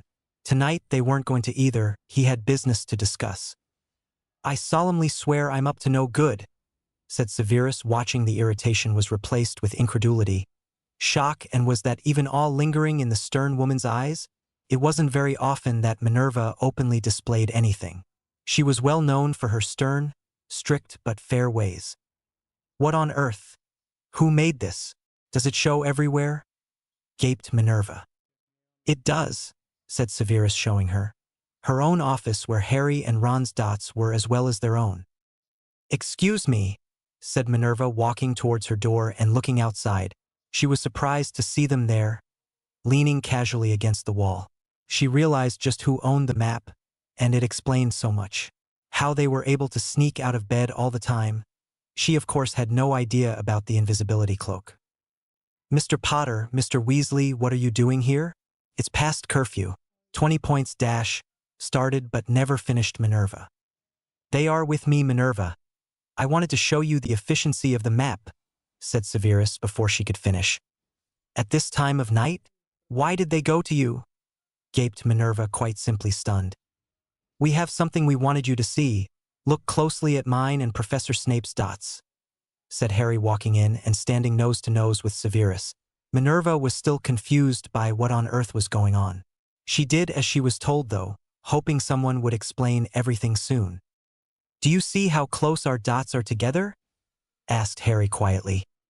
"Of course," said Minerva, her lips pursed at how close they were standing together. Harry was a student, and there was a thing called personal space. "And now?" asked Harry, putting his arms around Severus in a hug. As much as he wanted to lean in and hug him properly, he didn't want Minerva to have a heart attack. "They are joined. Now please explain what is going on and remove yourself from Professor Snape at once," she said, very flustered. Severus hated physical contact, and she was surprised he had allowed it. Especially with Harry of all people, their hatred was very well known. "We are just trying to prove a point. Narrow in on Dumbledore's office," said Harry thickly. Minerva for once didn't say anything about someone disrespecting the headmaster. She wanted to know what on earth was going on. That would make Severus nervous enough to think it might change the world. Her eyes just about popped out of her head when she saw it. Ron peeked over her shoulder, having no problem considering he was now taller than his head of house. He shuddered in revulsion as well. He hated seeing that on the map. "This has to be wrong," choked Minerva, looking disgusted. "I'm afraid not. It's been happening since the summer holidays," said Severus. "You let it continue?" shrieked Minerva, outraged. "I didn't know what on earth to do. I mean, seriously, would you believe it if you didn't see that map?" asked Severus smoothly. "Well, no, but this cannot continue," said Minerva. looking as though the rug had been pulled from under her, in the most violent manner possible.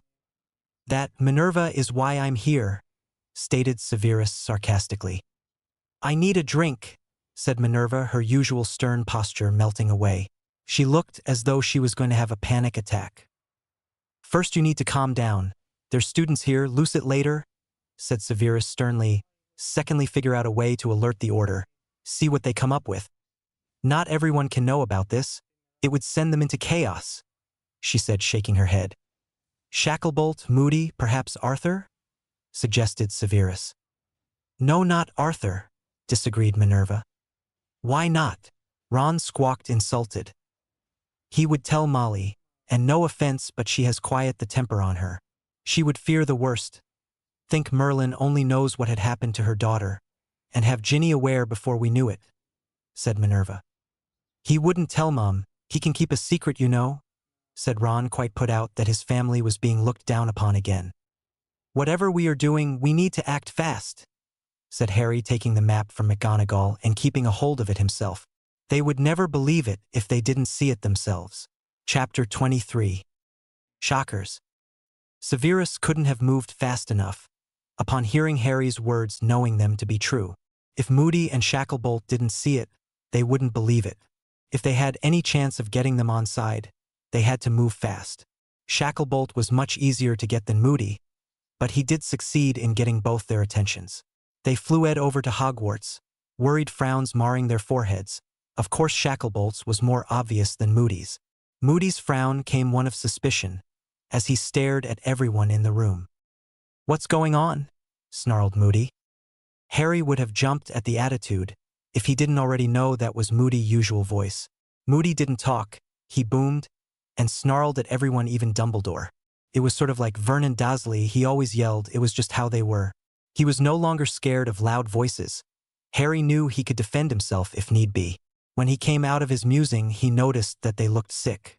Blinking, he realized he had missed Severus telling them everything.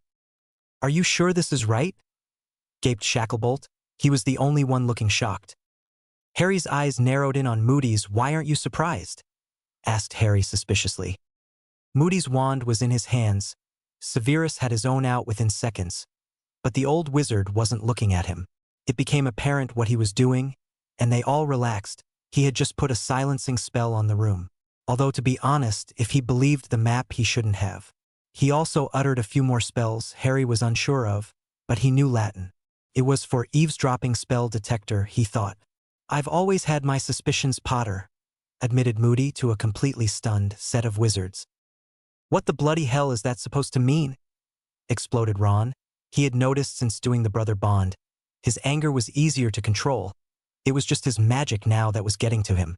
Ron had noticed he was more powerful, and if he got angry it reacted. So since then he had, with great difficulty, reined his anger in. With how he felt about Dumbledore, Hermione, and a lot of things, it truly was surprising. Minerva looked sick. She was staring at Moody as if she had never seen him before. Shacklebolt just gaped at Moody as though he was stupid, as if he was perhaps even under Polyjuice potion. Severus just stared at him, disgust coursing through him. It showed in his dark brown eyes. It was a good thing Moody wasn't paying attention, or he would have ended up furious. Moody would have loathed being stared at in disgust, especially after everything he had done for the wizarding world. He had given them his leg and his flesh over the years, and they still wanted more. He understood Harry Potter a great deal more than the teenager thought. Moody sighed warily. As he sat down, one of Minerva's chairs looked older than ever. "My first day as a head Auror, I uncovered complaints of a very grave nature. You see, once a complaint is made, it's recorded for good. No amount of magic can take it back. Instead of dealing with it, it was put away and forgotten. I couldn't believe what I was seeing. I wanted to see the girls with the complaints. Instead, I found they were dead. All suspicious circumstances and all till cold cases in our department." Minerva blindly looked for a seat before slumping down, her face ashen and gray. Ron just looked sick, as he stood there almost as tall as Shacklebolt. Shacklebolt's reaction was a look of revulsion on his face. Not for Moody, but for the situation. Harry's eyes just stared at the floor as if it was the most fascinating thing on the planet. "How many?" asked Severus, He had suspected one, two including Hermione Granger. The fact that there was more surprised him a lot more than it should have, given that he suspected the worst at every situation. I uncovered 5 that actually made a complaint, admitted Moody. I suspect at least 10, perhaps more. What age were they? I mean, when they died? Asked Ron, grossed out. 18, grunted Moody. That's just sick, said Ron. Why hasn't anything been done? Demanded Harry. Think about it, Potter, all the witches that put in a complaint died. And the wizard suspected was a very valued high-end hero. You cannot just drag him in without questionable evidence. It's why people get away with crimes, snarled Moody, thinking of Dumbledore and Lucius Malfoy of all people. A simple drop of Veritaserum would have done the trick, said Harry. It wasn't invented back then, said Moody, irritated, rolling his eyes. I created it a few years ago, explained Severus. Nobody knew that, of course. Nobody would want potions invented by a Death Eater. So what have you been doing? Harry asked Moody, sitting himself on one of the desks, wanting as much information as he could possibly get. We've been watching, waiting on him screwing up, said Moody. We? Questioned Severus dangerously. There are a select few who know everything I know. We've been watching and collecting all pertinent information, said Moody simply. Is it anyone we know? Asked Ron. Moody stared at Ron for a few seconds before he answered, Your brother. Percy? Gaped Ron in shock. He suddenly had the urge to join nearly everyone else and sit down, unable to believe straight-laced Percy was involved in this. He knew what Dumbledore was really like. That had been why he left the family? Because of their ties to him. Why did he try and blame it on Harry? He suddenly felt betrayed and angry with Percy. Just wait until he saw him again. He was going to know the living daylights out of him. Moody just nodded curtly. Chapter 24. Information gathering and taking action. I'm going to kill him, find a way to bring him back, and then kill him again, snapped Ron, pacing back and forth, unable to believe it. Yet as he paced, he felt undeniably proud of his brother. None of his family members saw through Dumbledore. He had thought he was. More fool him. Percy wouldn't have been safe backing away from the family without an excuse. Ron wasn't happy he had used Harry, but it did make sense. It was a good reason to leave the family without suspicion. Listen, we cannot let this continue, said Harry. No, we can't, said Moody. Since he had started the Auror Academy, no one else had come forward, at least not on his watch, and he couldn't find any files to be suspicious of. Now that a case had been brought to his attention, he couldn't let it continue. He wasn't one for thinking about the greater good as it was. We need a plan, as much as I hate to say it. Without Dumbledore, Voldemort just may attack Hogwarts, said Severus bluntly. Isn't that what we want? Asked Harry out of the blue. Excuse me? Growled Severus. Just what was Harry hinting at? He was pregnant. The last thing he wanted to do was lose them both, should the worst happen. I don't want the baby born into a world with Voldemort, stated Harry adamantly. What baby? Asked McGonagall, confused. Shacklebolt nodded along with him, but Moody was staring at Harry's midsection. Congratulations, do you want to know the sex? Asked Moody, smirking wryly. Severus and Harry stared at one another before nodding their head, agreeing wordlessly.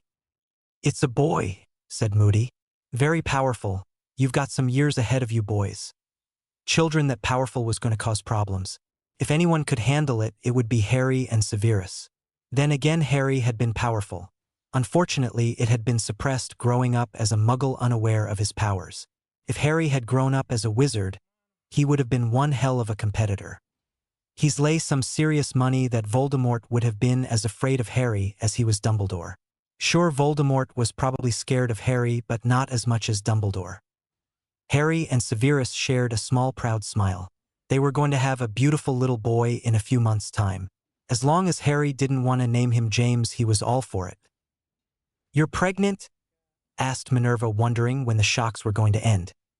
Yes, I'm due in 1 month 2 weeks, said Harry. At least that's what the last diagnostic said. It seemed as though his child was growing at an alarming rate. It might have something to do with him being male and magical that his child was growing so much. Although it wasn't too bad, he had been pregnant 5 months 2 weeks already. So he's be pregnant a total of 7 months when he gave birth.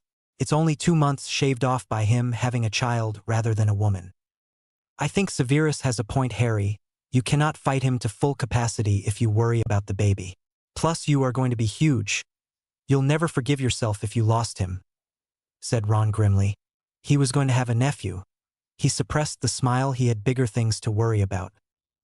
So what, we let Dumbledore get away with this until Voldemort's gone? Asked Shacklebolt, ready to fight against it. No, denied Ron, a sudden through striking him. Then what? Asked Shacklebolt, unable to believe he was actually listening to a 17-year-old boy. However, any idea was better than doing nothing, as disturbing as it actually was. I think we should hear the laddie out, said Moody, watching Ron. He had seen that look before. I need information on Grindelwald before I say, asked Ron curiously. He was friends with Dumbledore. Perhaps more, but nobody could deny or confirm that. They met as teens in 1899, just after Dumbledore finished Hogwarts. Grindelwald attended Drumstrang, but was expelled, which showed how bad he was even then. Back then it might not have been a school bad for dark arts in those days, said Minerva. Dumbledore defeated him in 1945, the final year of World War II, said Moody. Wait. Are you telling me wizards and witches participated in the war? Asked Harry curiously. This was even more fascinating than almost 7 years of history. Muggle-borns did, no doubt, but most of us just stayed in our own world, said Shacklebolt. How the hell did we not end up bombed? Asked Harry, wide-eyed. Pure luck.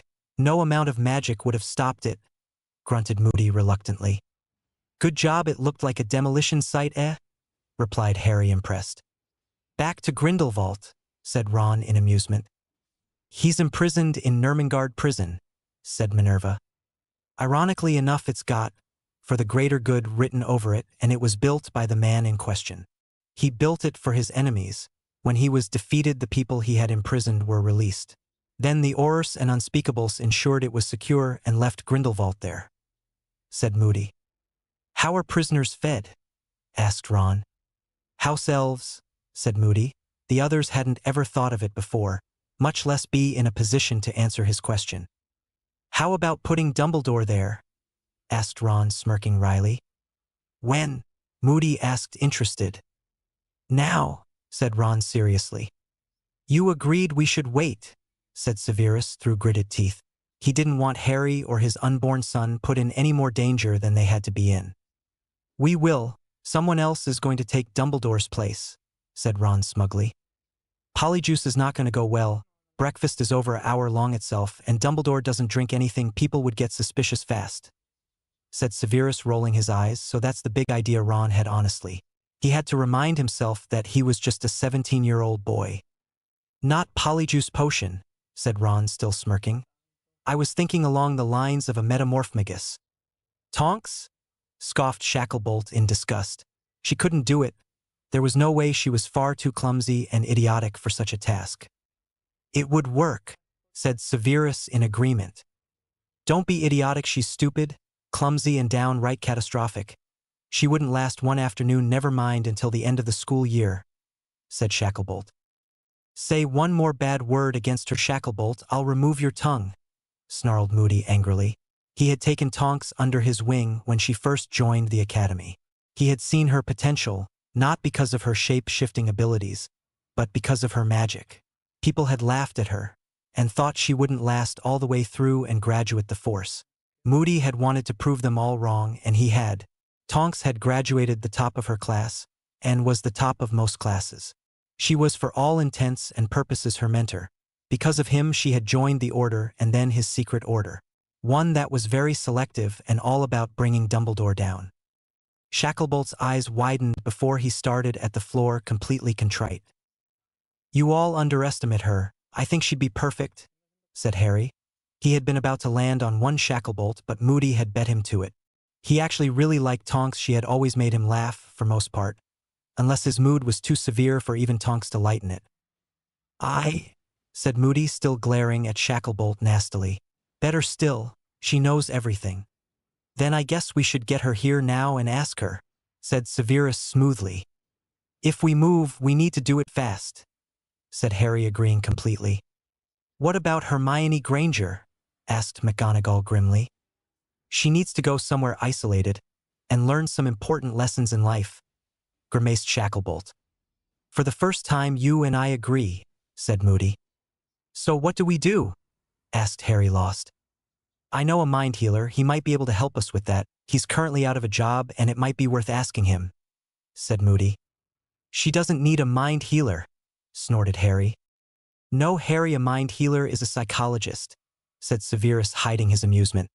There was so much Harry still didn't know about this world. His world, and it truly wasn't fair. Dumbledore truly kept him ignorant about everything. Thanks to Granger, they had almost succeeded. Oh, I see, said Harry, nodding his head. Only one problem with that. What do we do if people ask questions about her? Asked Ron worriedly. You can just say a member of her family died, and she's gone home early, stated Severus. Does that happen? Asked Harry. It hadn't in his 7 years at Hogwarts. Not with purebloods, but a lot of Muggle-borns do leave, stated McGonagall. Purebloods leave for a week for the funeral, but the education is the most important part of the wizarding world, that it's rare for a pureblood to leave, especially during their last year as well, said Severus. Well, it's as good as it's going to get, sighed Harry, nodding his head. We need to be quick about this, said Moody. Let's get this on the road. I'll call Tonks, then Zarek. McGonagall just nodded, seemingly unable to form a coherent sentence, as she once again dwelled on everything she had just learned tonight. She felt sickened to her stomach, and she couldn't believe Granger was… Ugh, it was just too disgusting to think about. So she just tried to think about Tonks and Zarek, who she didn't know. Chapter 25. Taking action on Dumbledore. Tonks, get your backside over here now, said Moody, shouting into the fire, so much that they managed to hear him. It was late at night and Tonks had probably been in bed. He pulled his head out, looking amused. Moody seemed too really like Tonks. He was treating her like his daughter or something. It was actually rather sweet to see, really, especially a man like Moody doing it. She'll be here in a few minutes, said Moody. There was an odd twinkle in his eye. You really are fond of her, aren't you? Asked Harry. Tonks was one of those people you couldn't hate. She always made everyone laugh. She was a very bubbly woman and well-liked. It surprised Harry to hear Shacklebolt's words. He was being downright nasty. He wondered if it was apparent at order meetings. Judging by Moody's defense, he didn't think so. Yes, she's like a daughter I never had, said Moody simply, moving out of the way of the fire. He didn't want to end up sprawled out on the floor, or Tonks to get hurt either. Shacklebolt grimaced at that, causing Harry to suppress his smirk. What's up? Are you aware of what time it is? Asked Tonks, her bubbly self nowhere to be seen. She was in a pair of shorts and a t-shirt that showed her midriff. She had a robe on that wasn't closed. She had trainers on though, so she had at least put something on before coming through the flu. Her wand was in her waistband of her shorts. If Harry had been into women, he would have noticed just how gorgeous she was. Ron, though, on the other hand, was almost drooling. His eyes hadn't left her legs since she entered. Harry smirked. It seemed as though his brother liked someone, which meant he was going to get to tease him. Hermione Granger is sleeping with Dumbledore. We need him taken care of tonight, stated Harry. Oh, that's just sick, said Tonks. Harry snickered. She was nothing if not honest. They want you to morph into Dumbledore and take his place, said Shacklebolt. What? Asked Tonks, her eyes going huge. She had never done such a thing before, never mind morphing into a man. You can do it. All you need to do is look extremely happy to see everyone, eat in the Great Hall, look smug. Call me up to your office all the time, twinkle your eyes. It's only for a month and 2 weeks, said Harry encouragingly. I've trained you for situations like this, you know, Dumbledore, and you attended Hogwarts. I've got complete faith in you, lassie, said Moody. I will always help you, said Minerva. She needed Dumbledore out of the school before other children were hurt by his evilness. Poor Hermione, she had been manipulated and turned because of him. She failed to realize it had been her parents who had paved her way to this. They had made sure she respected and listened to adults and authority figures. Tonks looked around the room, before they landed on Moody, and she got this determined look in her eyes. Closing her eyes, She morphed in front of their eyes into Dumbledore. Robes and all. It was rather freaky. His glasses were on her nose too. "Well?" asked the Tonks, Dumbledore sounding exactly like him. "Wicked?" said Ron, sounding a lot like his younger self, which hadn't happened in a long time. Harry laughed again. "Now we just need to get Zarek, is that right?" asked Harry curiously. "Aye," nodded Moody, clunking back towards the fire and asking for Zarek to come through. "What's wrong? It's 3 in the morning?" asked Zarek, looking tired. There were bags under his eyes. Tonks was back to her normal self. She didn't want to look like Dumbledore when there was no reason for it. "There's someone in need of help. She probably needs it against her will. She's sleeping with Dumbledore. And she probably thinks what she's doing is right. She needs to get out of that notion," said Moody. "What age is she?" asked Zarek, looking green. 17, said Harry, Ron, Severus, and Minerva together. "I will need parental consent to take her from Hogwarts," said Zarek. He wasn't about to be arrested for kidnapping, thank you very much. "Actually, that's not true. As head of house, I get guardianship of them. It's up to me what happens to them during the school year. Especially the Muggle-born students. Their parents sign the form agreeing for their child to attend. And until the holidays I have the say what happens to her," said McGonagall. "I shall sign the consent forms for her. By the end of the year she will be off age. And you can keep her there if she hasn't changed. If she's not changed, you can say she's a danger to herself and it's within your rights." "She's right," agreed Severus. "Then sign this," said Zarek, summoning the necessary paperwork that came flying through the flue. "You owe me 1 Alaster." "No, I don't.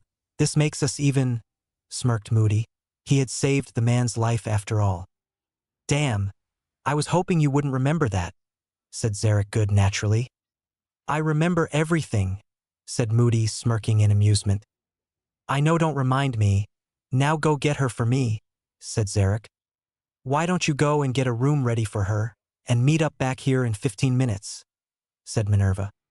"Good idea," said Zarek, fluency out of there. "Who's taking Dumbledore to Nurmengard?" asked Harry. "I am," said Moody, a sneer twisting his lips. It seemed almost permanent. "What about food?" asked Ron. "Not that I mind starving him, he will need food." He doubted Gellert Grindelwald would share. He almost laughed out loud at the thought. He didn't want the others to think he was insane, so refrained from doing so. He was actually getting really, really tired. "I'll make sure a house elf does it," said Moody. "I'd suggest Dobby," said Harry innocently. That house elf seemed too really like him. Perhaps he'd get some elfish revenge of his own. "Who's that?" asked Moody, baffled. "A house elf, he's bound to me," explained Harry. "All right, we can deal with that later. Right now we have got to move.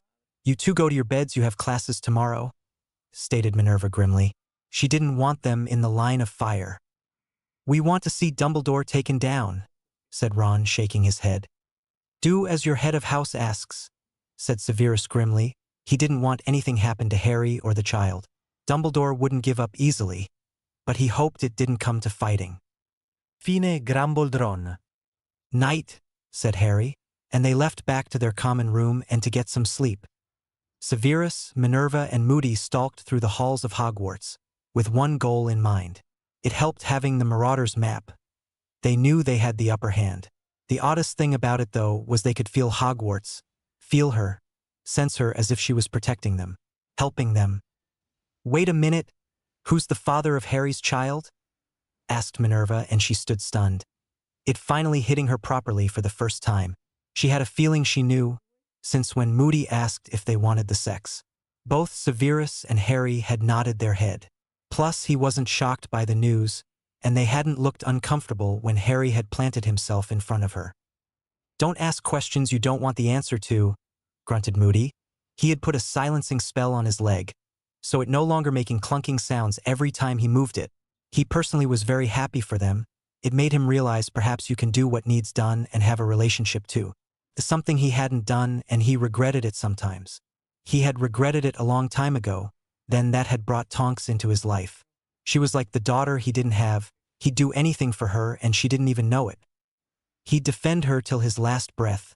He was also very proud of her and her decisions. Can you feel that? Asked Severus, ignoring McGonagall's mutters and astonished red-faced look she had going on. Hogwarts, said Moody. It's never did this before. I felt it, but never to this extent, said McGonagall wide-eyed. You don't think you've been made headmistress, do you? Asked Severus cautiously. It's possible, said Moody, nodding his head. Impossible, said Minerva. It didn't work like that, did it? The ministry always decided who would be headmaster, and then they'd take over the wards. That's how it always worked. Then again, magic was magic. Chapter 26. A very anticlimactic capture, just like they wanted. Polo mints, said Minerva, but weirdly enough, before she got Polo out, the stair began moving. It didn't even do that for Dumbledore, and he was headmaster. It also didn't start with the same bang they usually do. It was as if Hogwarts knew to be quiet, and quite frankly, it was freaking Minerva out. The three of them hopped onto the moving, spiraling staircase, walking up the remaining steps. They were outside Dumbledore's office now. The two dots weren't connected anymore. In fact, Granger's dot was moving about in a quick, frantic fashion in the same spot. The exact same spot at that. Dumbledore was standing at the door of his chambers, probably facing Granger. You ready for this? Whispered Severus. He never imagined in his wild dreams he'd be attempting to kidnap Albus Dumbledore. He cannot continue, was all Moody said. As I'll ever be, was Minerva's reply. Opening the headmaster's door, they had their wands at the ready, just in case Dumbledore was already alerted. There were many spells to tell one when they had company, given by the fact Dumbledore always knew when someone was at his office, and who they were surprised to see Dumbledore's dot didn't even move. They kept an eye on the map as they moved towards Dumbledore's chambers, walking up yet another set of stairs that was hidden from view. Nobody other than the teachers knew they were there. Everyone else that came to Dumbledore's office didn't know the existence of another level, never mind his quarters. They stood outside yet another door. This was it. Moody wasted no time at all. He opened the door and fired off 3 stunning spells, and a spell none of them recognized. They all met their mark, and Dumbledore fell down to the floor unaware of who even hit him, which wouldn't remain the case, but for now it didn't matter. Moody, though, turned his face to the side, not wanting to see Granger in all her glory. Miss Granger, screeched Minerva, staring at a stunned Hermione. She looked as though she had been stunned herself. She couldn't believe it, but she was also very hurt. Dumbledore had been using the Cruciatus spell on her. Minerva had her dressed with a single spell, before she promptly crossed the room, grabbed her and started with force taking her towards her office. Where are we going? Whispered Hermione, wide-eyed, for the first time feeling true fear. You are expelled, she screeched, almost sounding like a cat. No, please. I'll be better, I promise. Please don't expel me. I need my education, she said pleadingly. Minerva didn't answer, but when she got to her office, she found Zarek waiting on them. This Miss Granger? Asked Zarek. He looked at her as though she was a puzzle. Yes, Miss Granger. This is Zarek. He's going to be taking care of you, said Minerva. Hermione backed away, grabbing her wand from inside her robes where it had been placed magically by Minerva. She wasn't about to go anywhere, not with someone she didn't know. She couldn't be expelled from Hogwarts, it just wasn't fair. What the hell was happening to Dumbledore? Before she could do much else, the strange man cast a spell on her. She began feeling really weird. She realized it was a subduing spell. She felt herself falling, unable to control herself at all. She was cradled in the man's arms. It was the last thing she saw as her eyes closed and she fell unconscious. I do not think she realizes she has done anything wrong, said Minerva grimly. I shall find out, said Zarek, nodding his head. She's marked, Minerva added. Marked? Asked Zarek, confused. Dumbledore's coat of arms, it's on her leg, said Minerva. She had noticed it when she had pointed her wand to dress her. That is sick, said Zarek, repeating what Tonks had said. Minerva nodded. Once Zarek had used the flu to take himself and Hermione away, she grabbed a bottle of scotch. She wasn't going to sleep tonight. She knew it, and she needed a drink desperately. Moody stared down at the man he had befriended, just so he could get close to him. The saying was a good one, keep your friends close but your enemies closer. It's exactly what he had done. Yet Harry Potter had done more tonight than he had done since the organization was created. I need something to create a port key, said Moody. Severus threw a book at him. It was the closest thing to hand. With it, Moody created a port key. He was able to create it and use it in Hogwarts because he was an Auror. Together he and Severus held on to Dumbledore. Moody snarled the activation words and they disappeared from Hogwarts. Nice right to a cell, smirked Severus in satisfaction. Right next to Gellert, smirked Moody right back. I think he will get a kick out of it, laughed Severus, a very rare sound indeed. Probably, said Moody, sounding slightly surprised and bemused. Shouldn't we bind his magic? Asked Severus. It's already done, said Moody. He had thrown 3 stunning spells and a power binding spell. None of them probably recognized it. It was a dangerous spell to use too. Once used, there was never a way for them to get their powers back. It was pretty much a power draining spell, only it would stay drained. He will never have his magic back. It's a spell I learned from my ancestors. Remind me not to piss you off, said Severus seriously. Will do, said Moody, before turning his wand on Dumbledore again and releasing him from the stunning spells. Dumbledore groaned. What the hell? He stood up grimly, feeling woozy remembering what had happened. He couldn't believe he had been stunned. Why hadn't Hogwarts warned him? He was always warned when someone was near his office, never mind his quarters. He couldn't have been more stunned to see his good friend Moody and his potions master Severus Snape. What are you doing? Asked Dumbledore, trying to draw his power around him, to make him more intimidating. It didn't work at all. It was as though he had no magic at all, as though he were a muggle. Making sure you don't harm another soul, said Moody grimly. Dumbledore looked around, and became very alarmed. He was in Nurmengard. He hadn't seen this place since he defeated Grindelwald. With vigor, he tried to dredge up his magic to find nothing. Let me out of here before I kill you both, snapped Dumbledore angrily. Severus scoffed in amusement. Sure thing. By Dumbledore, said Moody, backing out. Severus following him before his magic closed the door behind them. Have fun, laughed Severus in bitter amusement.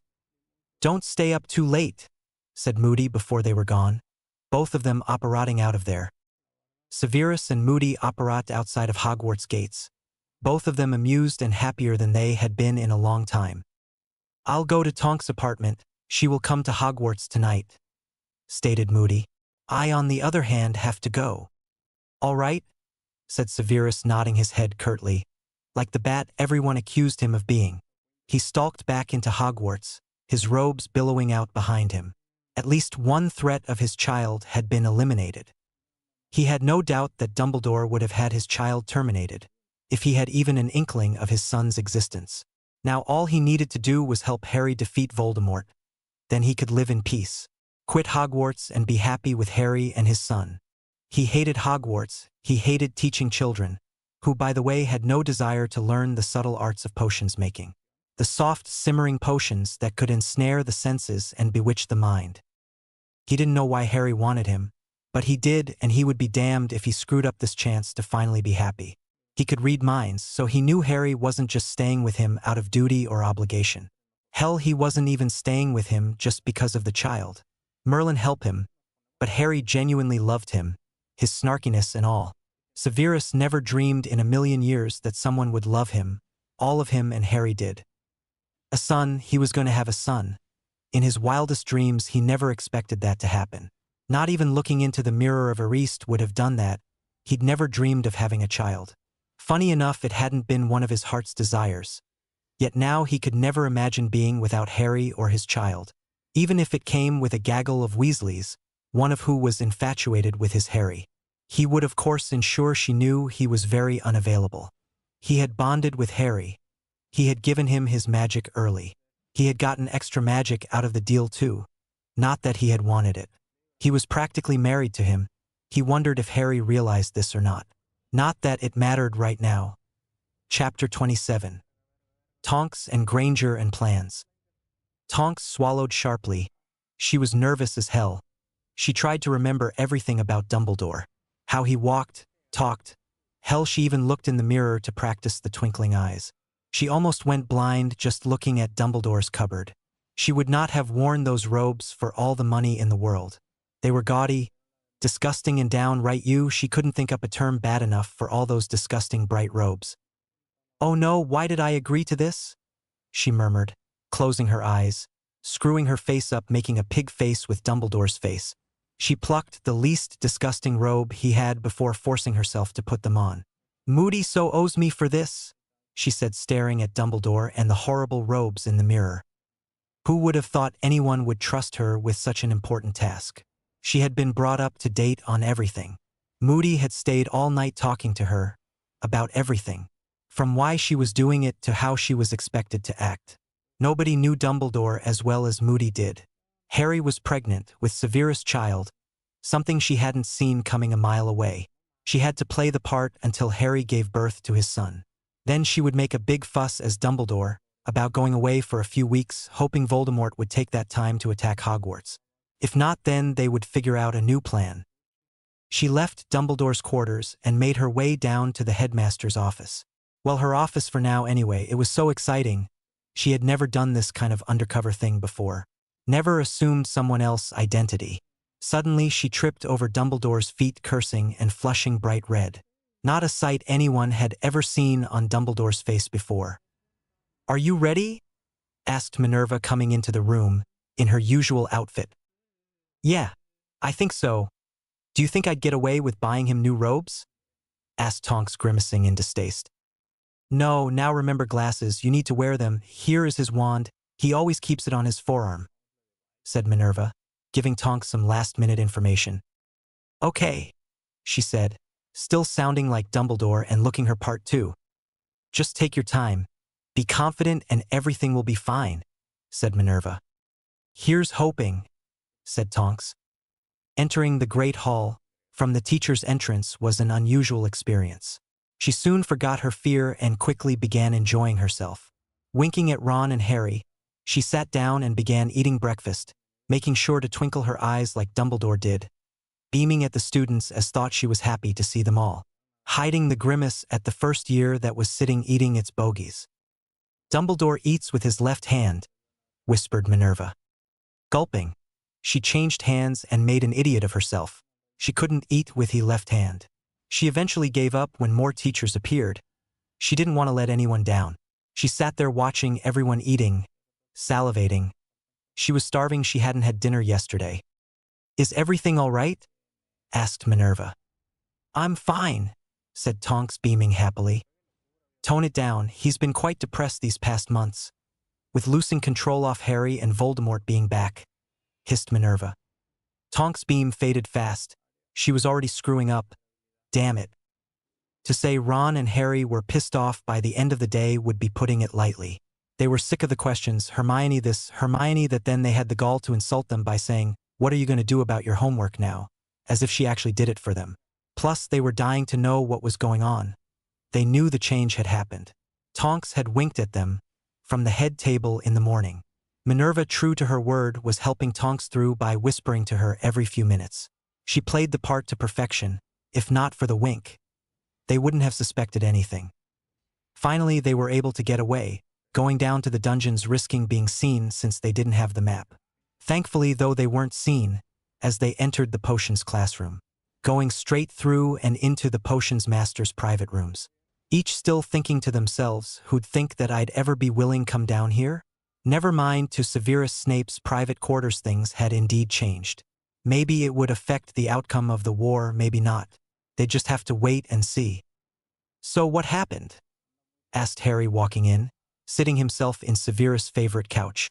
Severus sat right next to him, and Harry lay against him, getting comfortable. Ron sat on a chair, one that was next to the chess set he liked so much. It was much better than the one he owned, which by the way was second-hand, much like everything else he owned. He had money, half of the Potter fortune, but he hadn't spent a penny. It's funny, he had always wanted money, yet the second he had it he didn't spend it. It was mostly because he knew the money wasn't truly his. "Dobby?" called Ron. "Yes, Master Weasley?" asked Dobby, still calling him by that name. No matter what Ron did, he wouldn't stop. Can you bring us some stuff to snack on? We are hungry, asked Ron. Yes, Master Weasley, Dobby will be doing this, said Dobby, popping out again. He didn't even get a chance to fight. We opened the door and Alastor shot 3 stunners at him and a magic draining spell, said Severus. Wow, I'm surprised it was that easy, said Harry. He had got up early and went down to breakfast, wanting to see if Severus was truly all right. He was. As soon as he saw him, his worry faded completely. Disappointing maybe. I always thought he was more power than wisdom, said Ron. Said Harry, agreeing nonchalantly. He's safely away from hurting others, that's the main thing, replied Severus. Yeah, said Harry, agreeing wholeheartedly. Dobby popped in, putting the trays of food and drink down before popping out again. Did you speak to him, Sev? Asked Harry, seeing that sly look on Dobby's face. He had only seen it once, when Dobby had realized Harry had tricked Lucius Malfoy into freeing him, before he had used his power to knock him on his arse, claiming that Malfoy wasn't to hurt his Harry Potter. I did, smirked Severus wickedly. He had also made a few suggestions to the elf. He could tell by the look in the elf's eye that he had some of his own. Thought so, laughed Harry in merriment. His green eyes were twinkling big time. Yum! Exclaimed Ron, eating cake. What about Granger? Asked Harry curiously. Zarek is the best in the field. She will be looked after, said Severus, if she ever regrets her actions. She's always going to have one thing to regret. What do you mean? Asked Harry. She's been marked by Dumbledore pretty much the same way as the Dark Lord marked me, said Severus. Minus the skull and snake tongue, it's Dumbledore's coat of arms. Not that he had looked at her, Minerva had told him this morning. Oh God, moaned Ron, looking sick. He put the rest of the cake down, looking disgusted. He's worse than we thought. But if he did that to others, that's the way to find out, said Harry. Perhaps, but that's not important right now.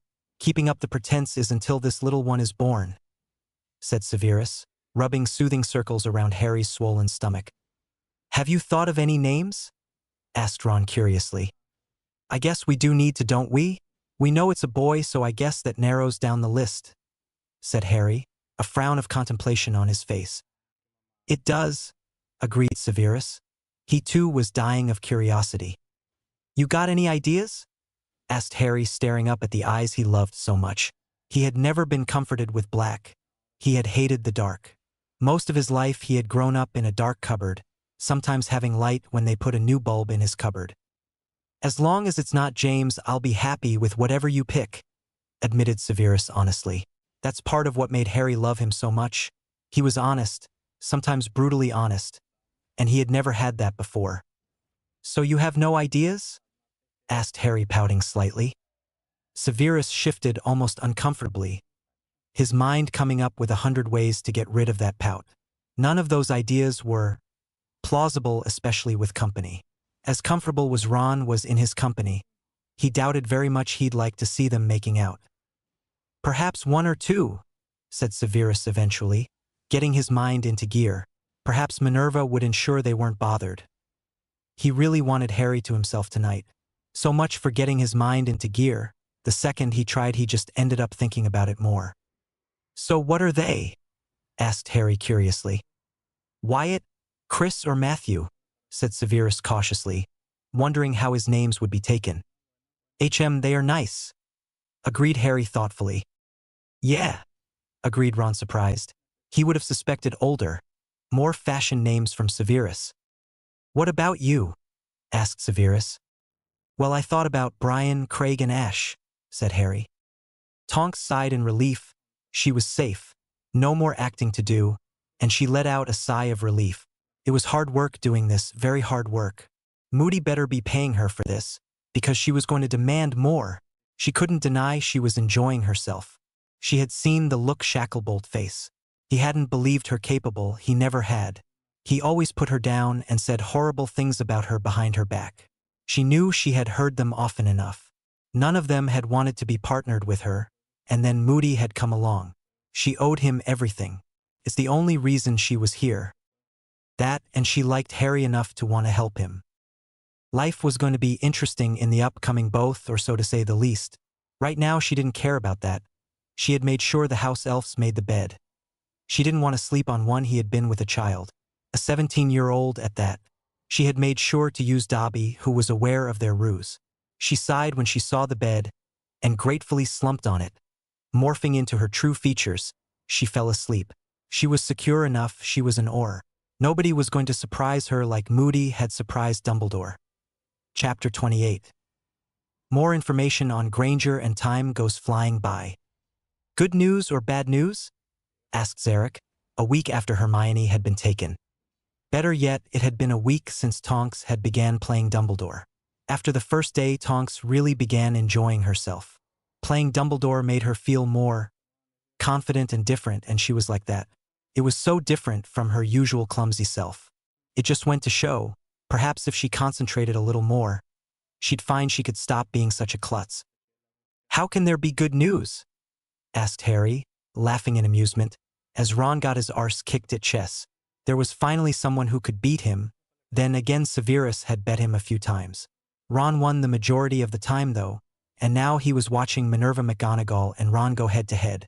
For the second time, and for the second time Professor Minerva McGonagall was winning.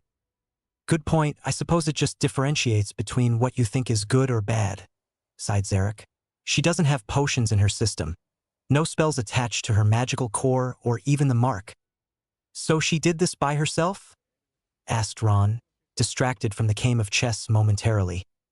Unfortunately, said Zarek, he had taken a sample of her blood.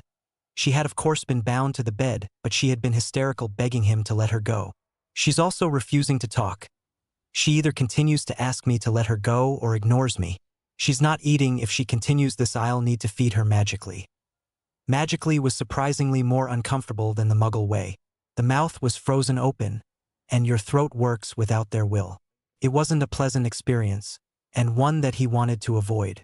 He had only did it a few times, and they had been enough for him. Ouch, said Minerva. What do you mean, ouch? Doesn't it just magically appear in the stomach? Asked Harry curiously. No, explained Severus before Minerva could explain. It's like uneaten food being forced down your throat. Has that been done to you? Gaped Harry, shocked. It didn't seem any nicer than a tube being forced down your throat the Muggle way. No, said Severus. At the same time Minerva said yes. What happened? Asked Zarek curiously. I ended up with the wizard flu. I was sick for 3 months. I nearly died, replied Minerva. It was the first time she had ever shared personal information, especially in the presence of her students. A lot of wizards and witches died before the cure was found, agreed Zarek. Sometimes that isn't even enough, sighed Severus. Sometimes it was just too late for even the potions to work. Looks like magic can't save everyone, just like Muggles can't, stated Harry simply, which meant magic wasn't better than Muggle. They were two sides of the same coin. Magic, Muggle, good magical people, good Muggles, bad wizards and good Muggles. Grindelwald, Hitler at the same time too. It saddened Harry when he realized getting rid of Voldemort wasn't truly going to save the world. There would always be more evil people trying to rule over others. All he could do was get rid of him and give the world a reprieve and save those still alive now.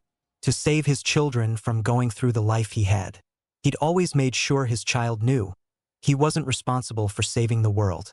In fact, he had already said as much, speaking to his little boy at night. Nobody had anything to say about that. The days quickly turned into weeks. Nobody knew anything was happening. Tonks, much to everyone who knew who it truly was, pride, had managed to even trick the minister. When she went to a meeting in his stead, although she left all the correspondence to Minerva, she wasn't that good to be able to write like Dumbledore, so it was safe all around. Harry hadn't been attending his classes. He was too big and in too much pain to do it. He wasn't a woman and his body wasn't truly equipped to handle it. The closer he got to his due date, the more painful it was.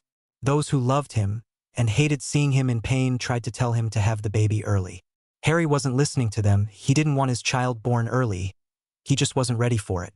He could handle the pain. It's all he had known for the first 10 years of his life. that he could remember anyway, with the Dursleys. He'd go through a lot more of it, just for the sake of his son, who he already moved more than anything else in the world. The final battle was looming even more closer and ominously as ever. Chapter 29. It's time, and it's not good news. Tonks continued to play her part. She was actually having fun, and it's when she noticed Hogwarts was always around her. It had come one with her magic of all things. It was as though Hogwarts had deemed her headmistress of Hogwarts of all things. She knew she was going to have to talk to someone about that, and pretty soon too.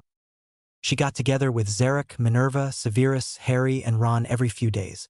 Zarek always gave them updates on Hermione Granger. Unfortunately, with her case, there was no update to be had. Hermione was being stubborn. She refused to see what she had done was wrong, and that's with Zarek having her for 1 month and a fortnight. She had been force-fed for that amount of time too. Despite the pain, she refused to eat on her own. Zarek promised her books if she ate food and spoke to him. To their surprise, it didn't work. She continued to be childish and petulant. Zarek was fast getting pissed off with her. She was acting like a 1-year-old, not the 17-year-old woman, ready to graduate Hogwarts. Or rather had been ready to graduate Hogwarts. Then Severus and Harry had suggested something, and Zarek was going to wait until tomorrow morning to check out. Hermione sleepily woke up, trying to rub her eyes only to find her hand stuck. Yawning, she yanked at the stubborn hand, still half asleep. It was only when she woke up more that she remembered everything. Whining in irritation, she once more tried to get out of the restraints, but they didn't give. She spent 50 minutes until her arms were raw and aching. She felt so scared and out of her element. Everything in her life she had understood. There had been purpose to it. Now someone had yanked the rug from under her feet. She was stuck in some sort of hospital, or at least it looked like one from where she was. The room was sterile white, minus the disinfectant smell that usually accompanied them. The man wouldn't tell her anything. He wouldn't let her go, and she was trying to not let him win. She wanted to go back to Hogwarts, back to graduating, but not back to Dumbledore. She didn't understand children, even when she had been one herself. She knew she'd always marry someone older than her. All the children she came into contact with bullied her, and she hated them all. Then Albus had come to her. The night Potter and Weasley had saved her from the troll, giving her a very important mission. She had agreed right away. Her parents always told her that adults knew best, that they were never wrong. She had been offered a lot, books, money, and the promise of power and a definite acceptance into a great college. She had gotten greedy. She had wanted more. Getting with Dumbledore, it would have guaranteed success. She hadn't wanted to continue putting her life on the line for Potter. Unfortunately, getting with Dumbledore hadn't solved that problem. He still wanted her to spy on them. Things had gotten out of hand. When she had asked Dumbledore why he took money from the Potter vaults, he had gone crazy. She shuddered anew at the feeling of the Cruciatus curse. She couldn't believe Dumbledore had used it on her. She was so confused now. Had Dumbledore placed her here?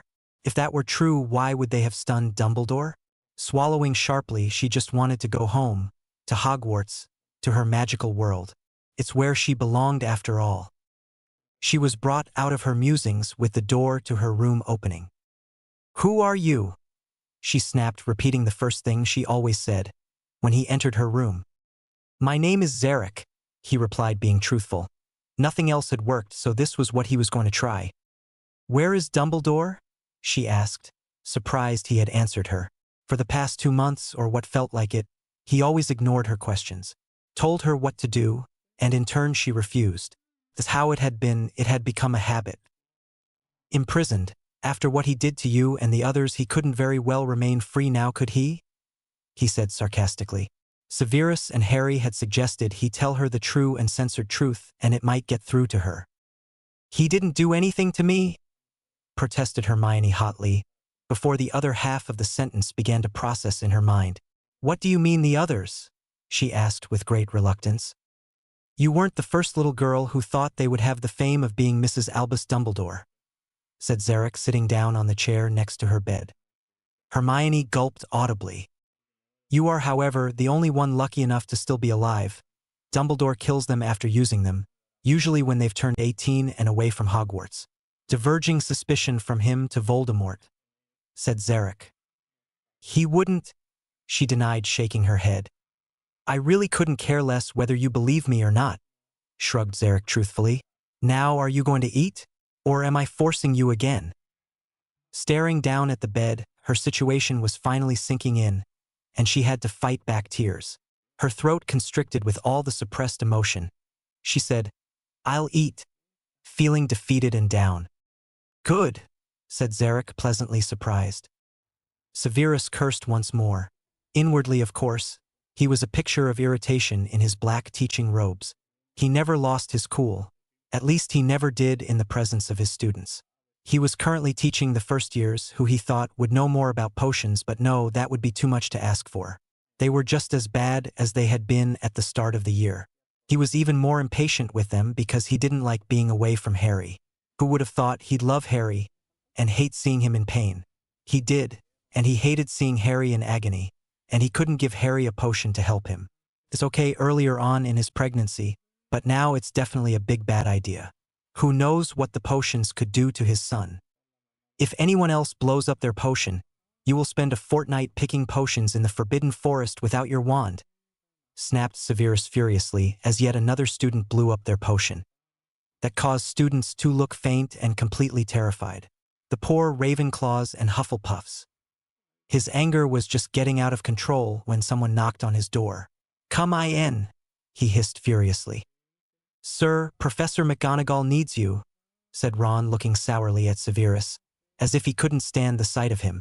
They all had roles to play, unfortunately, whether they liked it or not. It's just the way life was, and now it wouldn't be much longer before they could stop the farce. Severus had to stop his eyes from widening. It was code for whenever Harry needed him. Since he knew it was close to his child coming into the world, he just knew it was time. He wondered how Ron knew. He had been in class as well as far as he knew. Leave, sneered Severus, getting a grip of himself. Ron threw a look of loathing towards Severus once he had turned his face away from him. He truly was good at playing his part, but Ron would do anything for Harry. Harry needed him right now. He had gone into labor. He could feel it. It must have been part of the bond he had with his brother. Arg! Exclaimed Ron, falling to his knees, clutching his stomach in agony. It seemed as though his theory was right. It was something to do with his bond with Harry. The brother bond, but he didn't understand why he could feel his labor. Weasley, what the hell are you doing on the floor? Snapped Severus. Even though there seemed like no one was around, Severus wasn't taking any chances. It was hard to snap when he felt concern for the redhead. Harry? Moaned Ron, barely able to speak. Go now. Severus didn't want to leave Ron lying. Harry would never forgive him for it. Rolling his eyes at his own sentimentality, he levitated Ron, more worried about Harry now. How had Ron known? He knew the teenager had been in class. Otherwise McGonagall would have been at him again. Ron had stayed off the first few days, insisting it was to keep Harry company, which was probably partly true. Ron would take any excuse he could to get out of school, like any teenager would. As soon as he entered his quarters, his magic in its shock let go of Ron. Harry was lying unconscious, near the fireplace, as though he had tried to flee somewhere. Rolling Harry on his back, he felt for a pulse and ran a diagnostic spell. Severus paled, if what he was reading was right, and he believed so. The baby need removed now, otherwise his son would suffocate and Harry would die. Enervate, snapped Severus, throwing it at the unconscious Ron. With another spell, he had Harry's clothes removed from the top half of his body. His stomach had swollen grotesquely in the matter of a few hours. Get Poppy here now. We cannot wait or we will lose them both, snapped Severus. Accio numbing potion. Severus grabbed it out of midair. Harry was unconscious, but he wasn't about to take chances. Plus, he wouldn't be able to pour the potion on him if he was already sliced into it. Who knows what it would do? With urgency he had never felt before in his life, Severus rubbed the foul-smelling potion into Harry's stomach, as he heard Ronald Weasley speaking to Poppy urgently through the flue. She's coming right now, said Ron, running towards them and sitting on the other side of Severus, worry coursing through him. Severus swallowed sharply, before turning half his wand into a scalpel. With a whispered apology he cut into the skin. Very grateful when Harry didn't even as much as moan. Perhaps it was better that way. It was a good thing he was tough and had witnessed a lot of things in his time, so he had the strength to do this. Ron was already looking away, just about loosing the contents of his stomach. As much as he had grown up, he still didn't have the stomach for blood. "Move aside," said Poppy, dropping to her knees, wand already out at the ready. Ron moved aside, letting Severus remain with Harry. He'd be more help anyway. As Poppy got to work, Severus started at Ron and asked the question he had been dying to ask. "How did you know?" "I've no idea. I felt it. I just knew something was happening. When I left the classroom, it was more than just phantom pains. It was as though I was the one experiencing it," explained Ron. "I see," said Severus, just as confused.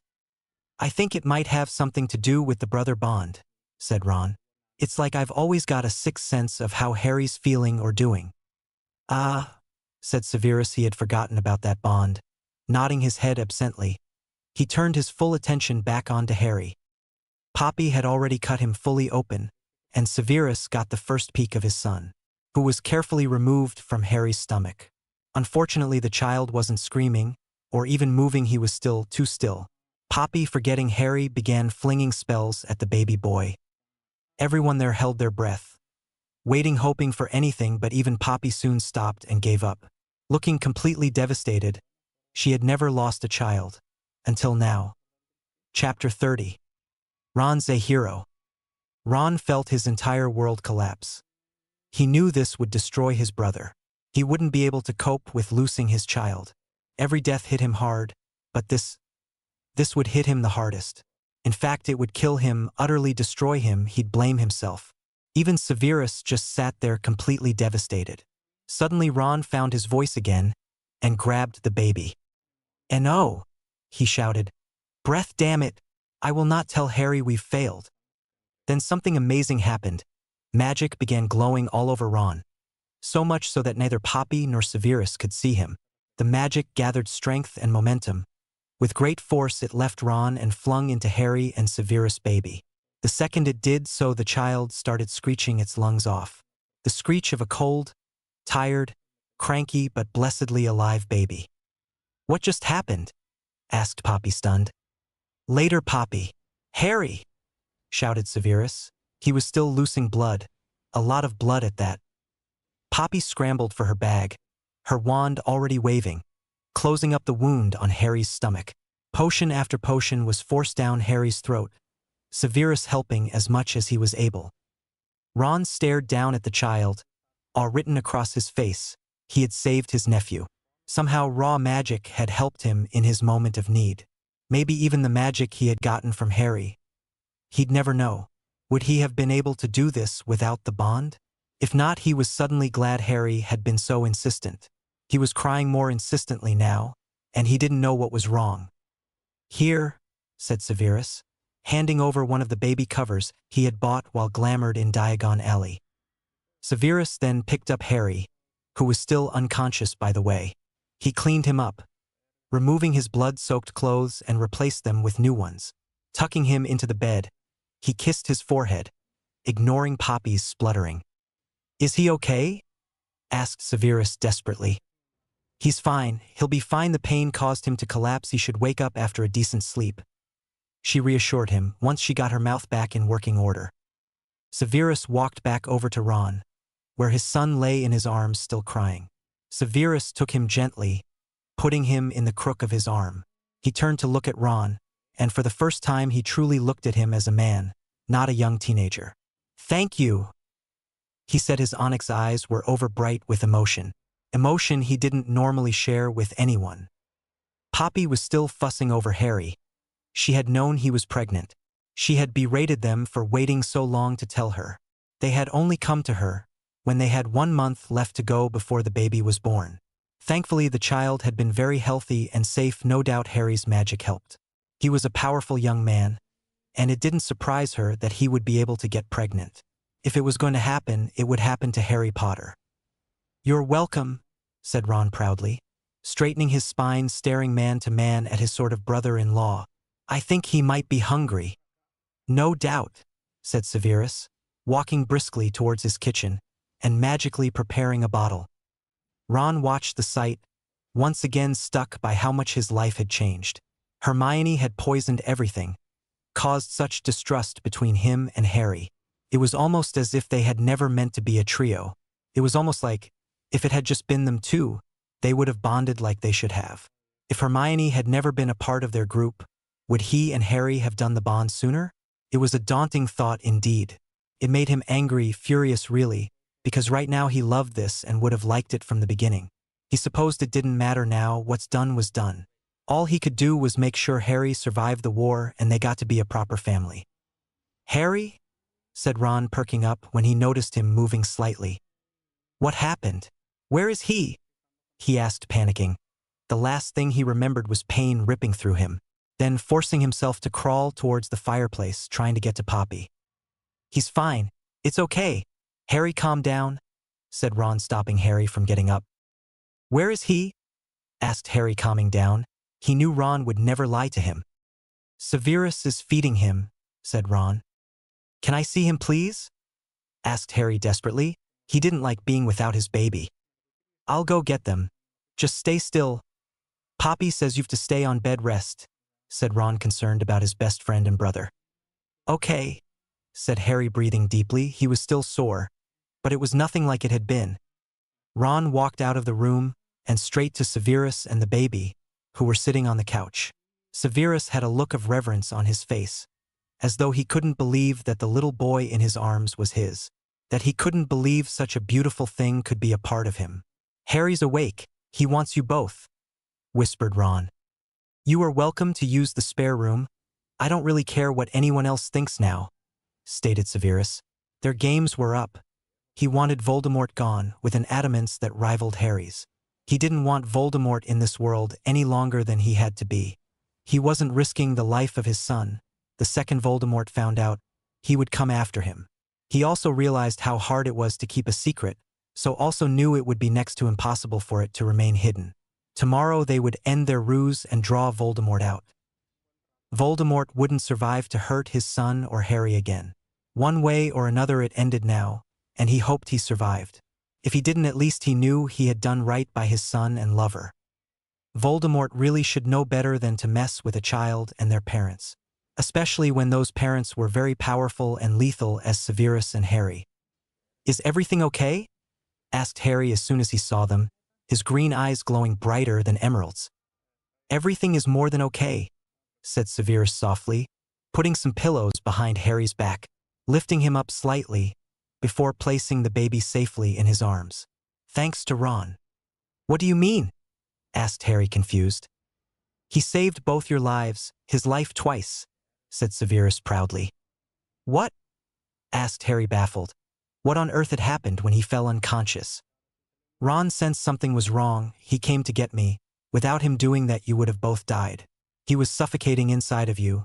When we got him out, he wasn't breathing. Poppy tried to get his heart beating, but he wasn't having any of it. Ron took him into his arms, and raw power seeped from him and into the baby, presumably starting his heart," said Severus in explanation. "He did?" gasped Harry.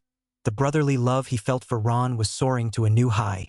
His best friend/brother had saved the most precious thing in his life. He'd have to find a way to repay his brother. Perhaps a new wardrobe and a brand new broom might. Then he might add a chess set into the pile. Ron loved chess, but only had a very old set that belonged to his uncle.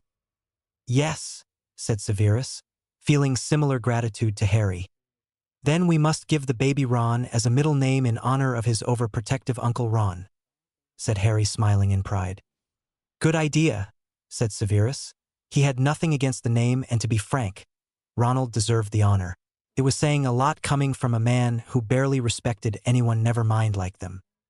"Yeah, but I want you to pick the first name," said Harry, laying his head down, looking exhausted. "How about Matthew Ronald Potter?" asked Severus. "No, Sev, not Potter, Snape," said Harry quietly. "What? But Potter is a well-known, respected name." "Harry," said Severus, confused. "Are you sure? What if we use both?" asked Harry. "What, Snape Potter?" asked Severus. "That doesn't sound right. I was thinking more along the lines of Potter Snape. It sounds better," shrugged Harry. Severus felt overwhelmed. If Harry believed his name was good, he should too. Maybe the Snape name would prosper. Not only did they have the Potter Snape name, but they had the Prince line too. Maybe his name would be widely respected, especially after the war. Matthew Ronald Potter Snape it is then, said Harry. Welcome to the world. Bad as it is right now, baby. Know, though, that you are loved, safe, and cherished. You are my world, and I will do everything I can for you. He finally fully understood how his mother had made the decision she had, for the first time in his life.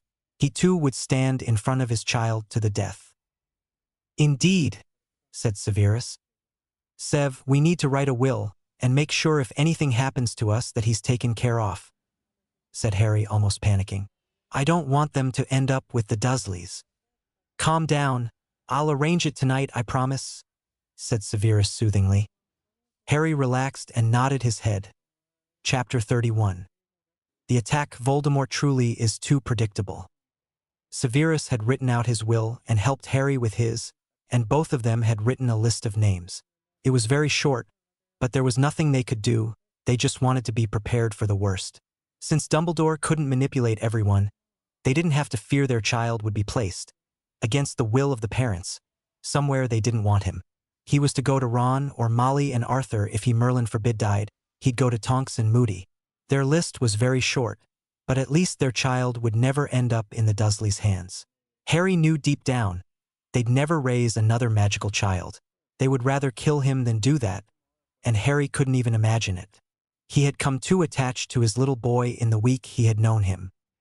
Tonks had, due to their schedule, announced Dumbledore's departure from the school for a week, insisting it was something that couldn't wait and was extremely important for the war. Voldemort had eaten it all up and was planning an attack on the school. Having spies everywhere was a very useful thing. One of Moody's secret organization members was actually an animagus, a ladybird. They were able to spy very effectively once Severus had given them the usual place Voldemort called them. Once they felt the wards twinge in warning, Moody called the Auror department and requested all Aurors and Unspeakables. Severus gathered all Order members from a different fire, getting everything done on the quick. The students were locked in their common rooms. None of them were allowed out. To help with the war, they weren't ready for that. Not after all the horrid defense teachers they had been forced to put up with thanks to Dumbledore, which no doubt had been a bid to ensure Harry didn't learn anything that he didn't approve of until he was ready to train him himself. The only people who were out the common room were Ron and Harry. Then the war started. Expecto Patronum, yelled Harry loudly, feeling the cold first. He could sense them before the others. He always had been able to, maybe because they affected him so badly. He was thinking of only one thing, his beautiful little boy, who he hoped to get home to. Dobby was personally looking after him. Harry had told him if anything happened he was to take him away and bring him back later. He had given him the list too of people he wanted to have met, with letters from him and Sev if the worst should happen and he didn't survive, and explanations too. The others all followed suit, casting Patronus spells, just in time as the Dementors closed in around them. Harry laughed out loud. The house elves were coming out of the school, with knives and meat cleavers in their hands, looking ready to fight to their last breath, to save their school, their masters, the students. The Dementors were quickly taken care of, and then the cloaked figures of around 100 Death Eaters fled onto the school grounds. The fight was on, but for once they were evenly matched. Aurors versus Death Eaters, Unspeakables versus Death Eaters. Harry was fighting for his family, his life, and most importantly for his baby. He was taking no prisoners, which meant he was taking them down hard and fast, trying desperately to get to Voldemort to finish him off once and for all. But Harry didn't get a chance. He nearly had a heart attack when he took down another Death Eater to find Severus fighting with Voldemort. He was too stunned to do anything else but stare. Severus was awesome, and he realized there and then how much he loved him. He was willing to do this for him, for their son. He realized he didn't want to play fair, he just wanted to end up. He jumped when he felt someone behind him. A wand was pointed at his back. Turning around, the man's eyes were already blank as he slumped forward. He found a house elf staring up at him. Looking down, he saw a huge knife lodged in the Death Eater's back. "Thanks," Harry squeaked. Welcome, Master Harry. Dobby requested I look after yous, and that's what Misty does, said the house elf proudly. Harry nodded before climbing over Death Eater bodies. He finally ended up having a clear view of the fight between Voldemort and Severus. Narrowing his eyes, he pointed his wand and with ease cast the killing curse. Avada Kedavra! Yelled Harry, watching the spell closing in on Voldemort.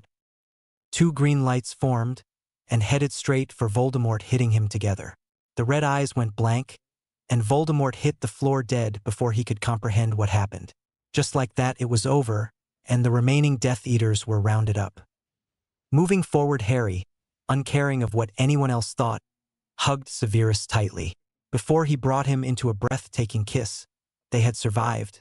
They were all right. They were both going to be able to bring up their little boy, and nothing else mattered to him. Harry, said Ron, rushing forward, looking relieved, exhausted but relieved. We're okay, smiled Harry. You know, this isn't how I imaged the battle being. I thought you'd have a long, drawn-out battle with Voldemort, both sides watching in awe before you stuck him down, said Ron honestly. Well, you of all people should know how quick and easy you can take out the Queen in battle, teased Harry. So what are you going to do now? Asked Ron. Me? I don't know, Sev? Asked Harry curiously. I'm handing in my resignation, said Severus bluntly, looking smug and happy about that. Then we go home, said Harry happily. Indeed, said Severus. They were speaking as though they weren't surrounded by dead bodies.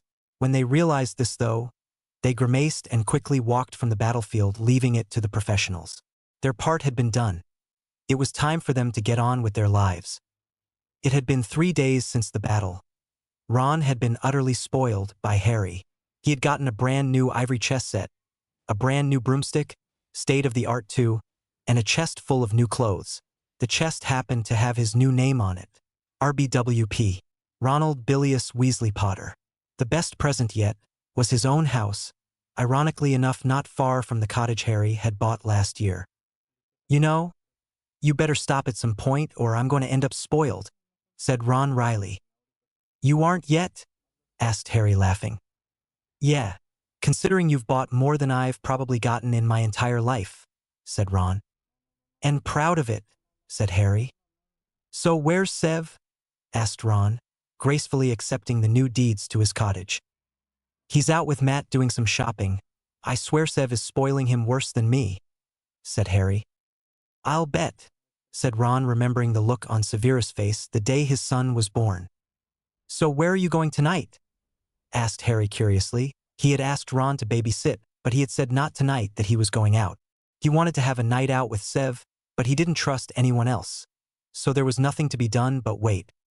Ron flushed darkly, and Harry grinned in devilment, already having a feeling what was happening, causing poor Ron to turn even redder.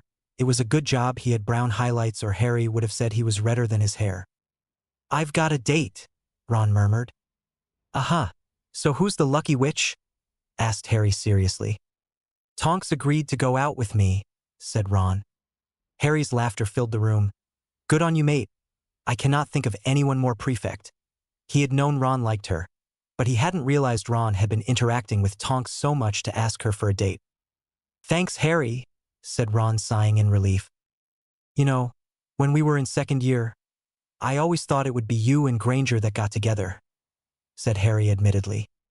I did like her. At one point, but not anymore. Now I just hate her guts, grumbled Ron. Speaking of, have you heard anything more about her? Nope, nothing.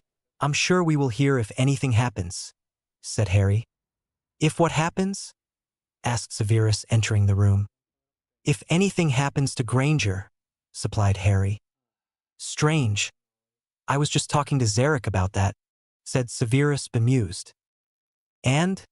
Asked Ron curiously. She's never going to understand.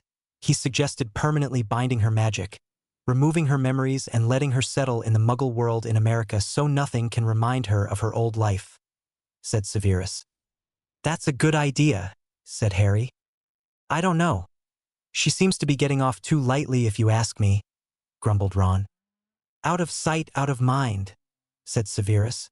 It seemed as though having a child agreed with him. He wasn't as bitter. Then again, it might have something to do with quitting Hogwarts. Tonks had turned back into her normal self.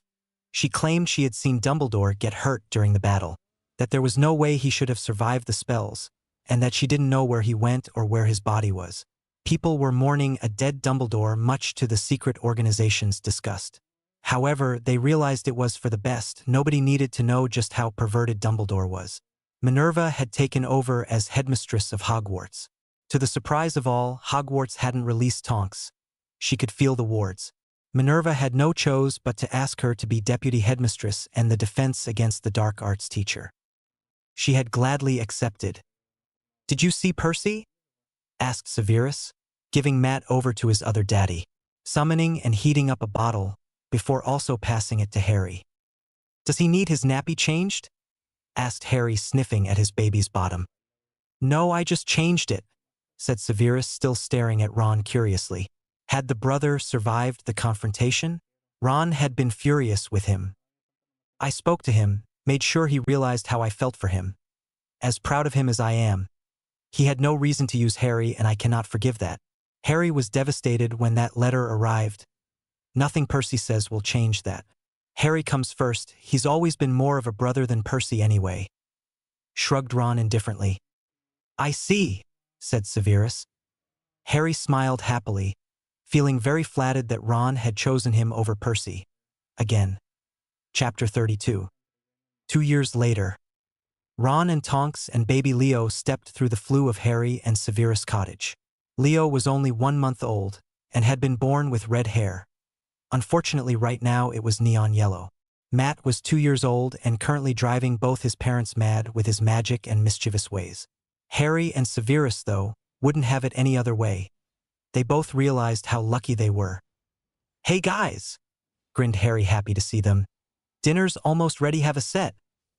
"Hello, Harry," said Tonks, smiling at him, setting Leo in the moss's basket that was always there for them. Leo was at Harry's house. Ron and Harry were best friends/brothers, it was to be expected. "Hey Harry, hey Matt, how's my wee squirt doing?" said Ron, lifting the 2-year-old up, tickling him, causing the 2-year-old to laugh hysterically. Matt had black hair, like his father's, and his onyx eyes to boot. He had Harry's round face and smile. He looked like a small angel. He was the perfect blend of both his parents, although most people agreed he looked more like Severus. "Uncle Ron," he squealed. "You've got a ring on," said Tonks, observing Harry. "Yes, I'm engaged officially," grinned Harry happily. "Well, it's about time," said Ron, laughing. He and Tonks had gotten engaged before them. "Will you be my best man?" asked Harry. "Of course I will. I'd be honored," said Ron. "The family is going to be happy. Another thing to celebrate." Harry laughed. Ginny had settled down and married Dean Thomas, much to Molly's delight. Charlie and Bill had settled down with men of their own. Percy was married to Penelope, and they were expecting. Fred and George had girlfriends, Angela and Alicia, to Molly's surprise. Ron, though, was currently her favorite, since he had given her her first grandchild. "I want my son to be the ring bearer. I know it's the job of the best man, but I want Matt to have a part of the wedding," explained Harry. "I think that's a brilliant idea. When's the wedding?" asked Ron curiously. 1 week, said Harry. "So soon?" asked Tonks, surprised. "Well, we have been together 3 years. I don't want to wait," said Harry. "Good for you, mate," said Ron. Together the two families, who had bonded beyond Harry's understanding. He never thought he'd have this kind of life. A family, someone to love him, a child to spoil, and a brother to confide in. "Where's Sev?" asked Tonks. "Need you ask?" laughed Harry. "He's down in his lab again. I warned him about missing dinner." "Talking about me?" asked Severus, kissing Harry and his son before sitting down ready for dinner himself. "Yes, so did you manage to make it?" asked Harry. "No, it just keeps blowing up," sighed Severus, disheartened.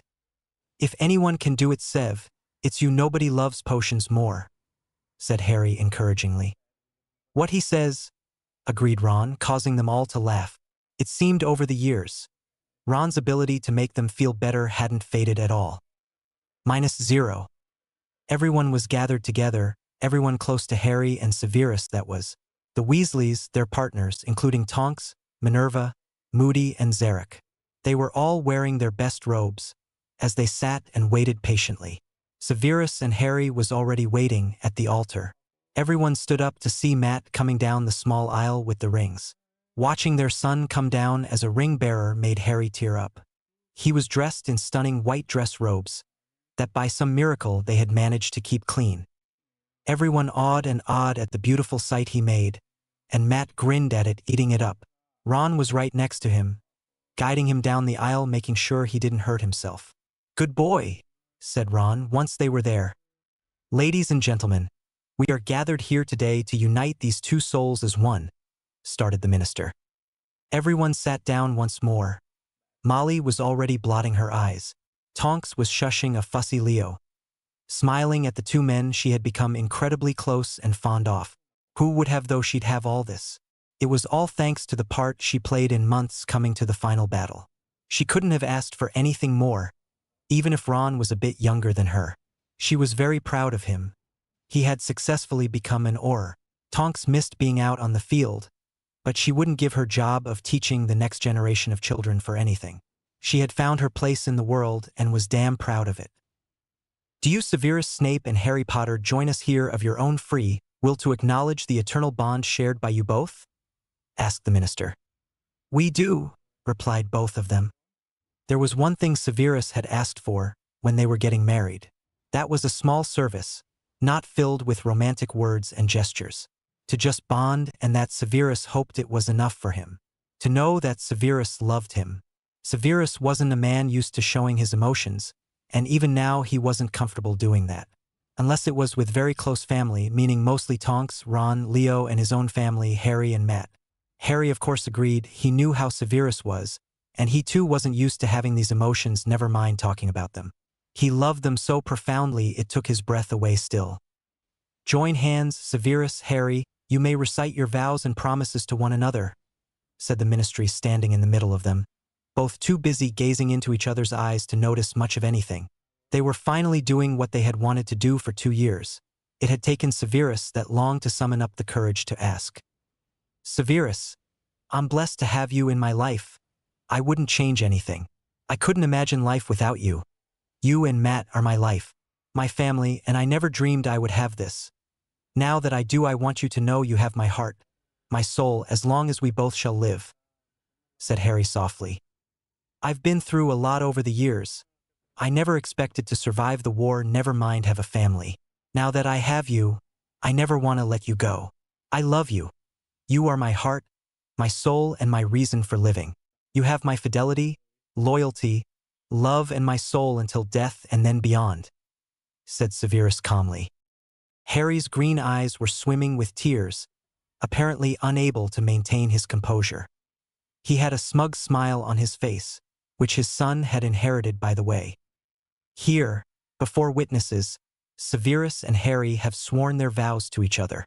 With the rings they will be bound to their vows," said the minister. Ron lifted Matt up, and Matt put out the soft cushion that held the rings on them. Harry took his, sparing a look of complete adoration for his son. Turning back to Severus, he placed the ring on Severus' finger. Severus in turn did the same. "With the placing of rings, I pronounce you partners for life. You may kiss your husband," said the minister. And they kissed passionately in front of everyone. They completely ignored the Weasley twins' wolf whistles. Life was good. Unbeknown to Severus, Harry was pregnant again, this time with twins, a boy and girl, that was going to make the Weasley twins pale in comparison. Reese Severus Potter Snape and Paige Lillian Potter Snape. Life just got interesting.